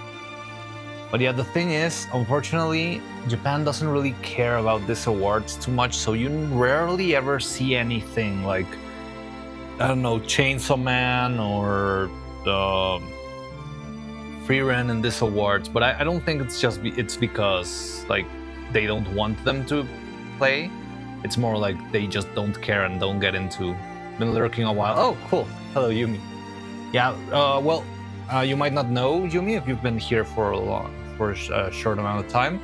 I worked in a movie that is actually nominated for Best Independent Movie. It's called Frankilda, right here. It's called Soy Frankilda. It's over here. Sorry. Didn't think this through. Let me go back to here. But yeah, so I'm waiting to see if maybe there's a chance that the movie I worked on gets Best Independent Animated Feature, which would be insane. So that's why I'm here. That's why I'm all suited up with my little monocle and stuff. Wow, really? So yes, thank you very much. Thank you so much, everybody. Let me see if I can put and this of course, especially poster. Now, so many people have helped me and inspired me. But yeah. During my what's is it? Winsor McKay. Oh yes, this guy's really. Yeah, I'm glad this guy got the big award. And for her love and her patience. Also, because Can I her show you sensitivity what to background? culture, her sensitivity to arts are a deep inspiration to me. I would like to acknowledge a couple, a married couple, Jill Thomas, producer, and Richard Purdom, an extraordinary animator. Because in their studio, animation studio in London, they taught me to become a professional. All right, little ad in the middle of this guy's speech. Sorry, this is the poster of the movie I worked on. It's called Soy Frankelda, stop motion movie, and yeah, it's released in November, only in Mexico, up until now. But yeah, I hope it wins. It would make me very, very happy. It would mean a lot. So wonderful. Yeah, and that's why we're watching the awards. Independent animated films here in the US and abroad. And So yeah, yes. welcome, Yumi. And Brad. we've made some great commercials together also. Now, finally, I have to express my deepest gratitude, and literally my deepest gratitude, to nature, all nature, especially the animal kingdom, because of movement. Because nature reminds me every day of the elegance of movement, of the what a speech. intelligence, the emotion of movement. Not an expert in anything animation, but enjoy similar styles. It looks so cool. Thank you, thank you. Yeah, I mean, Asifa Hollywood, thank you so much. there's no need to be an expert to enjoy it.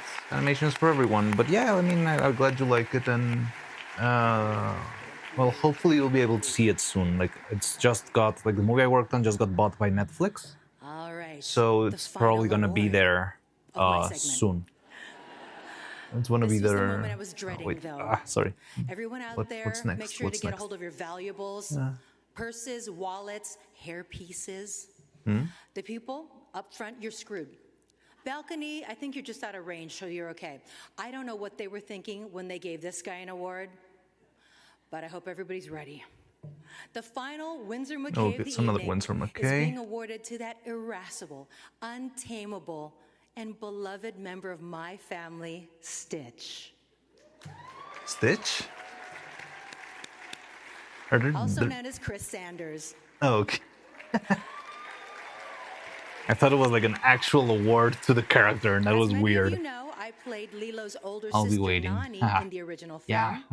And just last year, I'm so, in the Lilo and Stitch live action movie, I don't know, giddy. had the I wanted pleasure to of playing see Lilo's social services if the movie will win. But advocate, I'll tell you this, there's a lot of very tough competition this year. This was a So I real wouldn't be full surprised circle if the moment for movie me, doesn't really returning to make the it. Stitchoverse Because there's a lot of heavy hitters in the indie category this year. Fortunately, because it's the indie category, we're not going against K-pop Demon Hunters because they are wrecking the competition this year. Like, K-pop Demon Hunters has been getting, what? It's already got like 5 or 7 awards up until now. Oh, Netflix. Yeah. I'll let you know when it's there. How to Train Your Dragon No and The matter, Croods, someone thinks and Spider-Verse, write one and thing you direct can't the deny is that it was 2024 beautiful. annual Yeah. I mean, The the Wild style. Robot. It's just the beauty of the stylishness in Spider-Verse is just crazy. And again, like, I feel like it was something that was incredibly needed at the time. When I was studying, I remember I just loved one particular artist called I think I need a career achievement award just for listing off David all of O'Reilly, Chris's career achievements. because David O'Reilly had this very like scuffed 3D style that I really love. Maybe one day we can watch one of his shorts. But David O'Reilly makes some crazy stuff. Look. Well, let's see.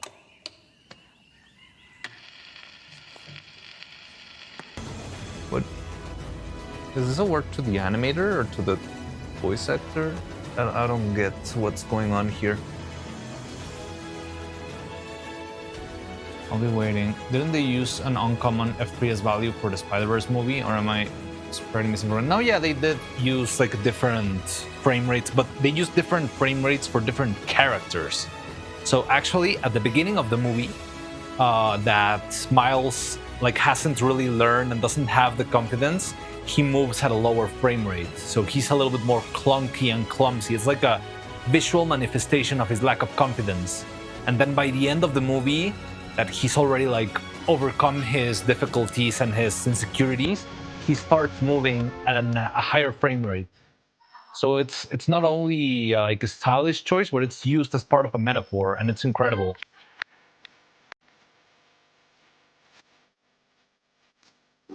Oh yeah, I remember now. It was such a good idea. The building leap scene was yes, the building leap. I think I'm not sure if that's exactly the moment where he starts moving it in once, but yeah, it's just something else, you know.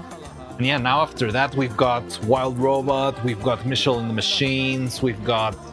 I really think Spider-Verse really had a huge effect in the animation industry. Also, Puss in Boots. Last Wish, that movie had a lot of stylish animation too. I don't know, it's just great. I love how the world has opened into a lot more stylishness and crazy stuff. We have TNMT. Ah, yes, TNMT, like Mutant Mayhem. That one was also very cool, incredibly stylish. Actually, like it's solid, but I feel like now we're starting to reach a point where the stylishness is getting tired. Worn out. Like, I feel like we need a new style to pop in, that it's actually like, I don't know, a little bit different, because yeah, comic book, cartoon style, lower frame rates, it's very cool. We've had our fun, but it's starting, it hasn't yet, but I feel like it's starting to get a little bit stale. Like it's like a new way to make a movie feel hip and cool. But I wonder what will be next. That's what I love about art, how it evolves into different things, like impressionism and abstract art and all that stuff. It's just cool how it evolves into different wacky things. And I feel like it's something that applies in video games and 3D animation, 2D animation, even in stop motion. Like I've always told you how I'm very tired of creepy stop motion. It's cool, but it can get tiring when every other stop motion animation is like a creepy, dull thing. And yeah, then you have people like Screen Novelties who make cute, cuddly, beautiful, round-shaped characters, and it's amazing. Ink and pens and brushes and cameras and film. And finally, Joe Ranft, who just got back. Has the movie worked on one yet? Nope. It's probably gonna be like one of the last awards. But hello, Saturday, 4504. Up until now, it's been like a landslide by K-pop Demon Hunters. There was an award for a stop-motion studio that I respect a lot called Screen Novelties. They just gave a Winsor McKay Award to a very cool animator who made the Red Turtle and a short film called, I don't remember, it's like a girl and a bike, I don't remember the name, but it's also really good. And other than that, stop motion. I love the Kurami and My Melody series. I watched the first episode and I fell asleep through it. Like visually it was really cool. Dwarf animation, I love their also like cuddly fuzzy style, but the story was very flat until the point. I mean, it's a children's story. I'm not gonna judge it. It's designed for that, but yeah, it was like hard to follow. Well, not hard to follow. It was. I fell asleep through it. What can I say? You know. But maybe I should rewatch it or try to rewatch it. But stylish, like style-wise, it was really cool. It was very, very pretty. Would energize the copper coil inside the bell jar. That would attract the magnet, which would close the circuit and set off the alarm bell. And then we'd know that they were there. And it was that one word in his short story, when, not if they arrived. So in my house, it was always just a matter of time. And that started the nightmares, where I'd...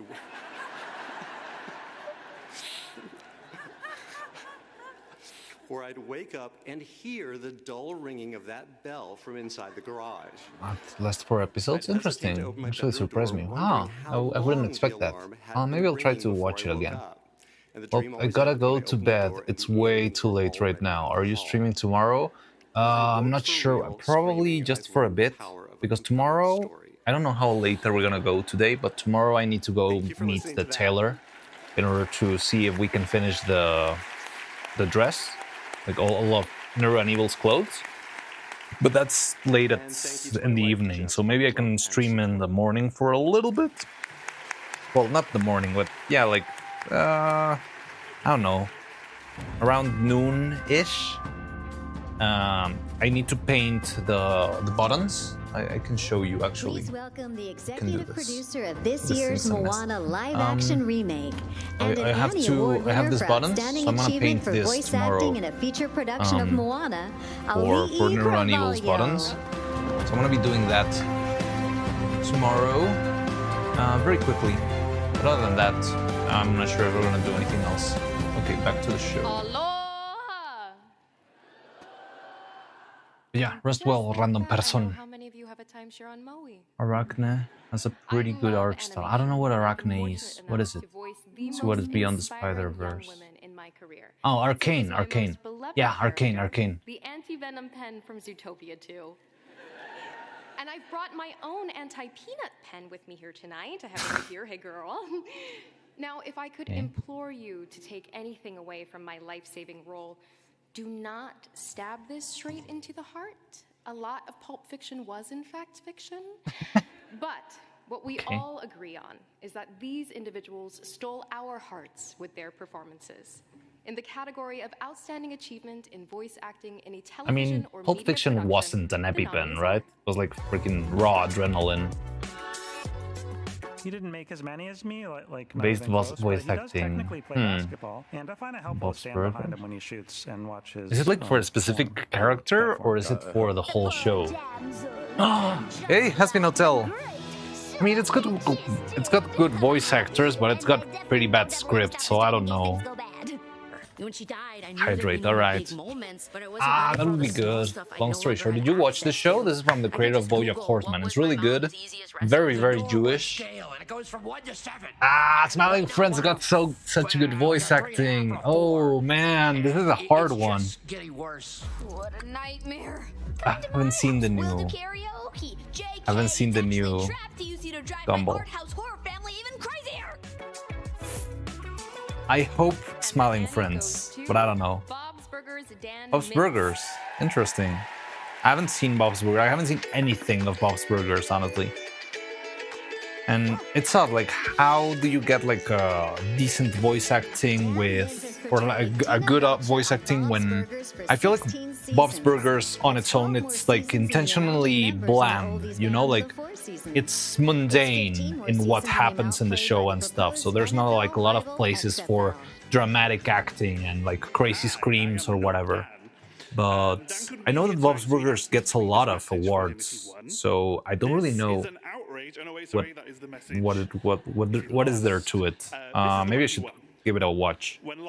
Bob's Burgers is fine. Mostly know it because the VA is one of Jake's kids in Adventure Time. Yeah, the voice actor is the voice of Archer. He's the voice of Jerry in Rick and Morty, and he is, well, Bob. Because it really changed my But life. still, like, It's an I honor feel to voice a character that resonates it's hard with to so many think. people. Oh no, so And it's if Simon this hasn't run guy? out of time yet, No worries, thank you to John Benjamin for recommending me for and the role. Men's Tina He never lets me Page. forget it. Okay, but so it's like for a specific role. So he actually won the award for the role of Tina. Okay, that's interesting. I would have to see the episode in order to actually figure it out. Voice acting for a feature production. The nominees are Best voice acting feature. I didn't see Dogman. Dogman is another one like stylish and cool. Are we almost to my ship? Not far yet. Nah. I've also been in Pillow, an Enigma, Nah. Problem. Elio's not gonna get it. Little help, please. Oh, it's not for Elio, it's for Glortham. But still no. What is this? In your dreams? How am I supposed to fix the world? That's gonna be Demon Hunters. If you count the voice, like the singing voice, as part of the voice acting, I think it's like a big. Oh, Twitch is not gonna win anything, I guess. It's gonna be K-pop, right? It's gonna be K-pop. Come on. and the Annie goes to K-pop demon. Yeah, we all knew it. Everyone here knew it. You guys knew it. I knew it. He does a role canonical gloomy teenage girl, so yeah, it's talented performance. That's interesting. For Rumi at all. Probably the most interesting overall character in Bob's She Burgers. sent Of in an course. audition via voice note for the role of Celine. And then Gordon is cool, but a year later, out of the blue, she got the call. I don't know. What can I say? I Celine mean, step into the spotlight as the film's lead. of course it was. I mean, would you have given it to any other? Thank you so much, Asifa. Like, I mean, Gordon is okay. I'm such a big Demon fan of Hunter sweep, I guess. Yes, it's really, it's really sweeping the floor with everyone. I'm really nervous. I was worried I would be the first. It's Expedition 333 all over again. It is. It is. That wouldn't win, so They have changed the structure of the awards a lot. sorry to all those that were in the same category as. Hmm. And as you know, animation is such a magical and beautiful thing, and we really wouldn't be here without our creators and directors, Maggie King and Chris Applehunt. Thank you so much for trusting me with Rumi. Thank you to our producer, Michelle Rumi. Wong, and Netflix and Sony Animations, ImageWorks, our writers. I mean, it's pretty our good. casting Cape of Demon crew, I mean, Hunters was a very enjoyable movie. I liked it a lot. production team. I'm a very big sucker for again stylization and that sort of stuff, and I think they do a great job with it. And the story is good. Like I expected something more cheesy, Thank you so much but no, it's for pretty creating interesting. Rumi and this That's world, the production design and everything is just so incredible. I feel like Rumi Pixel. live in the K-pop Demon Hunters world, but thank you so much for creating such a character that resonates with so many people. I haven't and for seen it. allowing me Still be need a to get part of around to this watching the Korean dub of journey, Demon and, Hunters. Oh, I haven't watched the Korean dub. That's an interesting point. Sorry. And I just watched it in English, should have I believe. prepared a list. I'm probably running out of time. But yes, thank you so much. Oh, and our incredible music team. Wow, our songs and our Huntrix cast as well. Thank you so much to everyone. And yes, this But yeah, goes to all like, of our entire I mean, who else? I mean, the Twists or Twixter or something would never win it. Gordon has a very good voice acting, but yeah, again, it's got nerfed from being in a bad movie. It's not a bad movie, it's just a mid movie. Okay, so you all have kids. Great. One more time. Knock, knock. We miss. I also miss being a part of the World Health Organization. I do. Okay. Thank you. I wrote that myself. Now, in the category of Outstanding Achievement in Writing for a Television or Media Production, the nominees are... And what best writing for TV and media? What is that? Happy Family USA.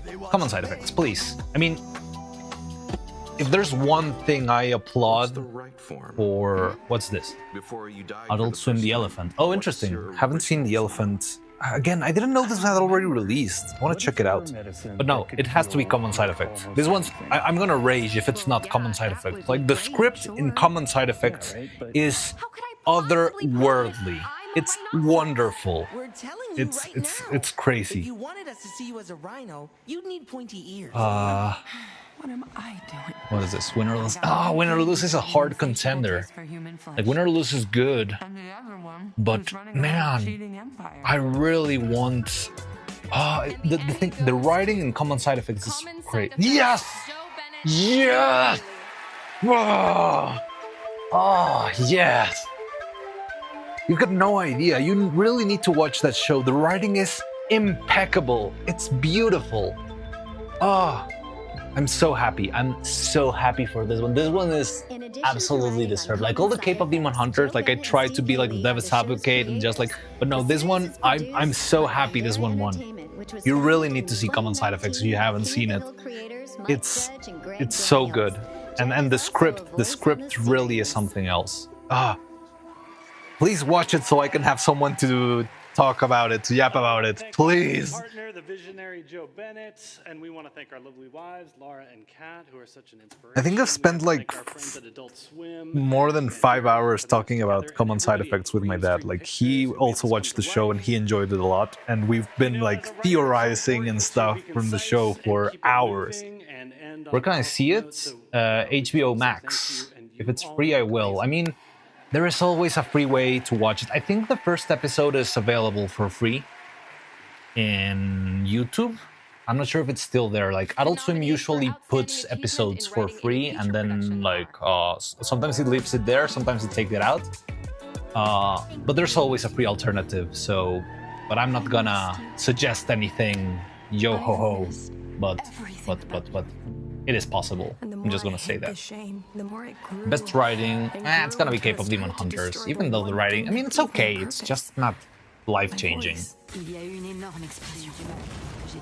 I guess it's gonna be Demon Hunters. Come on. I mean, this artsy French movie is probably got like very crazy. I don't know what Scarlet is. This French movie probably has a very interesting script, but K-pop Demon Hunters is K-pop Demon Hunters. Oh, so that's where the trend came from. Zootopia's got a decent writing too. It's got a good writing, but all of Pixar's movies lately have felt like therapy speak. Annie goes to K-pop Demon Hunter. Yeah, of course. That's okay. Like I'm not against it. I'm definitely not against it. The story's good. It's decent. I'm still on the high of Common Side Effects winning the other one. I don't really care about this. Also be available on Amazon Prime in the USA. Interesting. There you have it. If you decided that the story's long incubation helped give the script emotional depth and detail.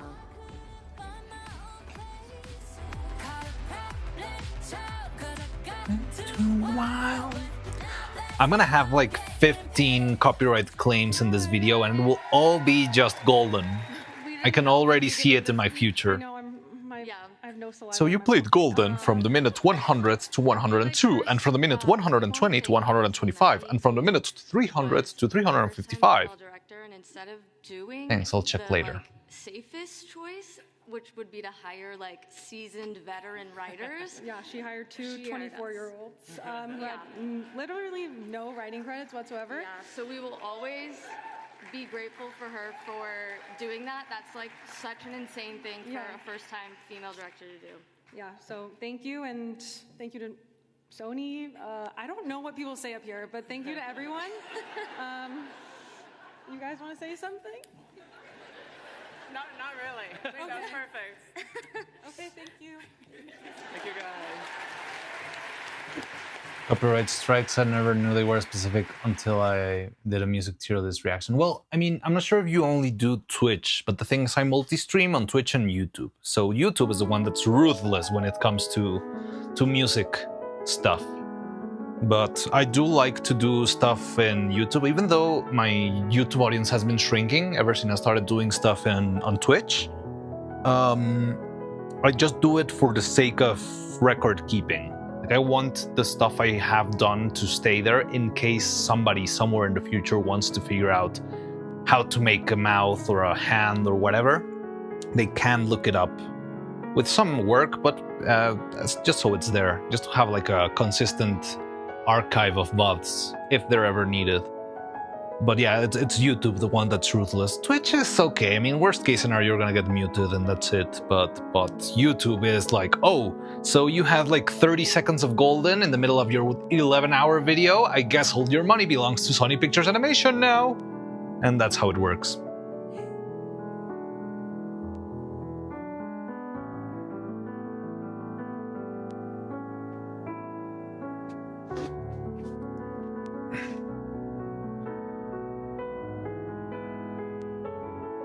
YouTube is where it gets crazy. Yes, it's insane. Like, absolutely insane.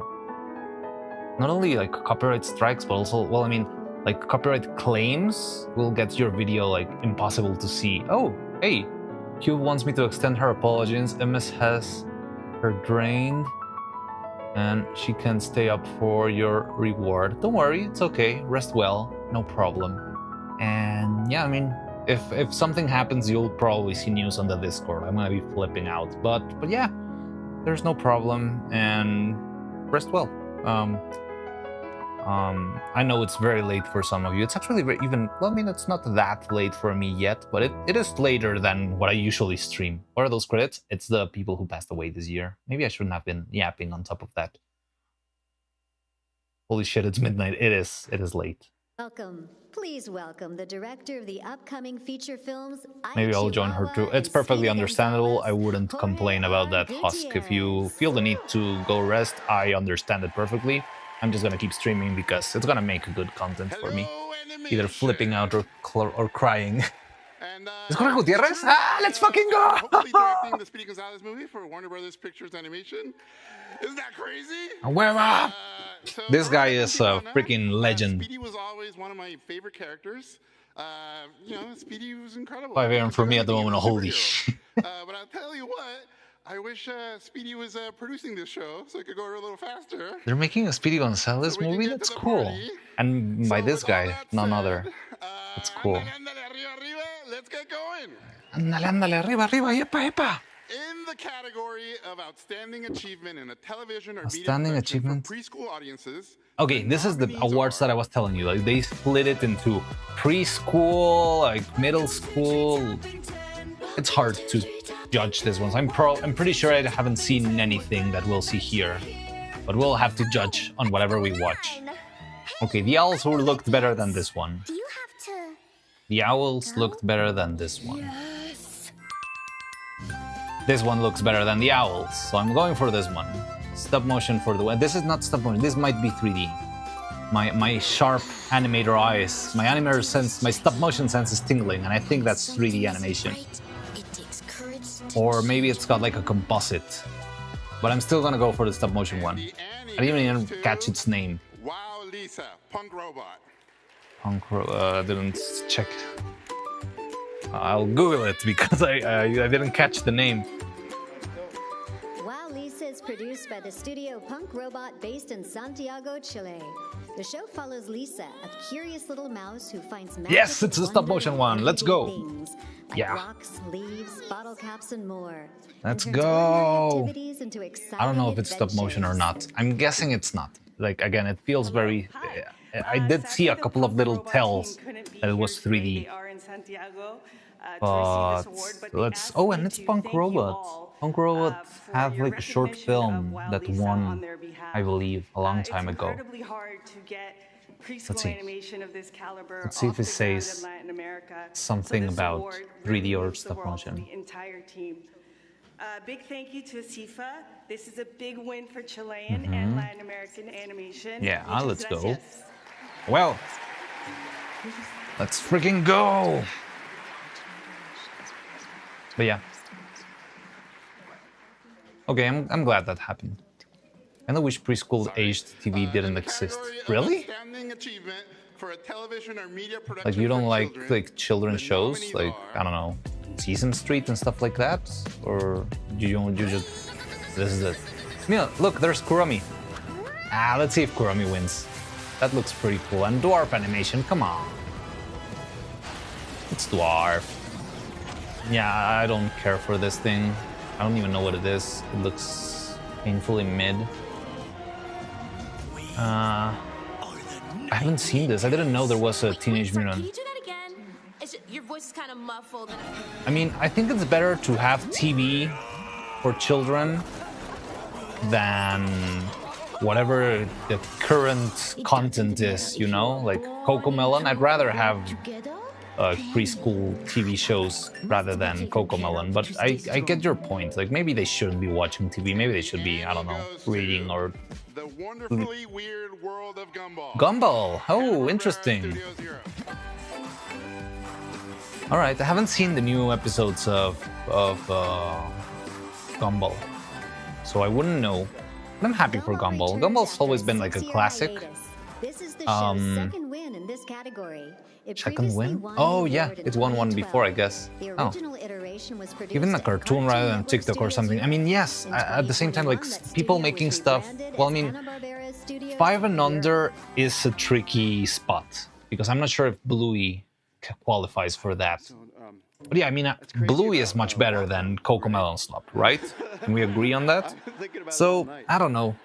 Like, I think it's fine that it exists, but you have a fair point that it maybe children shouldn't be like fully consuming TV Warner Brothers for trusting us or play with other bringing children. the Yeah, show like back that to would be life. better, Thank definitely. you to all the folks at Hulu I don't know, for like giving it a new having home. TV shows catered to them Thanks that don't to sell them all stuff and stuff, or try to like the I don't know, crew at drill in Hanna-Barbera Europe, some sort of the ideology. designers, the board members, I think producers, it's Emma, Fernando, better than Sarah Fell, anarchy and having them watch like weird Elsa videos and YouTube Kids.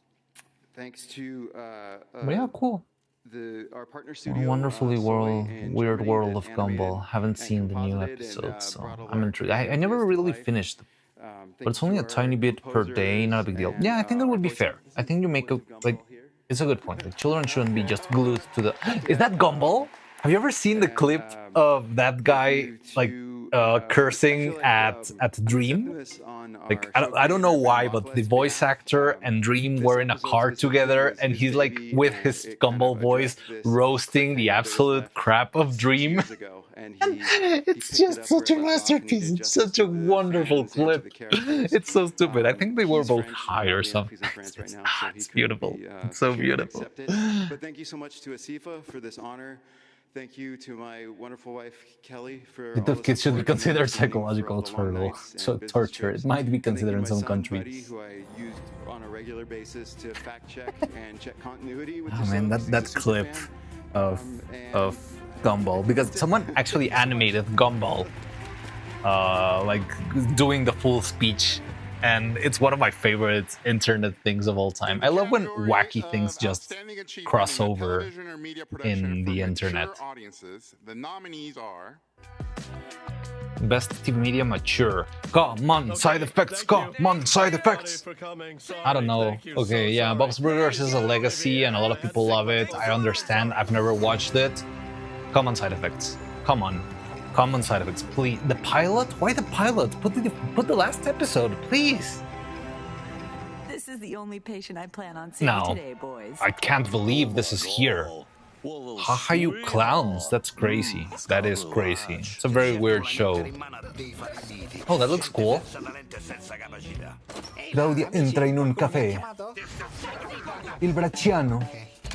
This is really cool. South Park.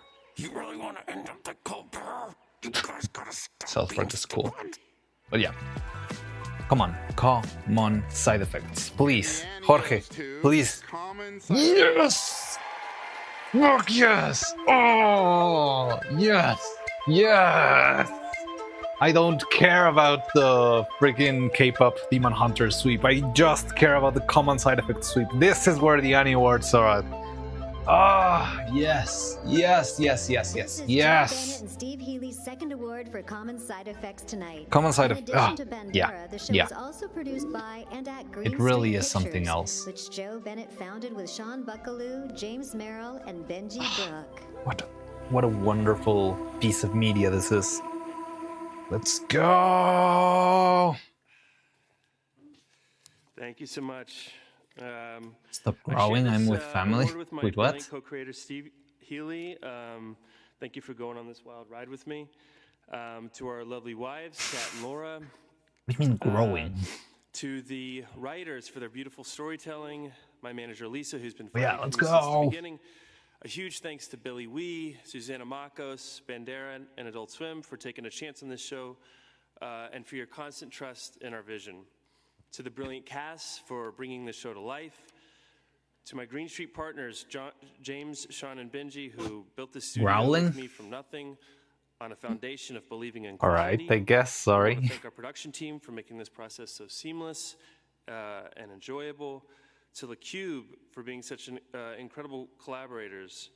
A huge thanks to Benji Brooke, a partner at the studio, but also a big part of the show. We honestly could not have made this without you. To Nick Snyder, whose music has been the heartbeat of the show. And to all the brilliant artists that worked on the show, elevating it to something that, you know, Steve and I couldn't imagine. You're an inspiration. And lastly, I would just want to say that if you enjoyed this show, it was made by real people who spent real time perfecting their craft. Thank you. I'm not sure if they already confirmed a new season for Common Side Effects, but I really hope they do because, man, such a And great the nominees for thing. Outstanding Achievement in a Limited Series are... Outstanding achievement in a limited series. My VTuber starts to moan all of a sudden. Sorry. On recommence? Amusant. Il va nous falloir plus d'une marmite. Asterix and Obelix. Eye of Wakanda, haven't seen that.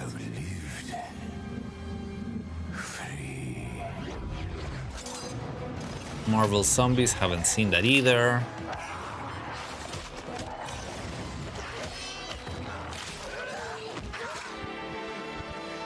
Star Wars Visions Volume 3 Black, David Production.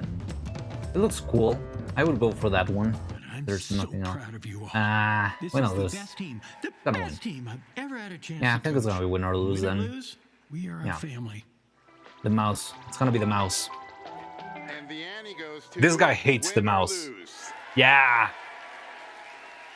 Jorge Gutierrez really hates the mouse. He's got like some really cool arts of Mickey Mouse, like, I don't know, with his head cut off and stuff.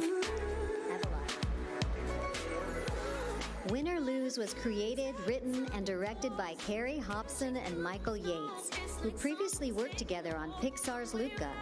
The idea reportedly grew out of conversations they had about how differently two people can experience the same situation.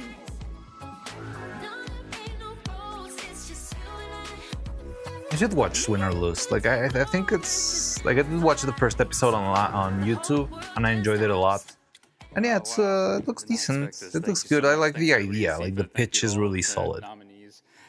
Looks like Adult Swim announced the second season will be eventually coming for comedy. Let's go! Yes! It really needs another season because the story just leaves in the middle of everything. Like, such a good show, man. To everyone at Pixar for supporting the show and lending us their voices. We also want to thank our partners, Alex, Maria, and Ali, and all the partners of everyone on the crew, family, and friends that put up with the busy nights and the long weekends. We, as three rookies, want to thank our coaches, our OG executive producers, Pete Doctor, Andrew Stanton, Lindsay Collins, and Jim Morris, for believing in Pixar telling original stories and trying something a little bit different with this series. We wanted to make a show that lets you walk a mile in somebody else's shoes. Is it just me, or is the even if crowd only for 20 silent? minutes. I'm not sure if it's the mics or something, you know? You can tweak that with mixing, with audio mixing, so...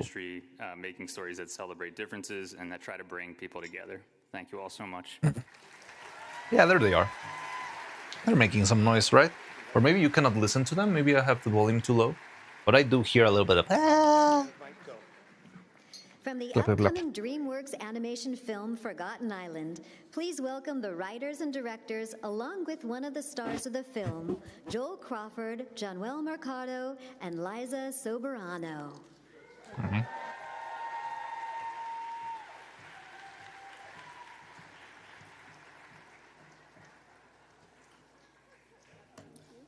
Hey, everybody. What's up, Annies? It's just so fantastic to be here at the Annie Awards tonight. We are Liza, could you try that? Maybe a little more like humble. Maybe less emphatic. You know? What do you mean? Yeah. That's good. And then maybe like throw in like a New Jersey accent, like Channel Pauly D. We're directing, you know. Yeah. What are you guys doing here? We're directors. It's kind of what we do. Yeah, but tonight we're here to present an award. Oh, that's good. Yeah, just do that again, but with more feeling. All the feelings. Guys, I've been acting for 16 years now. How long have you two been directing? In the category of outstanding achievements in storyboarding and television production. Storyboarding, interesting. Let's see, who are the contenders? It's TV media, so... Love, Death and Robots, so it's the Nazis. Oh, that's cool. It looks really well, like, plotted out. I mean, it's like, but it's 3D, so... Ugh. No, it's gonna be Snowbird. Come on. Please? It's Aaron Blaze. Tales of Teenage Mutant. I haven't seen this, so I wouldn't know. Come on, Aaron Blaze. Win or lose. Ooh, that's another strong contender. I'm not sure. I mean, I'm not seeing the storyboard, but Iron Blaze, please, come on, Iron Blaze. Annie goes to Love, Death, and Robots. Ooh, Edgar Love, Death, and Robots. Interesting.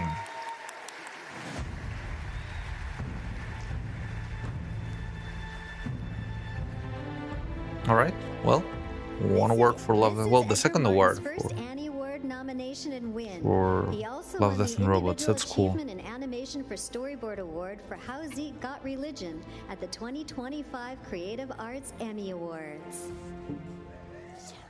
Thank you, everyone. I want to thank Azifa. Okay, I'm going to tell the truth. I'm not Edgar Martins. I'm his identical twin brother, Sergio Martins. Crazy, right? So he's working hard on a weekend, and he asked me, can you please go and receive the award? Is this real or is this a I bit? guess I'm the twin brother that has nothing better to do in his life. But I'll take it. I'll do the sacrifice of going to the parties. So today he wrote me a text with instructions of what he wanted me to say. And I was reading it and I was thinking, man, we've been together for 40 years. And he still thinks I'm going to follow his instructions. So what I'm going to do is I'm going to pretend I'm Edgar Martins. And I'm going to edit these and send to family and friends and see if they will notice the difference. Okay. So I'm Edgar Martins now.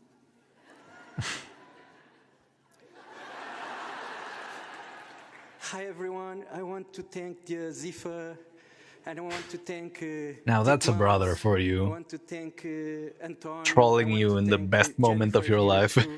And I want to also thank my wife Gabriela and my amazing kids, Matilde, Miguel, and Mia, and especially my parents, but the most important person I need to thank, my twin brother Sergio Martin.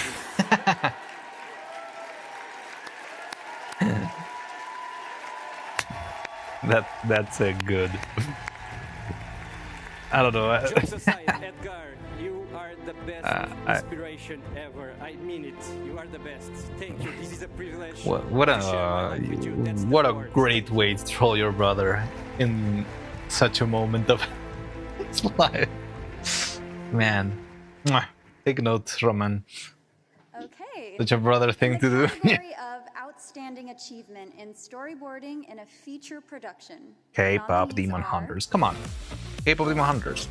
The thing is, I always felt like storyboarding and editing go very hand in hand. Oh, Arco is here. Whoa. Damn. He made it crash. You're the alpha. You're the killer. Elio. Man. Can you believe Elio, Disney movies are gonna leave this Annie Awards empty-handed. I can't believe I'm saying that. That's crazy. Empty-handed. I'm a lead, it's your time. I'm not seeing K-pop Demon Hunters.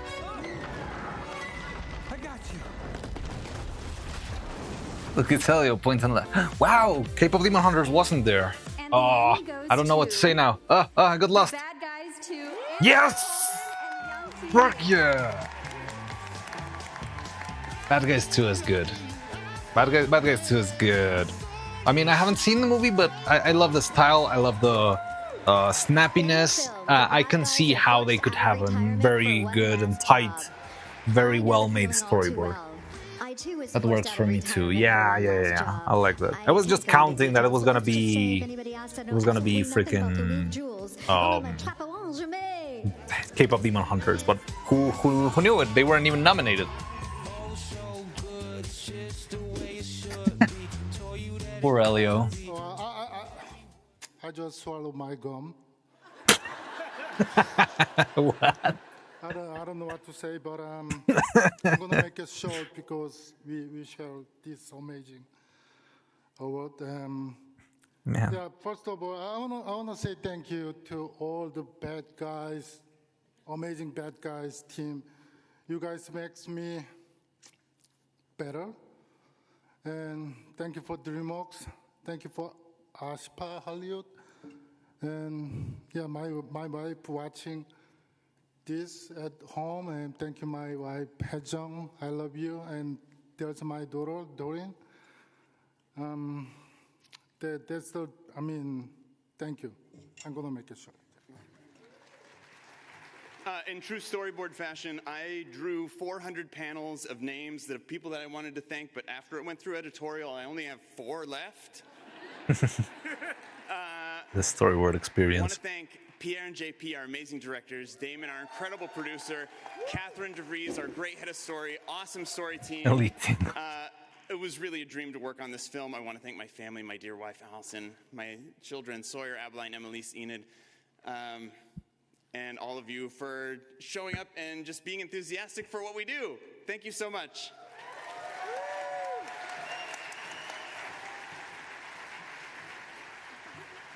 Yeah, you and Anthony, bad guys, DreamWorks. Whoop, whoop. In the category of Outstanding Achievement in Directing in a Television or Media Outstanding Production, achievement in nominees directing. are Common side effects, maybe? Yeah! Come on. Come on. Look at that. Look at that psychedelic wonder. Dear Lord. Oh, Dandadan. Dandadan is here. Oh, I didn't think we would see any anime here. Ooh, tough. It's a tough one. I haven't seen Dandadan. Dandadan kinda makes me cringe a little bit, so that's not gonna win. That is not gonna win. Tales of Teenage Mutant Ninja Turtles. Don't know. Probably not. It's gonna be Dandadan versus Common Side Effects. What's this? The Quintas Ghost? Haven't seen this. Oh no, that's Teenage Mutant Ninja. What? Did they screw up in the editing? They screw up. And the Annie Award goes Ah, to come Common on. Side Yeah. Effects, Vincent Sweet. Let's go. Come on, Side Effects. Come on, Dandadan isn't allowed to win. Not if Takopi's original Sen isn't even nominated. Again, don't blame it on like the judges here. All of the anime that's not being featured here. I'm a turtle. The narrator just got into the stuff. But we are I'm not Vincent Sweet, he's French. So don't be mad if you don't see here, I don't know, your favorite Freerun episode, your favorite. Usually what happens is the owners of the copyright, which could be like the studio or the distribution channel, I don't know, Toei Animations, whoever's in charge, usually just don't care and don't throw the production into the competition, you know? So it's not that like, oh, the judges hate anime. It's more like the producers just didn't participate. They didn't engage with it, and they don't really care. That's how the anime industry, as far as I know, which is not a lot, behaves most of the time. And whenever you see anime here, it's usually because it's been pushed by like an international production, or like an international producer, like Netflix or HBO, you know? Okay, best direction. Like in fairy tales. It's K-pop. It's gonna be K-pop. Dandadan, it's hard to get through. I didn't really find the story exciting. I didn't finish. I honestly just watched episode 1 and cringed a lot. I mean, I can see the appeal. Oh, Chainsaw Man! Look, it's Chainsaw Man. Oh, maybe I might be wrong. It's gonna be Demon Hunters. Come on, it's gonna be Demon Hunters. This poor movie has also been like dragged through the floor, as pretty as it looks. Oh, that looks cool.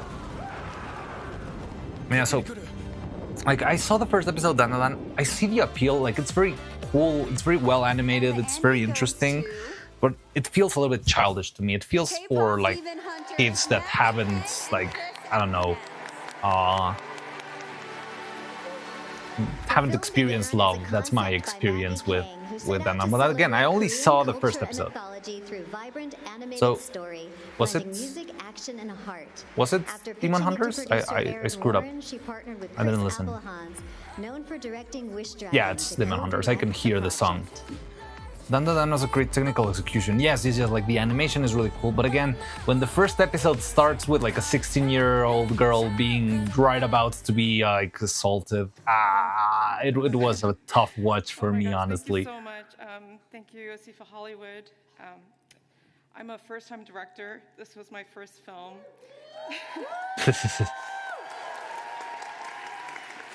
So to get the recognition from our peers, Dan Dan Dan pulled the Goblin Slayer first episode strat. Yeah. these things are to make is so incredible. Thank you so much. Thank you to Sony Pictures Animation and Netflix for letting us make this weird-ass movie, and for letting us make really hot Asian CG boys and full frontal abs and corn eyes. Thank you so much for taking a chance on an original movie and a first-time director. And I want to thank Chris for coming on this journey with me. Okay, we're approaching the final, the final stretch, and I'm starting. Usually, I'm not like nervous, but like episode 7 would make you cry. I've heard it. I've heard that there's good moments, but I couldn't make it past episode 1. But yeah, maybe I'll try just for the sake of it because I know it's good. It's got great animation, so I'm probably not gonna like fully disregard it forever, but. I don't know. It's hard for me to sit down and check it out, but I've thought of watching it honestly because I've seen clips and bits and pieces and look good, and I know that it's got like very cool pieces where it pulls your heartstrings and rips them out, and I'm all up for that. I really like that part of the story. I just don't like the part where the 16-year-old gets in her underwear, and I think that happens more than once, and I don't love that. But yeah. She has an incredible vision, impeccable taste, the courage to fight for her crazy ideas. But she also had the courage to share this project. Start my comment with that too. My crazy ideas. They're cutting them out.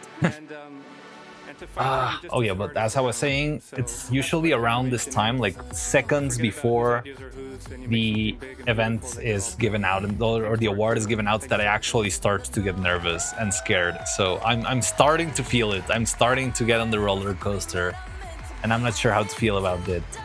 Like I've been very chill about everything, but I'm starting to actually feel the fussiness in my stomach. Oh man. Please welcome to the stage to present our final awards. Our previous Annie Award. Final awards. Oh my god. Oh my god. Here it comes. Again, it's okay. The nomination is still great to have.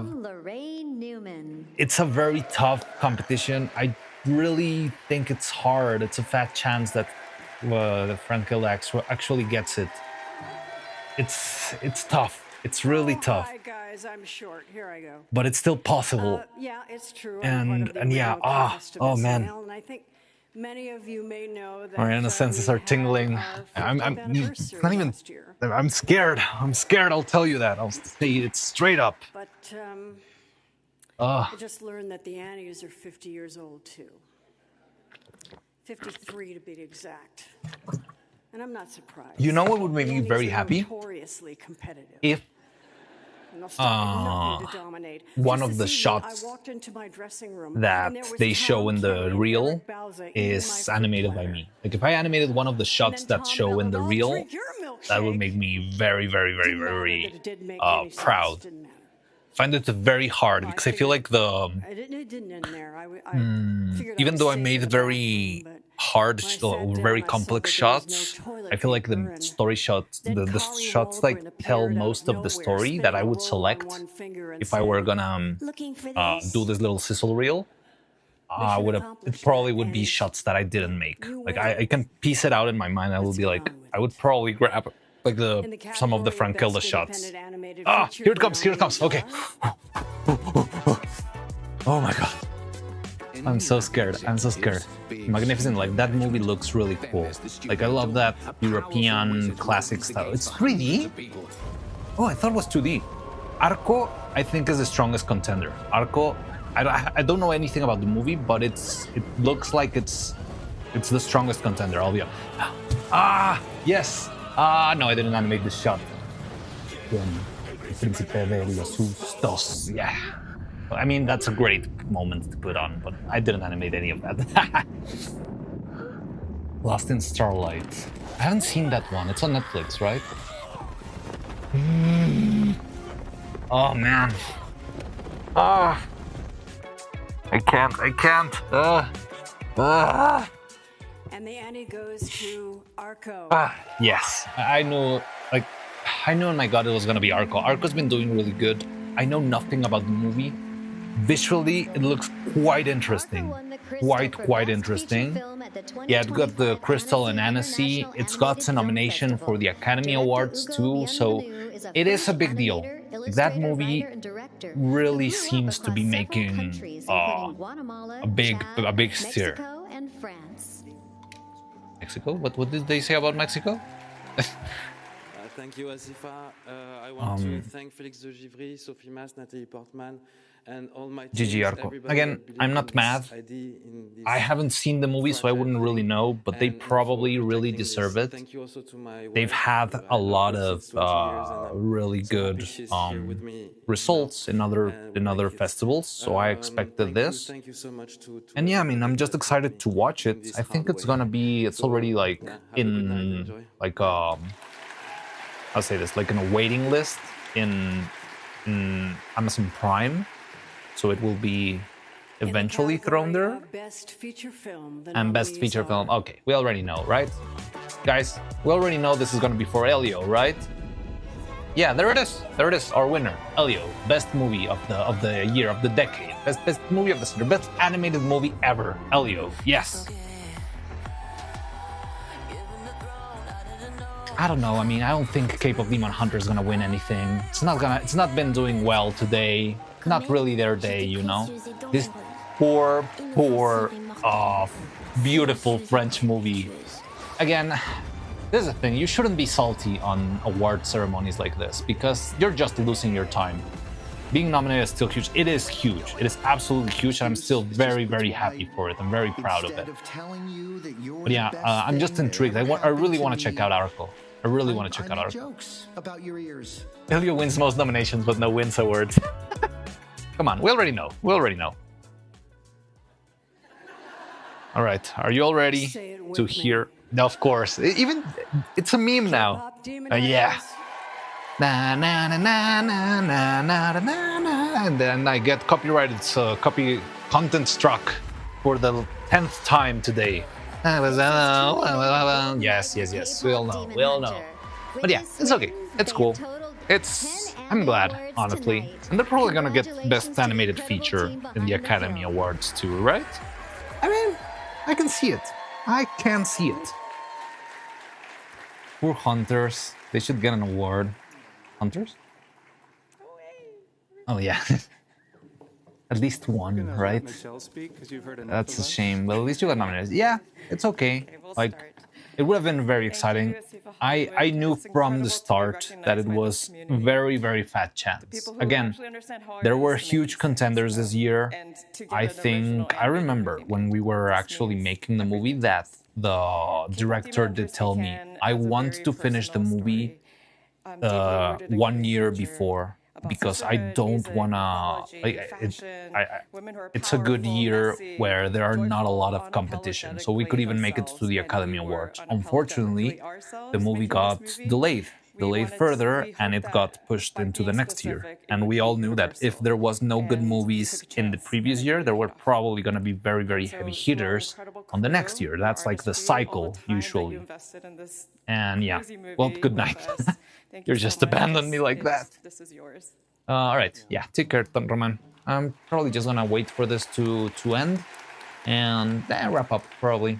Unless you want to share a tequila shot with me, but I don't know. Like the problem is taking a tequila shot would mean staying a little bit longer. Every day they blew us away with their passion and their dedication and their willingness to embrace our crazy dream and make it their own dream, and in doing that, make a movie that was better than anything we'd hoped for. We're so grateful to audiences around the world who embraced a story so proudly Korean. Thank you for proving that great stories travel. And to Sony Pictures Animation and Netflix, thank you for believing in this and sticking with it to the end. But yeah, cool.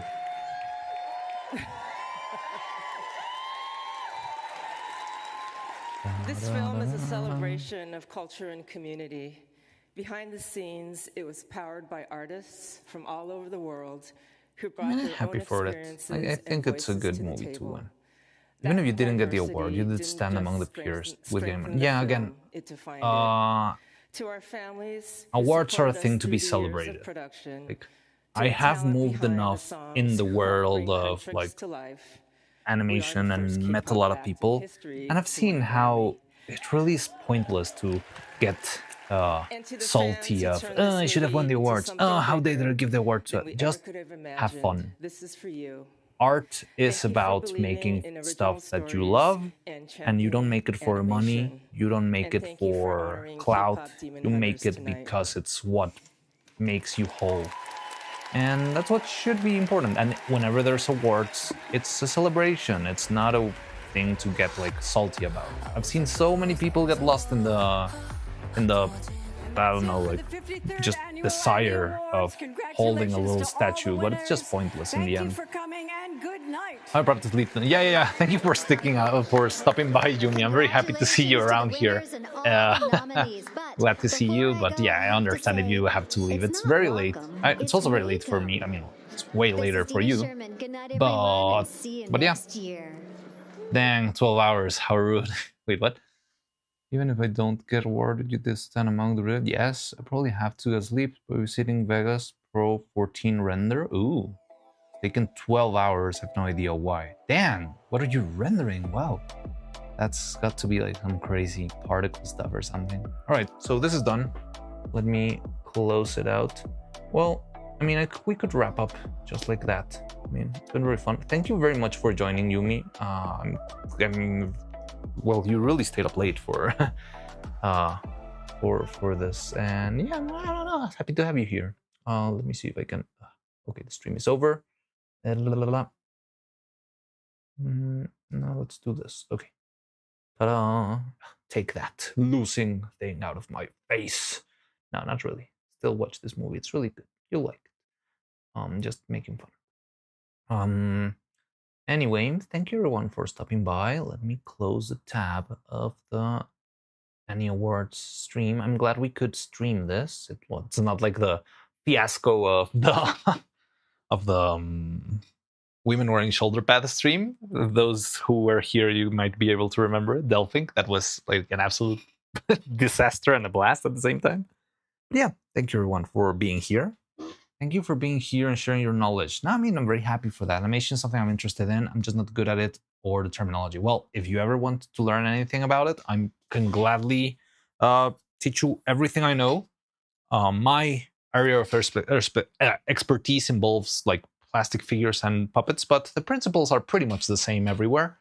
So yeah, if I can help you with anything, I will gladly help you whenever you want. I don't know, reach out on Discord, Twitter, whatever social network you like. Oh, by the way, did you guys see that Discord closed their partnership with the Persona thing? So maybe they're not gonna, like, they're backing down with their ID and info sharing stuff. The info, like, what was it? The personal info leaking and whatever. But I don't know, that's another whole kind of worms. But yeah, if you ever want to learn more about animation, I can gladly talk for hours and hours about anything you wish. But yeah, I mean, whatever's up your alley, I guess. Anyway, dang, 2 hours. How rude. What do you mean 12 hours? Oh yeah, the other one. Sure, I can drink for medical reasons, but until I'm 35. Wow. Okay. So cool. Huh. Thanks, Yumi. I mean, yeah, just it's cool. I've enjoyed a lot streaming and meeting people, and I think it's cool. Like, the cool part about streaming is that there's a lot of sharing, either experiences or knowledge, and yeah, it's been fun. It's been fun. So yeah. Anyway, all right. So whoever's here, if you're up for one tequila shot, I guess I'll go get it. Oh, wait. This is bad.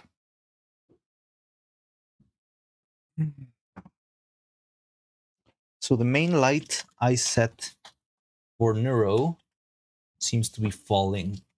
That means I'm gonna have to rethink how I set stuff.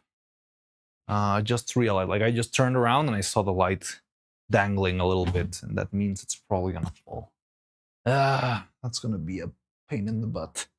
But yeah, all right. So whoever wants to stay, I can just have like a nice tequila shot. We can chat for a little bit, and probably we'll end after that. Like, I don't want to stay up too late. I'm not sure if you even, like, how many of you are there. It's like 9 of you, probably say 7 after some people, or maybe even less. But yeah, I'm gonna do it anyway. It's gonna be fun.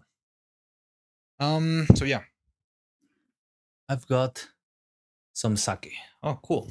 I'm gonna have to go get it, so give me a minute.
I had thought of this before. I would have pulled this beforehand just for a more pleasant experience. But yeah, let me set it up. I mean, a lot of people drink on stream, right? This is not a problem for Twitch. Is it a problem for YouTube's?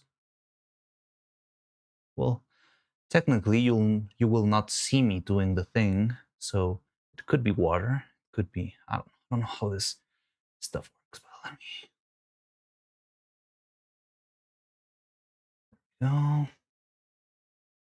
Okay. So yeah, where's the, here, right on top of Neuro. I don't know, we'll see if I get into trouble. YouTubers drink on YouTube all the time. All right, so we'll be fine, I guess. I think the only rule that I've seen is that you shouldn't drink prompted, right? Like if I changed my hydrate for cheers, and I would drink like something on behalf of like an alert or any sort of Twitch interaction, I think that's where they draw the line, because you don't want your own chat to freaking alcohol poison you, I guess. But other than that, it's fine. So yeah. Anyway, right. Well, here we are. So, tu franquela, guys. Thanks for being here. And oh wait, where's the glass? Oh. Tu franquela, guys, for Arco, and yeah, thanks for being here. I had a lot of fun today. A lot of fun. And for common side effects, the biggest victory of the night. For common side effects, let's go.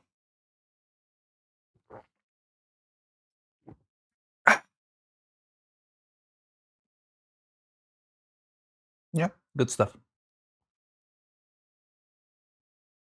I did have another one, which is a little bit better, but if I was going to drink it in a gulp, I'd rather use it. It's not even that bad, but the worst one of the two. But yeah, tequila's cool. Anyway, what now? Like, I feel like I cannot just drink and then stream there, right? Like, the point of drinking on stream is that you watch me, like, get DC or whatever. It's not gonna do a lot for me, honestly. But yeah, I don't know. So what's up? How have you been? I still wouldn't risk it. I've told you this before, right? Like, whenever I drink, the first thing I notice is I'm very, because of how much I use my hands and stuff, and I like to, well, work with them, like the first thing I notice is that my hands start to get a little bit sloppier. So it's the first thing that happens, and I just start like, okay, I don't want to work on things because my hands I can feel how they're not at 100% precision, right? I mean, it could be like a 90%. I can't really put numbers to it, but I know it's not 100%. And I immediately get very frustrated when I try to do anything like this sort of delicate work, because it's like, I know my hands should be able to perform whatever I'm trying to do, and I get very frustrated very quickly. So that's why, even though I just drank it and it will probably take a bit to hit me or whatever, motor center probably hit first for you. That's an interest. Oh well, yeah, like motor. I don't know. I'm not sure if it's actually the first thing that hits, but it's probably the first thing that I fully noticed. And I think I noticed just because. Let's get some music. What do we play for music tonight? We might already be taking out from. No, both of them is fine. But yeah, what was I saying? I'm not sure if it's the first thing that hits me. I probably should spend some time on it, but the thing is, yeah, I'm just very cautious with very sensitive. So I guess I notice, even though like I still feel fine and I feel like I could, walk and stand in one leg or whatever. It's like, yes, I can do anything like a regular person could, but I cannot change a pupil in a frame with one hand. Sorry, I'm very uninformed on the newest project. What is Neuro project going to be? Have you have a plan?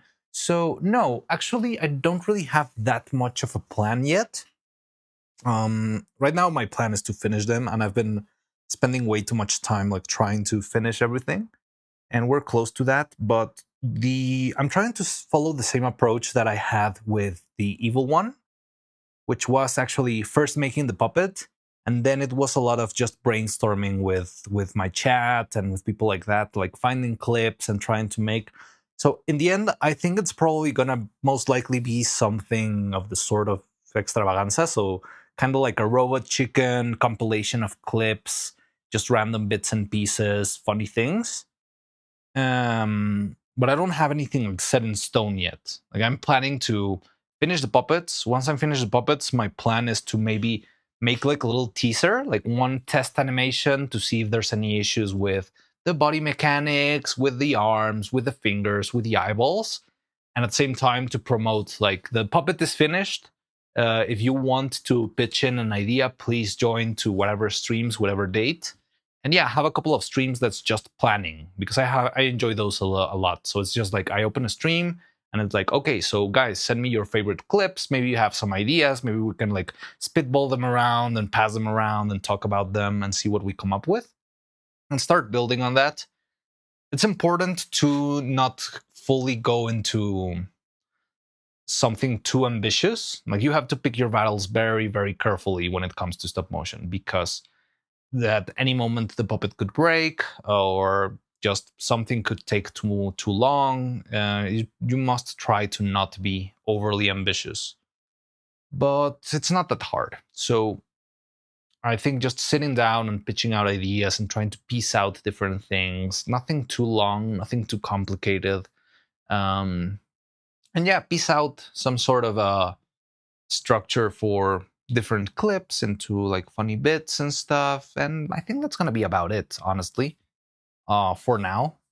Now, that's going to be like the first test to see how well the new puppets endure. I made them to be more sturdy than the one we had before. I'm not quite sure how sturdy it will be in the end. Like, there could always be like a new problem. I don't know, a leg could break, a knee could break. The arms are exchangeable, but it could still be like a weak point. The thing with puppets is that there's a million different factors that could make things harder for the animator or the builder. And in this case, I'm both of them. But yeah, I've worked my hardest to push for it to be as stable and functional as possible. but that doesn't assure me that it's going to be a perfect puppet. I don't think the perfect puppet actually exists. But yeah, I can test it out. I'll see how it behaves. I see if they survive, if they die mid-process, like what happened with Evil. And also I need to learn how to improve on the process so that future puppets can like skip all of the issues that we had with this one. But yeah, I mean, most likely just a set of robot chicken-like animations, and that's about it. But the thing is, the cool thing is that we have a lot of, I'm gonna pushing for a lot more complex animation. Oh, see new messages. Puppets before GTA 6. Yes, we will have puppets before GTA 6. I can assure you that. Can't wait to see Neuro implode. When has that even ever happened on stream? Need to watch Real stop motion. I'm saving it for stream reaction since so many people have recommended it. How did she die? So she was a little bit poorly designed. I screwed up a little bit in the back. You can see this, right? Let me see my screen. Okay, let me move the poster of the movie. Get out. So I had the hip back here, and I designed the hip with like a piece of wire in the middle to make the joint between the chest and the hip, and that way you can like move the torso around, right? But I did that, and I didn't think, oh, I need a joint for the hip and the external arm. This is the piece that I usually use for arms. This is actually one of the new Evil hips. The previous one was just made out of clay. This is just a little abomination that I made for an example, but these are actually hair strands that I'm using as like little legs. But yeah, it's important to have somewhere to stick this piece of metal because this is what holds your puppet in place all the time. I didn't make this with 3D printing. This is made with 3D printing, and it's very perfect, beautiful, sturdy. It works really well. The previous one, it was just like a blob of clay. And when I made the blob of clay, I forgot to add the little hole in order to place this. So imagine I had this as a solid piece, and then I added some extra clay on top.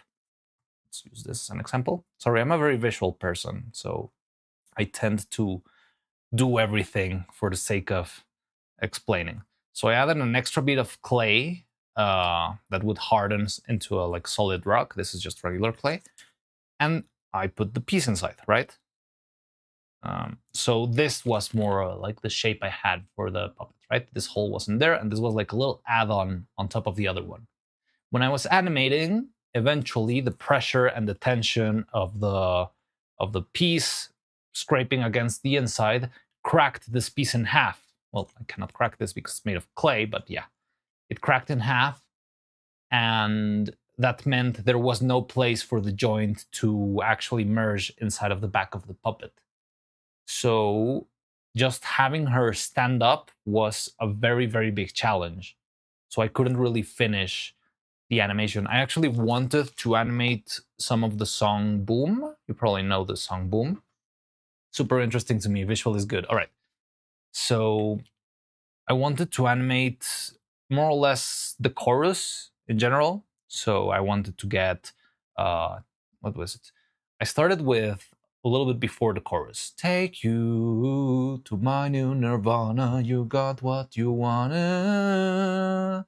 And I wanted to animate all the way into, and now I'll tear you. Dia, you said I'm crazy, here's a Dia. Your second favorite song from the Neuroverse? It's actually my favorite song. Which was your first? Yeah, my favorite is Boom, but that's just because I've always been a sucker for like, how to say this, like more active or more hyped, pumped up songs. So yeah, that's better phrasing. I've always liked those. So even though I like Life and Never and the other ones a lot, they're a little bit too chill for me. And I like Boom because it's got all the energy behind it. I'm a very big sucker for things that are all over the place. So yeah, I love that. So I wanted to animate all of that bit, but actually I didn't get so far. I only got like, well, I managed to animate the first part, take you to my new nirvana, and somewhere around the very first part, the back broke. So I had to pull off the next like 3 shots with the back already broken. which meant that the body would tilt up and down. Like I would have it like this, but because it wasn't stable enough in the back, the body would be like free to move like this. So it meant a lot of instability whenever I was animating. It could fall at any time. It fell many times. 3D was super hype. It was super crazy. Magic Cure Love, definitely, but same. Well, that's interesting because Magic Cure Love is it's not an original song. Like I would put it into a different category. Whenever you say like Neuroverse song, I thought you meant like limited to the original ones, not even thinking of Chinatown Blues. If you open it like that, maybe I would go for Crazy Fucking Robot Body. Because yeah, like I don't know. I mean, I know they're Neuroverse song, but like I always think of official Neuro songs like Life, Never, Boom, and Colorful Array. That's like everything to me. And that when I think about it, but if you're opening it like that, maybe I would go for Crazy Fucking Robot Body. But Magical Cure Love has also got that hype element to it, so maybe I would like that one too. Yeah, I would put it up there. Yeah, I did covers too in the tier list, but yeah, Boom is my favorite original. Okay, so interesting because. Like which covers, like if they have an official video, you put them into the covers, or if it's, are there even official videos? Interesting. Because if you open the whole catalog of freaking of karaoke, it's huge. There's so many songs. But yeah. So I wanted to animate, oh my god, just filled the inside of my piece with clay. I didn't think this through. Look, this is so the body broke and I had to like wing it on how I finished the rest of the animation. So I didn't get to do the whole thing, but at least I got to a decent part, but I really wanted to animate more. Now this new part, this new little piece that I designed, it's much sturdier. Like this one's hollow, so it's a little bit more brittle. But the other one that I made, I tried to hit with a hammer multiple times and it didn't break. So I'm hoping that the hip is much sturdier now. But even if I have that could still mean that somewhere else is going to break. It could break in the knees, it could break in the ankles, it could break in the elbows, it could break in the neck. The neck is actually the scariest part to me right now because if it breaks, I don't really know how I would solve the neck. Because making another head is a lot of work, and making another body is also a lot of work. So maybe I should have thought about a more exchangeable resource for that. But yeah, like this new structure is much more sturdier. I do think I need to rework it a little bit more in the future for the sake of efficiency and practicity. But it's been good. It's worked decently. What else do I have? Well, the body broke. I got to animate. Boom. Oh, but yeah. So sometimes people ask me a lot if I want to animate like a full song. And the short answer is yes. I would love to animate, I don't know, like Never or Boom or any of them, like the full song. I would love to do that. But I don't think it's a smart idea to do it because it could mean like the whole life of my puppet is reduced to that single animation video. And again, I think it's better to pick the battles a little bit more carefully since they could mean, well, right now I've been working on this in September. So what's that, like 4 months of work? And if I'm throwing my 4 months of work into one single thing, I better make it worth it. So as much as I would love to animate any of the other songs, maybe Never would be a good candidate since it doesn't have that much of a video on its own. But no, I think the best course of action is just to animate like other clips, bits and pieces, and yeah, like see how far we can make it. Also, it's good because if something breaks, I can just like chop it or take it out and have more stuff. But if I try to fully animate one specific moment and I do not finish, well, that leads to the issue that I already had before. Is the pressure from the weight of the body parts at the tolerance of the part that slots in the hips? Well, so when you have this thing put in, And when you're animating, break. I mean, when you're animating and you have like the whole puppet, you're usually a little bit busy thinking on the movement as a whole to actually think on how the inner structure works. So let's say you just grab the full puppet and just twirl, like twist it like this or like this. Yeah, only from doing that, you already had a little crack, right? Now that little crack is also because this thing is hollow.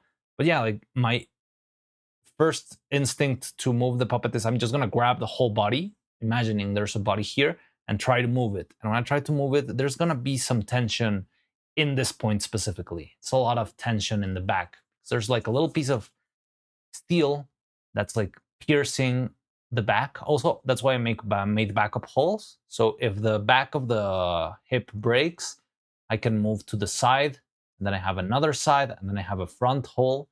So I can switch between 4 different options, and hopefully they will, like, each of them will last a decent amount of time. But yeah, what breaks it is the amount of torsion. Like all the, I'm not sure if it's torque or what the right physics word is, but yeah, the torque for the movement tends to wear down the inner piece. But also the reason why it broke before is because the piece that I made before was very poorly made.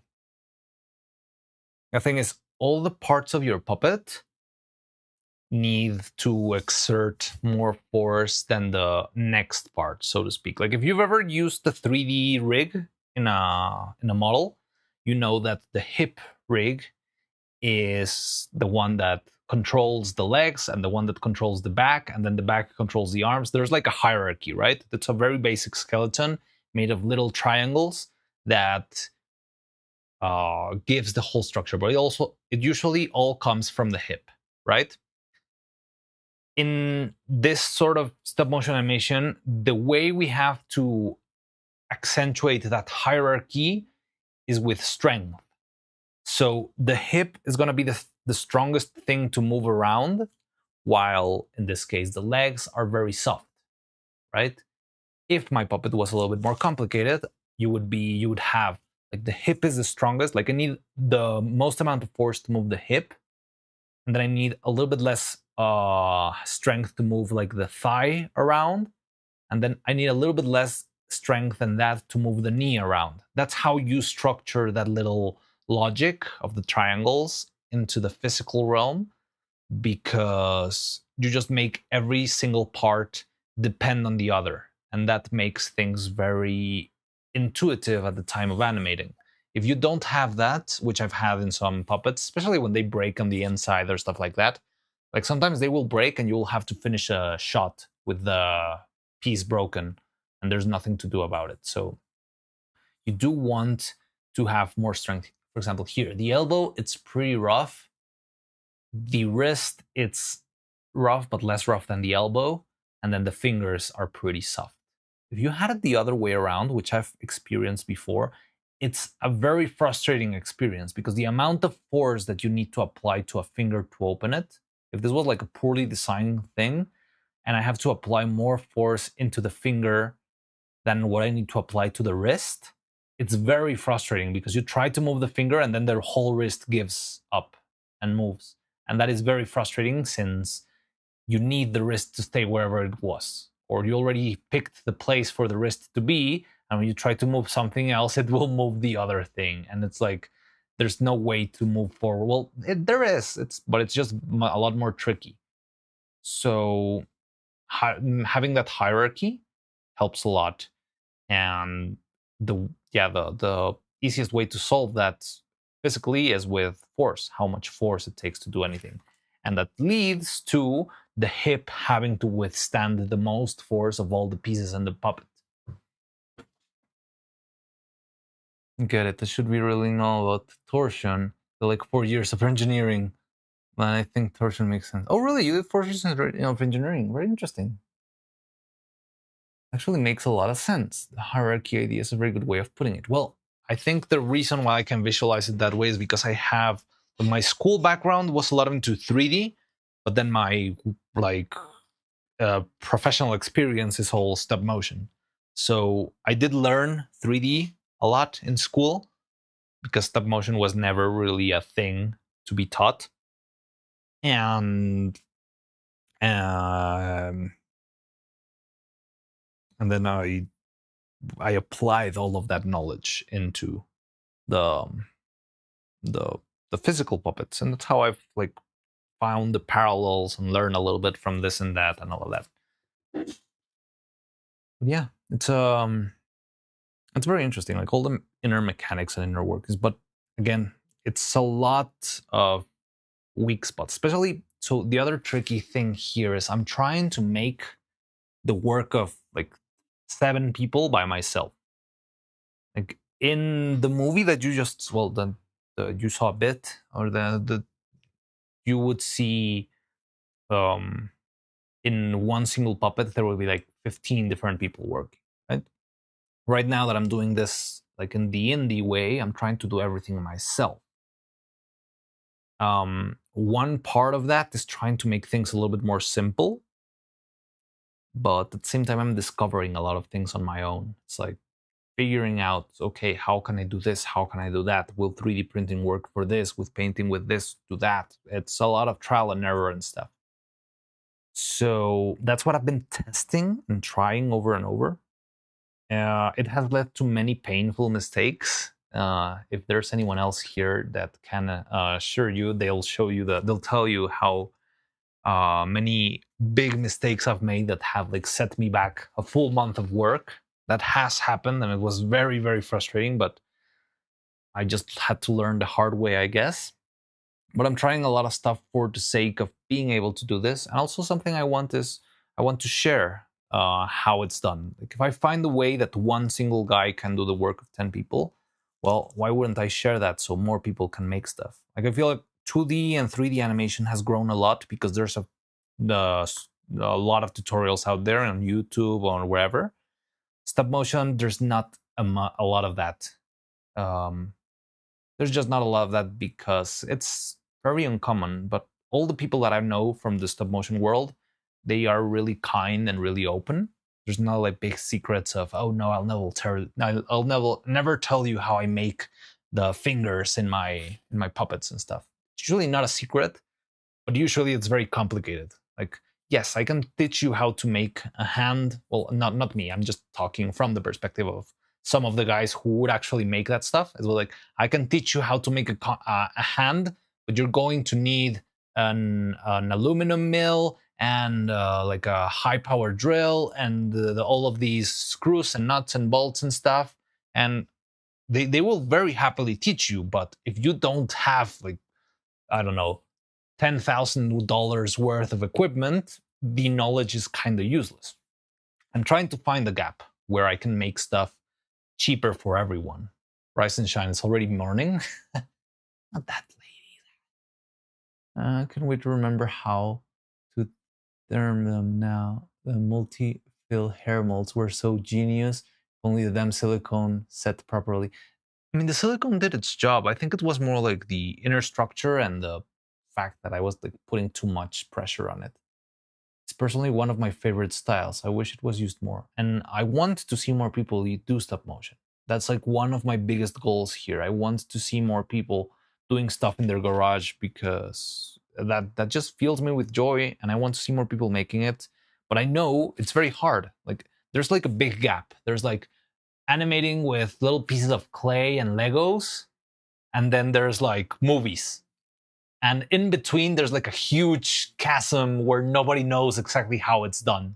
And either you get an internship at one of the biggest studios in the world, but you have to like kill another 3,000 interns in order to get there, or you try it for yourself and fail miserably because there's not a lot of information out there. I want to bridge that gap. I want to see how I can bridge that. Yeah, the injection molds. Yeah, we did lose a lot of time with the injection molds. But it was a good idea. Well, an interesting idea. And I still want to try it out because injection molds is not only a good thing for hair. For example, all the hands in Chicken Run are made with injection molding. So I really wish to understand the full process on how to do it, because I feel like if I figure it out, it could open the door to more stuff, to more complex things and more perfect things. But yeah, it's still a lot of process and it's still a lot of pain, and it's crazy. It is crazy. Coraline is my favorite animated movie ever. Also, Lego stop motion is also another thing I enjoy sometimes. Lego stop motion is pretty cool. Even the Lego movie, that I know it's 3D, but it's still done in a lot of stop motion philosophy. I remember I had a teacher who worked in the Lego movie, and one of the rules of the animation department was every single frame of the movie has to be replicable with Lego pieces. So even if a character is moving very fast and doing like weird chops or whatever, you will never see a smear frame that's just like a blur. All of those blurs are made with little like sausage pieces. And it's also made with such care that the sausage pieces or fish, I remember the sausage and the fish were like the biggest elements for smear frames and rapid motion. But they had to make sure that the sausage stuff was not colliding into the hand. Like all of the Lego pieces had to have their own space because they had to be replicable IRL. And yeah, Coraline is just a masterpiece, just an absolute masterpiece. I think it's also one of the things that one of the movies that I love the most. Honestly, I wish I had like some sort of heartwarming story. Like one day I saw Coraline and I decided I want to make stop motion, but not really. But I do remember I loved that movie when I was a kid. I think probably when I saw it, I didn't even think of the process of how it was made. I just thought the movie on its own was fantastic, which speaks volumes on the movie itself. Like all the vibe, all the uneasiness, creepiness, but yet incredibly pretty world. It's just beautiful. It is.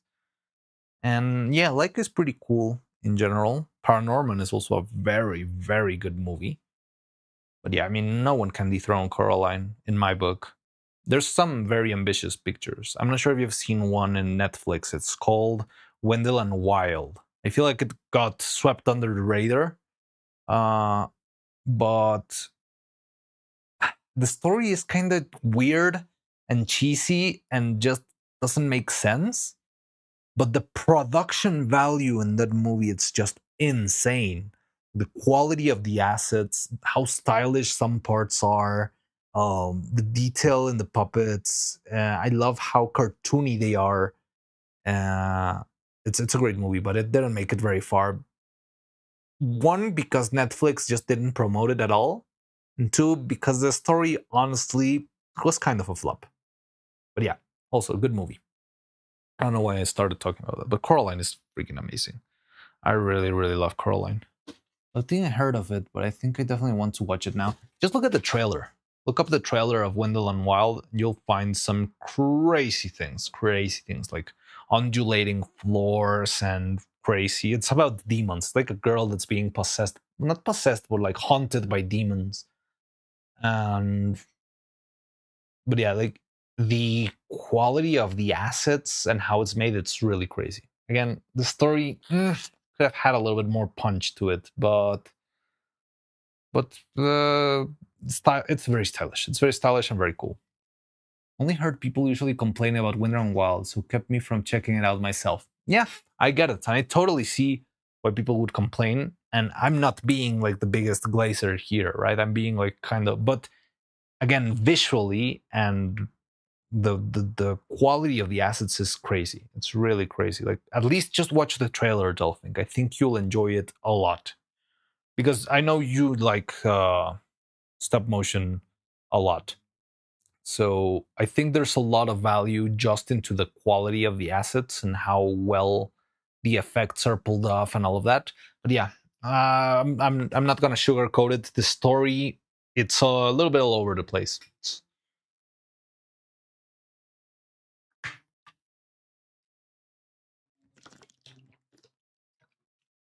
Who's there? I can't read the blue. Oh, Homer Nar. What are you doing on YouTube this time in the morning? Hi, how are you? We were just watching the Annie Awards, which are the biggest animation awards, and there was one nomination for Frankella, which I have a poster right here. The movie I worked on, this one. Bloop. And we didn't win. Yay. But it's okay. I mean, again, I'm gonna give the speech over and over, but it was a tough competition this year. Frankilda, it is a good. Well, I like the movie a lot, but I know it has its flaws. But yeah, it was still a very exciting thing to watch, and I don't know, the possibility of getting such an award is just insane. And yeah, am I on YouTube? Yes, you are on YouTube. Like I see you on YouTube. Don't you see the chat here? Hello again, Lucky Reeds. How you doing? Welcome back. I think the audience loves stop motion, but creating is a lot of labor. CGI is cheap. It's not that cheap, honestly. Like making decent CGI takes a lot of work for a lot of different people, and I feel like it's just getting more expensive. Yeah, it's how I say this. Yeah, like making assets in 3D, because now people like the bar on making a 3D asset is way higher than before. So there needs a lot more people to make like a random rock or something. It's a lot of work to texture and apply like reflection maps and all that stuff. Like 3D, I mean, it is probably cheaper than stop motion, yes, but I wouldn't say it's just cheap. Did we win anything? No, we didn't win anything. Well, I mean, there was only one thing we could win, and we lost. But it's okay. It's fine. We'll have another. I don't know. Well, no, we probably won't have another chance like that anytime soon. But anyway, it was a good experience. Sorry to hear that. It's okay. We are having some tequila to what? Pass it. What's there's an expression for this. I don't know. To water it down. That's not the expression. But yeah, that's about it. I mean, honestly, I was about to end stream, but I was just been yapping for a bit. We won in our hearts. We definitely won in our hearts, and most importantly, common side effects won outside of our hearts, which is the most important thing. One of those glasses for my drinks. Yeah, they're pretty cool. Good to measure. We weren't humiliated over and over like like Elio. Yes, poor little Elio. Actually, very intriguing. Disney feature films left the awards, the Annie Awards, completely empty-handed. Completely empty-handed. Like there was not a single award for either Elio nor Zootopia. The only thing that Disney won was in TV animation with Win or Lose.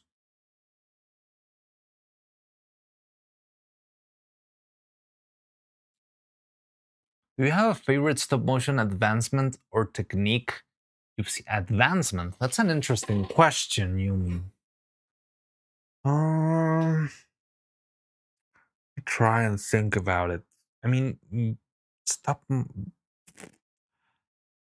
I mean, it's weird. The thing with stop motion is that it's such a basic technique that there's not a lot of room for like big, crazy like leaps in technological prowess, because it's still like a very unga bunga rock technology. But there are some new interesting things. For example, I've been talking a lot about the new. There are some cameras, the new Canon cameras have been developed with firmware that's designed specifically for stop motion. And what that means is that you are able to actually shoot your animation in maximum pixel density, although remaining or keeping like the quality of your image low. It's important to have low quality images because it lets you play more animation without the computer starting to lag. And it's very important to have a perfect timing when you're animating, right? But yeah, this new Canon firmware has done a big leap in animation, in doing kind of it's just making it easier to watch everything in full detail without losing too much quality in your work or too much processing power in the computer. That's like one of the most recent advancements that I've seen that are like well, they could lead to become a game changer, but I wouldn't know right now. Like in the industry, I honestly don't know that much. Again, I feel like most people are just like trying things that are very basic, and it's like, oh yeah, this guy's just used a little bit of acrylic to make this and that. The studio that made Wendell and Wild, those have like very technical things, but I wouldn't call them advancements, since they're not things that will change the game for the future. There's just incredibly complex things that are made for a specific scene. So it's like, yeah, we're going to make this crazy scene where there's a giant hand, and we're going to design the giant hand and everything that's required for the giant hand to pop out of the ground and break everything around it. It's insane. But it's not a universal solution for everyone in the future. It's one solution for that shot, and it will never be used again. Maybe something similar, but it will never be quite the same shot. 3D printing is a very decent advancement that has opened a lot of doors, but 3D printing has been here for a while. Coraline used 3D printing, and that's like 17 years ago. But now that it's more accessible, it has changed. My personal life has changed a lot with 3D printing. I feel like all of this that I'm telling you, that I'm doing the work of 7 or more people, would not be possible without 3D printing. And like all of this stuff, for example, look at this. This is the eyes that we're using for Neuro now. The ones I used before, they were also designed in the 3D printer, but they were a lot more basic. And now this is something that I designed with my chat. And it's the most complex thing I've ever thought I would make. It's a thing that's more complex than anything I thought I would have made before. And I mean, even though it's a very simple joint and stuff, I can make very tiny pieces that are extremely precise and allow a lot of range of movement and a lot of emotion and a lot of, like, I feel like 3D printing really opens a lot of doors. And I think we haven't fully explored what it can actually do to make the industry better. Like the studio where I was starting to implement a lot of 3D printing everywhere, but it was mostly for aesthetic things. So they would make like, yeah, very pretty assets, very pretty backgrounds, but this sort of like structural things, I think there's a lot to be found in here. And yeah, I feel like there's a way, there has to be a way to make very simple pieces for other people to print so that people can actually make very complex puppets on their own in their garage. You just need like a single bottle of resin and a good enough printer, properly calibrated, and that could open enough the way for a lot of people to come into stop motion and try their hands on it. Sponsored ad? Not really. I'm not promoting any particular. Well, I mean the Canon maybe, but it's just a new thing and not really that. But I think it's the only camera brand out there. Really cool. It reminds me of how Olympus Systems has features for doing stacked focus in camera. I don't even know what stacked focus is.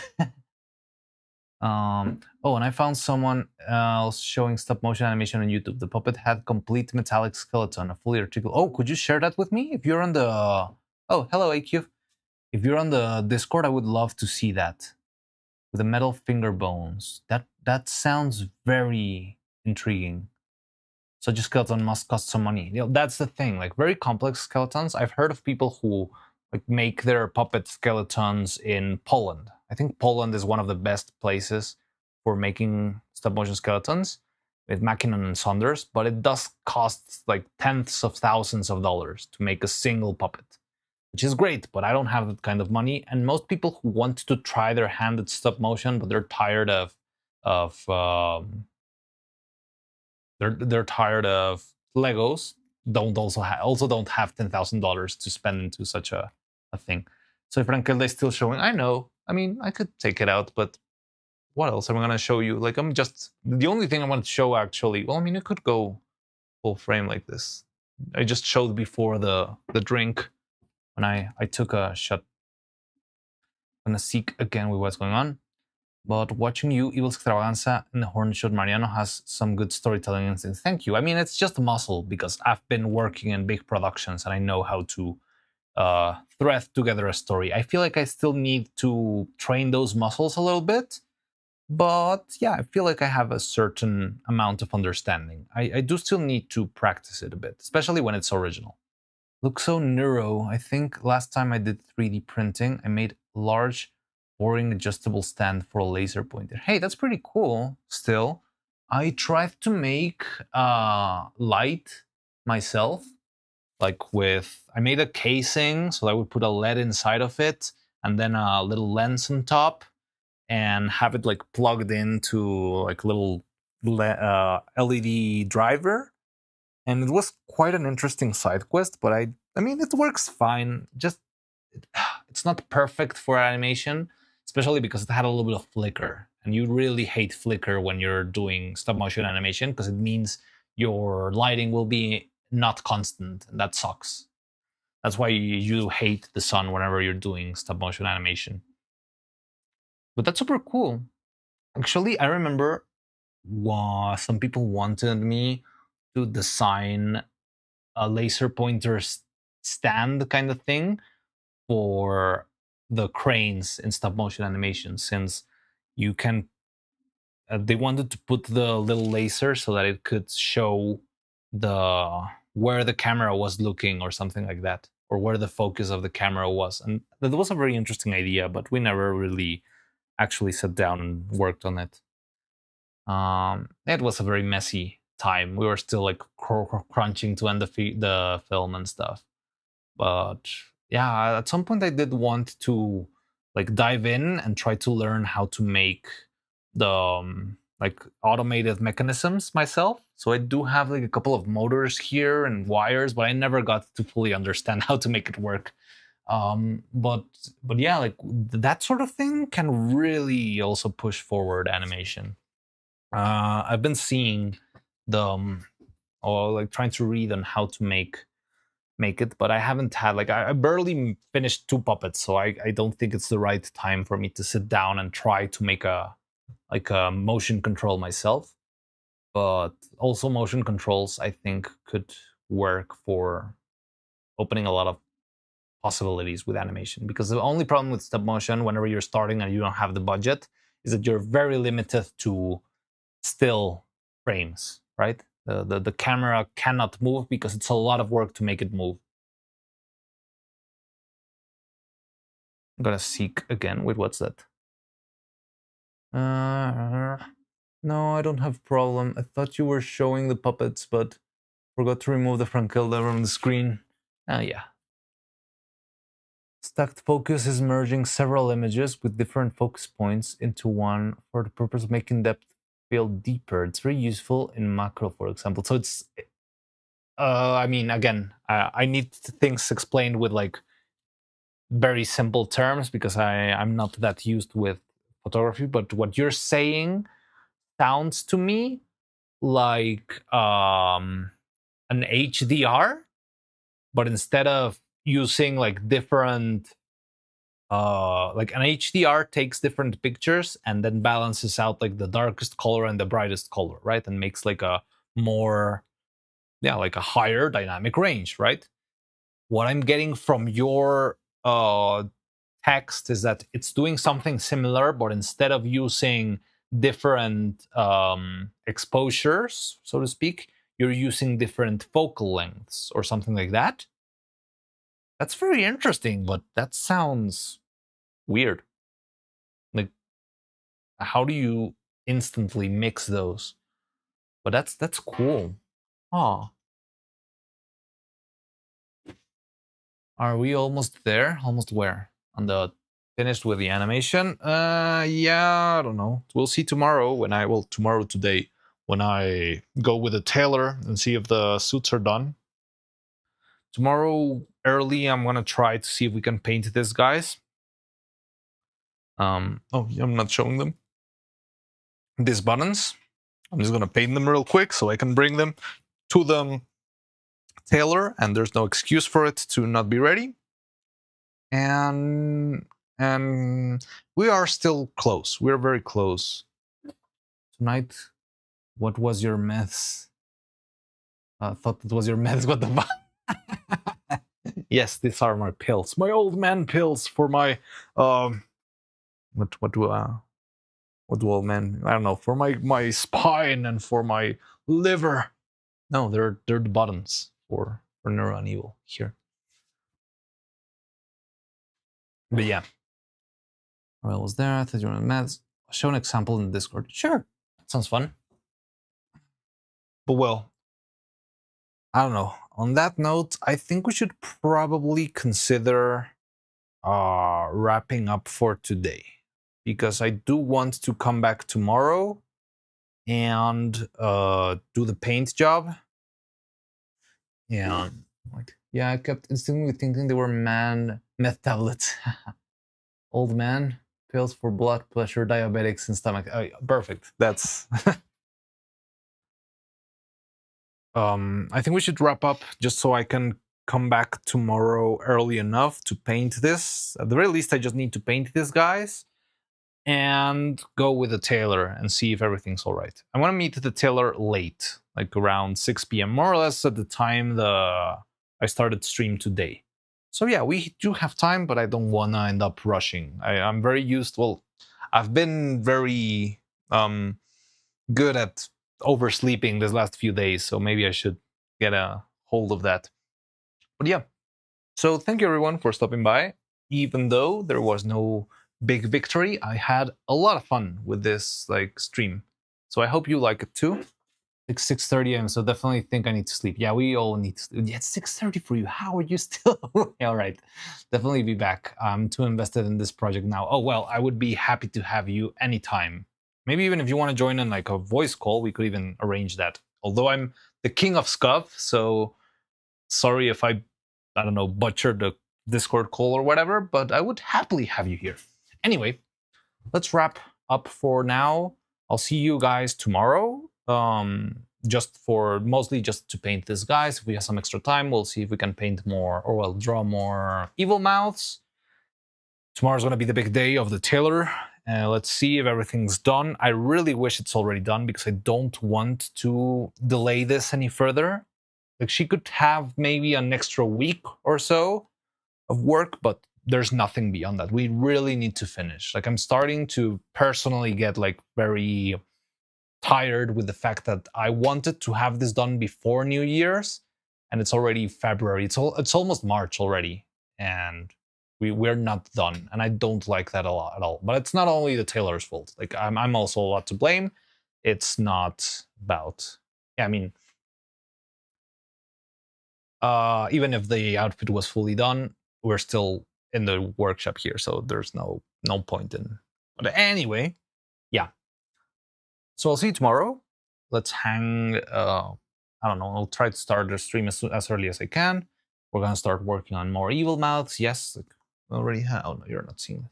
And yeah, move forward. We're close. We are close, but again, also right now, sorry if I haven't. Well, I wish I could stream a little bit more, but I've been a little bit busy popping up out of the blue, and I cannot do anything about those things. And they are unfortunately like a big well, not unfortunately, but they are a big priority to me, even on top of my puppets. As much as I love to work and as much as I love my puppets, there's a couple of things that are taking a hold of me outside that, which there's nothing I can do right now. But hopefully it will start to slow down and I can start to throw myself more into work.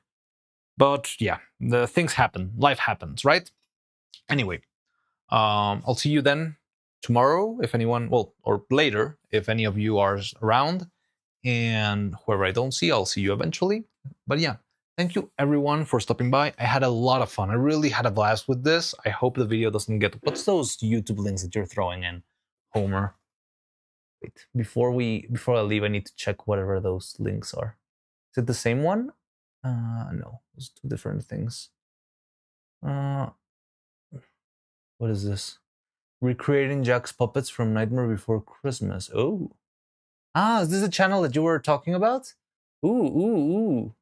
Okay, how Netflix put it. This one I've seen. Okay, I'll check them out after stream.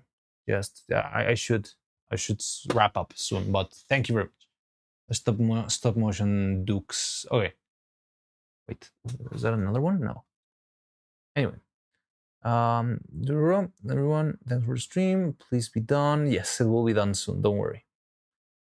Evil mouth. It's true, Mimi.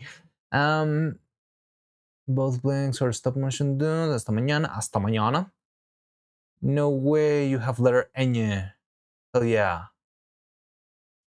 Not sure. I have lots of links. Not sure if I found the right one. It's okay. We'll check it out. And if you find another one, you can just throw it out in the Discord if you're there, or in another stream. No problems. But yeah, thank you everyone for sticking around. I'll see you tomorrow. Well, not tomorrow actually. Later for me. And thanks for stopping by. I had a lot of fun with this stream and with the awards and making this very stupid, elegant sprite. I just realized that Jumi was like watching me in this ridiculous outfit for the last however many hours and didn't even mention it. So I completely forgot about it. Anyway, so take care and I'll see you tomorrow then. Bye-bye. I'm not gonna raid anyone. It's way too late, man. Unless Jumi is streaming. No, Jumi's not streaming. It's 6 a.m. for her. All right. So see you later then. Thanks for everything. And bye-bye.